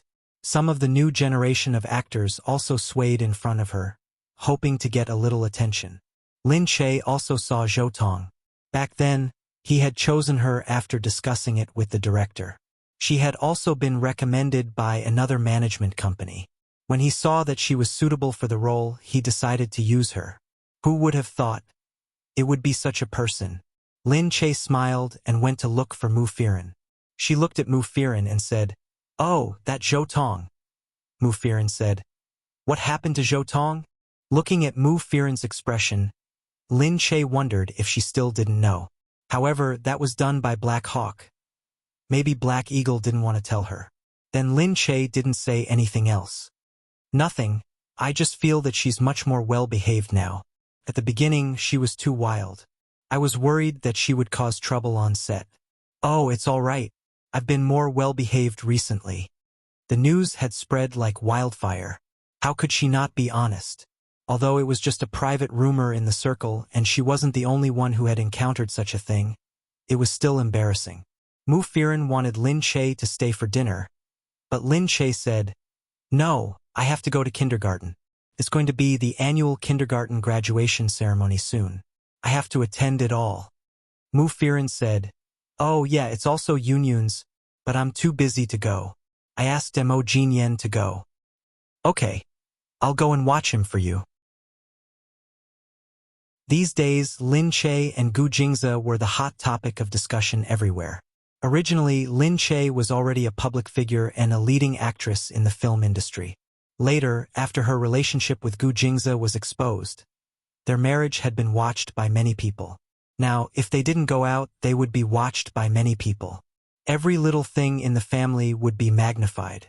Even their daily life would be exposed to the public. At first, Lin Che wasn't used to it, but later on, it didn't matter. Anyway, if people liked to watch, they could just pretend that these people didn't exist. And now, the two children, who were getting older, had become the object of everyone's attention. Shi Yuan, who had participated in a variety show, was already very famous. Later on, Nian Nian caught up. Because of his little face, which made young girls excited, and the cute setting of a sitcom, he became even more popular. The two children, who were only in kindergarten, were already the most famous children. Everyone in the country knew about them. Gu Xinian was really calm. Just like that, he acted as if nothing had happened, and continued to live his life as he should. Gu Xiuan, on the other hand, was much more fiery. Whenever he was free, he would look at the reporters and ask, "What are you doing, sister? Why are you taking pictures of me? Brother, what are you doing? Brother, who are you taking pictures of me for?" Seeing Gu Xiuan's innocent look, the paparazzi felt a little embarrassed. Gu Xiuan was still very young, but she had already started acting in movies. But Lin Che wasn't prepared to let her act in movies. It was already good enough for her to occasionally guest star in his family's TV series. But Yu Minmin kept saying that Gu Xiuan was very talented. Whether it was singing, acting, dancing, or speaking, it seemed that she already had a nose and eyes. Her future was limitless. Lin Che didn't want to hinder his child's path. If she really wanted to show off and walk the path of the entertainment industry, then so be it. But her starting point was obviously much higher than his. At such a young age, she was already a little child star and was known by everyone. But Gu Xinian didn't perform, nor did he sing. Just by standing there, he was already like a child star. Now, when she walked on the streets, many little fans would start calling her hubby. Lin Che really didn't know what to say to his son. The kindergarten's graduation ceremony was also surrounded by a group of reporters.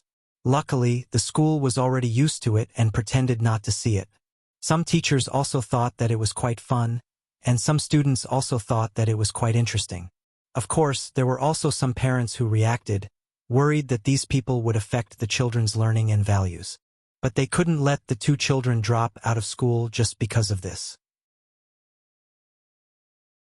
The parents wouldn't be happy to let them drop out of school on their own. After all, other than this problem, the other teachers were good, so some parents would just go online to denounce the unscrupulous paparazzi.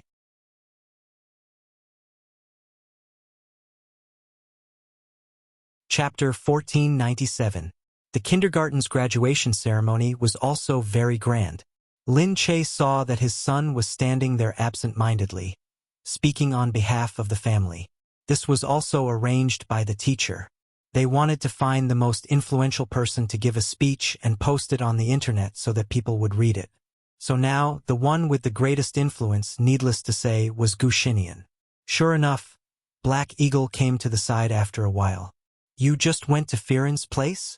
Black Eagle touched Lin Che's shoulder. Lin Che said, "Yeah." Black Eagle scratched his nose. "You didn't say anything to her, did you?" Lin Che smiled and looked at Black Eagle. "Oh, you were talking about Zhou Tong's problem, right? Well, Black Eagle's eyes darkened and he said threateningly, "What's wrong? Didn't you tell her?" Lin Che laughed. "All right, don't worry, I didn't. The Black Eagle showed her a fist. "Hey, your sister-in-law is here," Black Eagle said. Lin Che turned around and saw that it was Gu Jingyan. Gu Jingyan walked over with a smile. "You two are here." Lin Che said, "Yeah. Did you see Apple?" "Yeah, I saw him. He's inside. It's okay. I'll just watch from here." Gu Jingyan looked at Gu Xinian, who was on the stage. "Your Nian Nian is becoming more and more like his father." Lin Che shrugged. "It's all because of the Gu family's genes."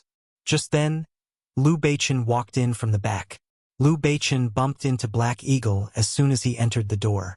The two of them looked at each other awkwardly for a while and then turned to the side. Gu Jingyan exchanged glances with Lin Che, then shrugged her shoulders speechlessly. Sometimes, men were more shy than women. Lin Che interrupted their awkwardness. "Liu Beichen, you're here. How rare." Liu Beichen said, "What's wrong? Can't I come to see my son graduate?" "Really? I used to think that Jingyan was a typical widower raising a child. You don't usually show up." "What widower raising a child?" Liu Beichen looked inside and thought about it. It seemed to be true. Apple actually liked his father quite a lot. He would come to Liu Beichen whenever he was free. However, it couldn't be said to be taking care of the child. It was more like playing when there was nothing to do.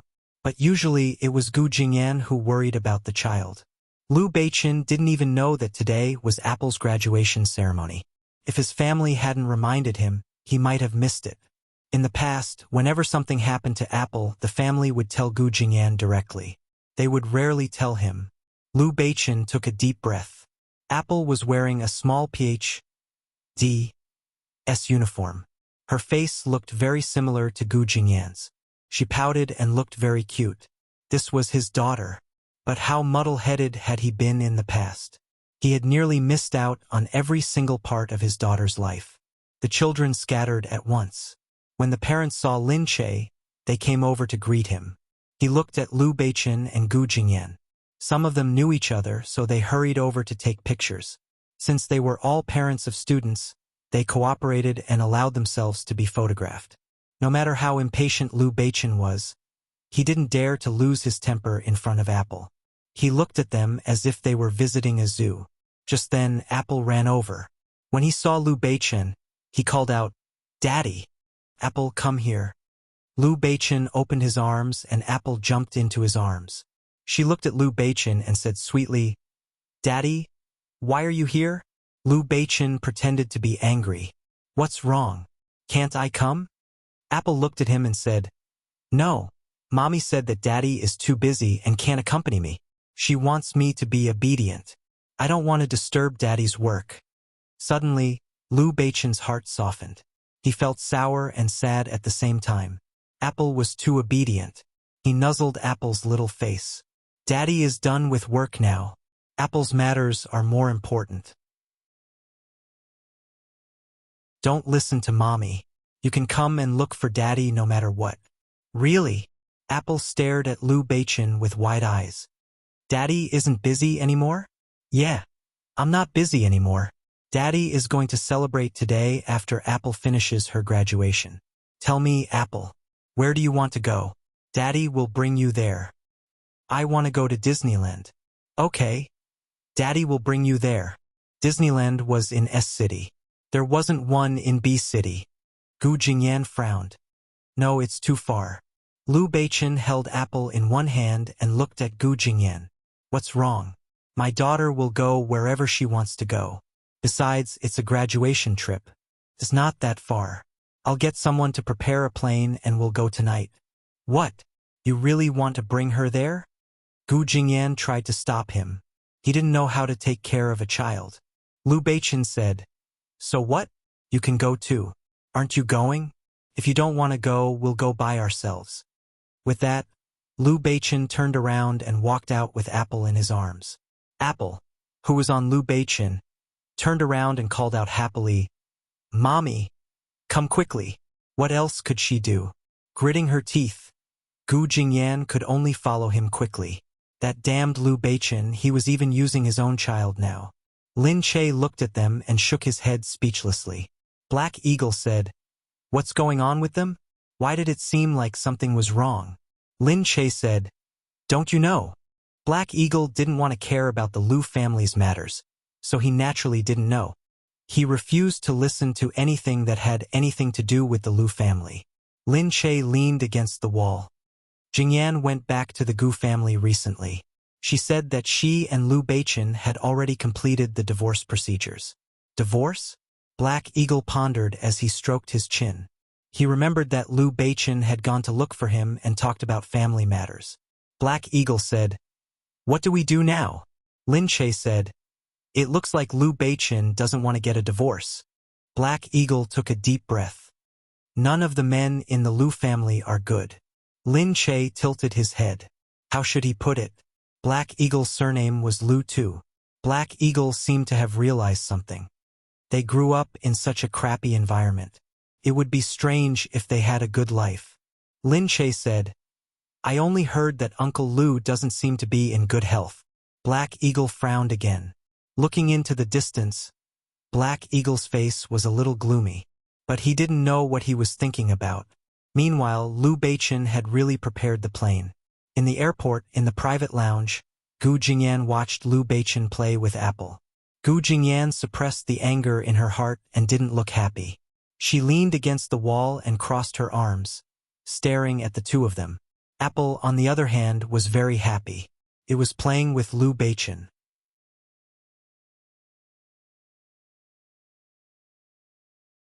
Chapter 1498. All the way to S City. They checked into a toy hotel near Disneyland. Apple was very happy because there were dolls everywhere. When they entered, Liu Beichen said, "Book a room." Gu Jingyan said, "2 rooms." Liu Beichen looked at Gu Jingyan. "That's such a waste of money. 1 suite is enough." Gu Jingyan was expressionless. "No, I want one for myself." The shop assistant looked at the two of them and knew that they were the famous Liu Beichen and Gu Jingyan. But weren't they husband and wife? Why did they want 2 rooms now? Did they quarrel? The shop assistant said, "There's only 1 presidential suite and the other is the standard room." Liu Beichen said, "Very well, we want the presidential suite." Gu Jingyan said, "I want the standard room." Liu Beichen looked at her. "Then will you let Apple stay with me?" "No, I want to bring Apple." Liu Beichen? He wouldn't bring anything. Liu Beichen said, "Hehe, I'd rather die than let my daughter stay in the standard room." "Why? The standard room is good too." This hotel was very expensive and the standard room was very clean. "No, my daughter has to be pampered. I'll bring her to the presidential suite. If you don't want to, you can stay in the standard room." "You?" The shop assistant quickly said, "Mrs. Liu, the presidential suite has 3 rooms. It's okay if you stay." Liu Beichen had already taken out his identification. "Give me a presidential suite." Gu Jingyan looked at him, although she didn't want to. Luckily, the presidential suite did have 3 rooms. At night, Gu Jingyan worked remotely on the computer. Liu Beichen played with Apple. Speaking of which, the family of 3 rarely went out together. He had always quarreled with Gu Jingyan and had long forgotten about other things. How could he have remembered to take a child out on a trip? At this moment, the family of 3 was in 1 room. He watched Gu Jingyan play with Apple while she worked. He had been a stay-at-home father for the whole night and was exhausted. When he finally coaxed Apple to sleep, he realized that it wasn't easy to take care of a child. He was so busy that he almost broke down after one night. However, Gu Jingyan might have spent every night like this in the past. Although there were many servants and wet nurses in the house, Gu Jingyan was indeed a very competent mother. As long as she had the energy, she would take care of the child by herself at night. In the past, he didn't think it was a big deal to play with children. But today, he threw himself on the bed, feeling more tired than a day's work. "Gu Jingyan, go to sleep." Gu Jingyan leaned against the sofa and looked at the computer. "Okay. Hurry up, stop working. If you came out to play, then come out to play. Who asked you to work? I'll be done in a while." Liu Beichen glanced at it, got up, and went out to make a call to headquarters. After a while, Gu Jingyan came out and shouted, "Liu Beichen, were you the one who told them to go home and stop working?" Lu Beichen coolly threw his phone into his pocket. Even if you don't want to sleep, I still want to sleep. Alright, let's go. Get out of my way. Gu Jingyan snorted and pushed Lu Beichen away. Midnight. Gu Jingyan was sound asleep. The door was pushed open, revealing a small gap. Lu Beichen went to the bedside and looked at Gu Jingyan sleeping with the apple in her arms.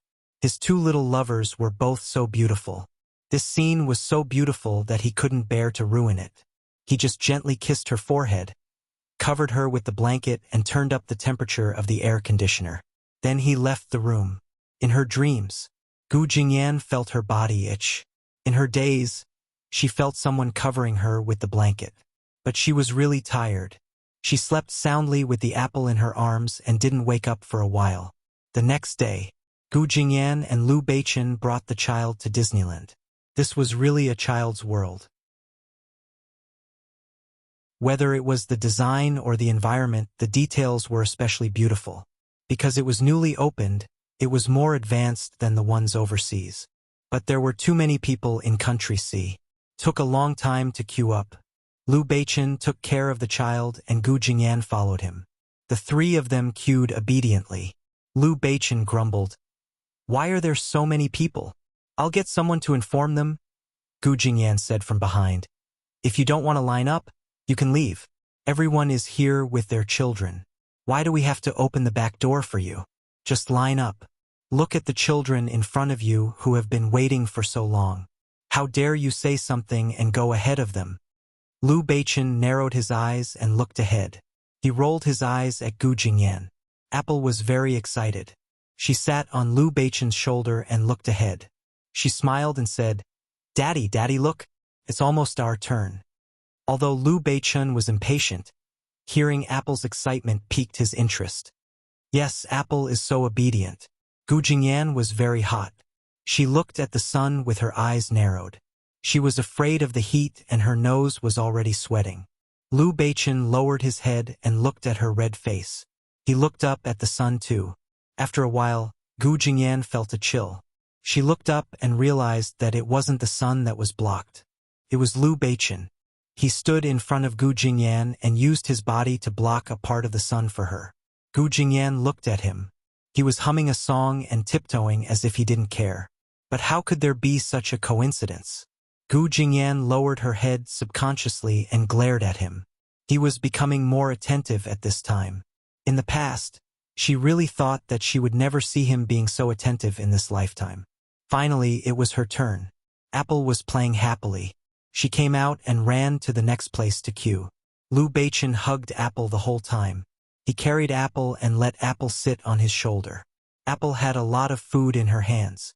She ate ice cream and candy at times. Behind her, she hung a balloon on her body. The family of three did not stop to rest. Apple was very energetic. When she wasn't playing, she would run along the road.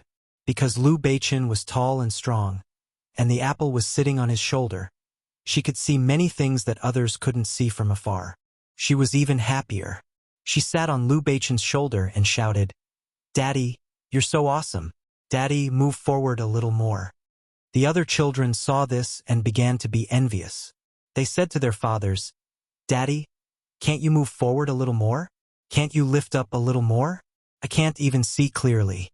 Look at Daddy." Her father looked over and pursed his lips. All right. Daddy is tall and strong. Daddy doesn't have any strength. Just bear with it."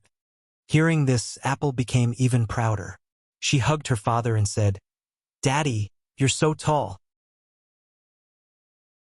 Lu Beichen was overjoyed by his little girl's praise and became even more energetic. Gu Jingyan looked at the childish father and daughter from behind. Really unknowingly, there was a feeling of happiness that she hadn't felt in a long time.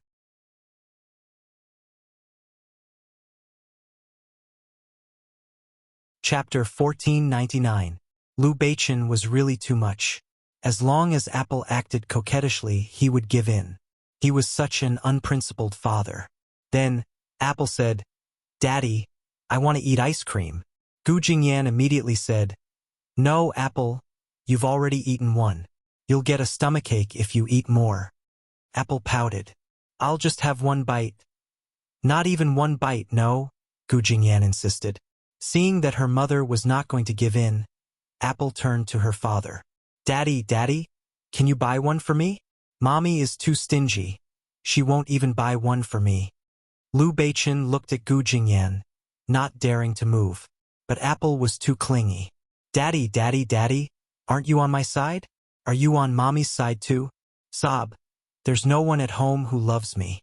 Are you all on the same side? Liu Beichen's heart softened. All right. Daddy will buy one for you. Gu Jingyan was furious. How could this Liu Beichen be so unprincipled? He was even opposing her with the child. No, Gu Jingyan said hurriedly. No, Liu Beichen. She really can't eat anymore. Liu Beichen was holding an apple in one hand. All right, it's fine if she eats one. Of course not. If she does it once, there will be a second time. Are you going to give in to her in the future? Liu Beichen knew that too, but he had already promised Apple. So what if I give in to her? She's my daughter. I can afford to take care of her for the rest of her life. You? After Liu Beichen said that, he went to buy ice cream with the child in his arms. Gu Jingyan stood there angrily. All right, you guys go buy it together. Don't come looking for me. Apple stuck out her tongue at Liu Beichen. Oh no, Mommy is angry. Liu Beichen sighed. So you know it's all because of you. You have to help Daddy coax Mommy later. All right. Apple went to buy the ice cream. Liu Beichen was still thinking about how to coax Gu Jingyan. This woman was very stubborn and difficult to coax when she was angry. He turned around and saw that Gu Jingyan had not followed him. It seemed that she was really angry. Just as he was sighing, he turned around. The apple was gone. Liu Beichen was shocked. Apple? He looked around but could not find an apple. His heart suddenly panicked. He cried out and turned to look for it. There were a lot of people in Disneyland, and there were heads everywhere. He shouted randomly in the middle, but he couldn't see the apple at all. He quickly stopped and called someone. Call someone to Disneyland. If he couldn't find the apple, he definitely had the heart to kill himself. But at this time, he couldn't think about anything else. The only thing he could think about was finding apples. He stood alone in the huge square. Looking at the people around him, he felt despair for the first time in his life. At this time, Gu Jingyan had arrived. She could only see Liu Beichen standing in the middle, looking around blankly. But there was no trace of the apple. Gu Jingyan's heart sank. Where are the apples? Liu Beichen seemed to come back to his senses when he heard Gu Jingyan's voice. Looking at Gu Jingyan, his eyes were dull. Gu Jingyan grabbed Liu Beichen like a madman. I'm asking you, where are the apples? Being shaken by Gu Jingyan and seeing the pained expression on her face, he was so frightened that he quickly hugged her. Don't panic. I've called someone to look for them. They'll go look for them soon. The apples won't go missing, they won't. Suddenly, the whole of Disneyland began to look for the apples. Many police officers and people were mobilized. The radio was also broadcasting, "My dear Apple, where are your parents waiting for you?" But how could Gu Jingyan calm down? No mother could calm down after losing her child. Being hugged by Liu Beichen, she was stunned for a moment. Then she thought of something and pushed Liu Beichen away. Move away, I'm gonna look for the apples. Don't. Liu Beichen hugged Gu Jingyan tightly. Jingyan, it's all my fault. Yes, it's all my fault. I'll go look for them. Don't move, don't scare me. Gu Jingyan turned around and slapped Liu Beichen's face. What kind of father are you? Why don't you look after the apples? Liu Beichen admitted defeat. It was his fault. He lowered his head, but he still held on to Gu Jingyan's hand tightly. Jingyan, it's all my fault. I didn't look after the apples well. I promise you that the apples will be found. If not, I'll die with the apples. Go to hell. The apples will be fine. Yes. I spoke without thinking. He lifted his head and looked at Gu Jingyan. It's all my fault. All these years, I've never been a good father. It wasn't easy for me to bring you out, and now I've lost the apples. You can hit me all you want, but don't torture yourself. Gu Jingyan lowered her head. She could be a strong female CEO. She could handle countless situations. She could deal with thousands of employees. She could fight her opponents with all her might. But as a mother, she was just like any other mother. She didn't have the courage to face her children's problems. What's the point of saying all this now, Liu Beichen? Time can't go back to the past. What's the point of trying to fix it? Yes, it's useless. Liu Beichen looked at her. But I'm willing to spend the rest of my life trying to fix it. As long as you give me the chance, I don't care if it's a day or a year. I don't believe that I can't fix it. Gu Jingyan, I've made many mistakes. But there's one thing I haven't done wrong. Even if I didn't have the courage to admit my feelings for you, I still married you. He gripped her hand tightly and said, I won't regret this for the rest of my life. You are my wife, and you will always be my wife. This label will never change in this life or the next. Gu Jingyan's heart skipped a beat. At this moment, Daddy, Mommy. Apple's voice came from behind. 2 bodyguards from the Liu family stood on either side of her, protecting her. The ice cream in her hand was long gone. Gu Jingyan ran to the apple the moment she saw it. She picked it up and looked at her. Where did you go, Apple? You scared Mommy. Apple bit her little hand and said, I was afraid that Daddy wouldn't let me eat the ice cream to appease Mommy, so I quickly finished it myself. Liu Beichen walked over and hugged Apple with Gu Jingyan. Silly, how can that be? In Daddy's eyes, you're number 1 and your Mommy is number 2. Apple lifted her head and looked at her parents. I know. She wrapped one arm around Liu Beichen's neck and the other around Gu Jingyan. The two of them had no choice but to lean against each other. You're tuning in to the Dreamy Chapters YouTube channel. We're so grateful for your support, and don't forget to subscribe to join us on this incredible journey through captivating stories. Your generosity through donations truly makes a world of difference, as it's the primary source of revenue that allows me to expand and enhance this channel for you. Thank you from the bottom of my heart for being a part of this adventure.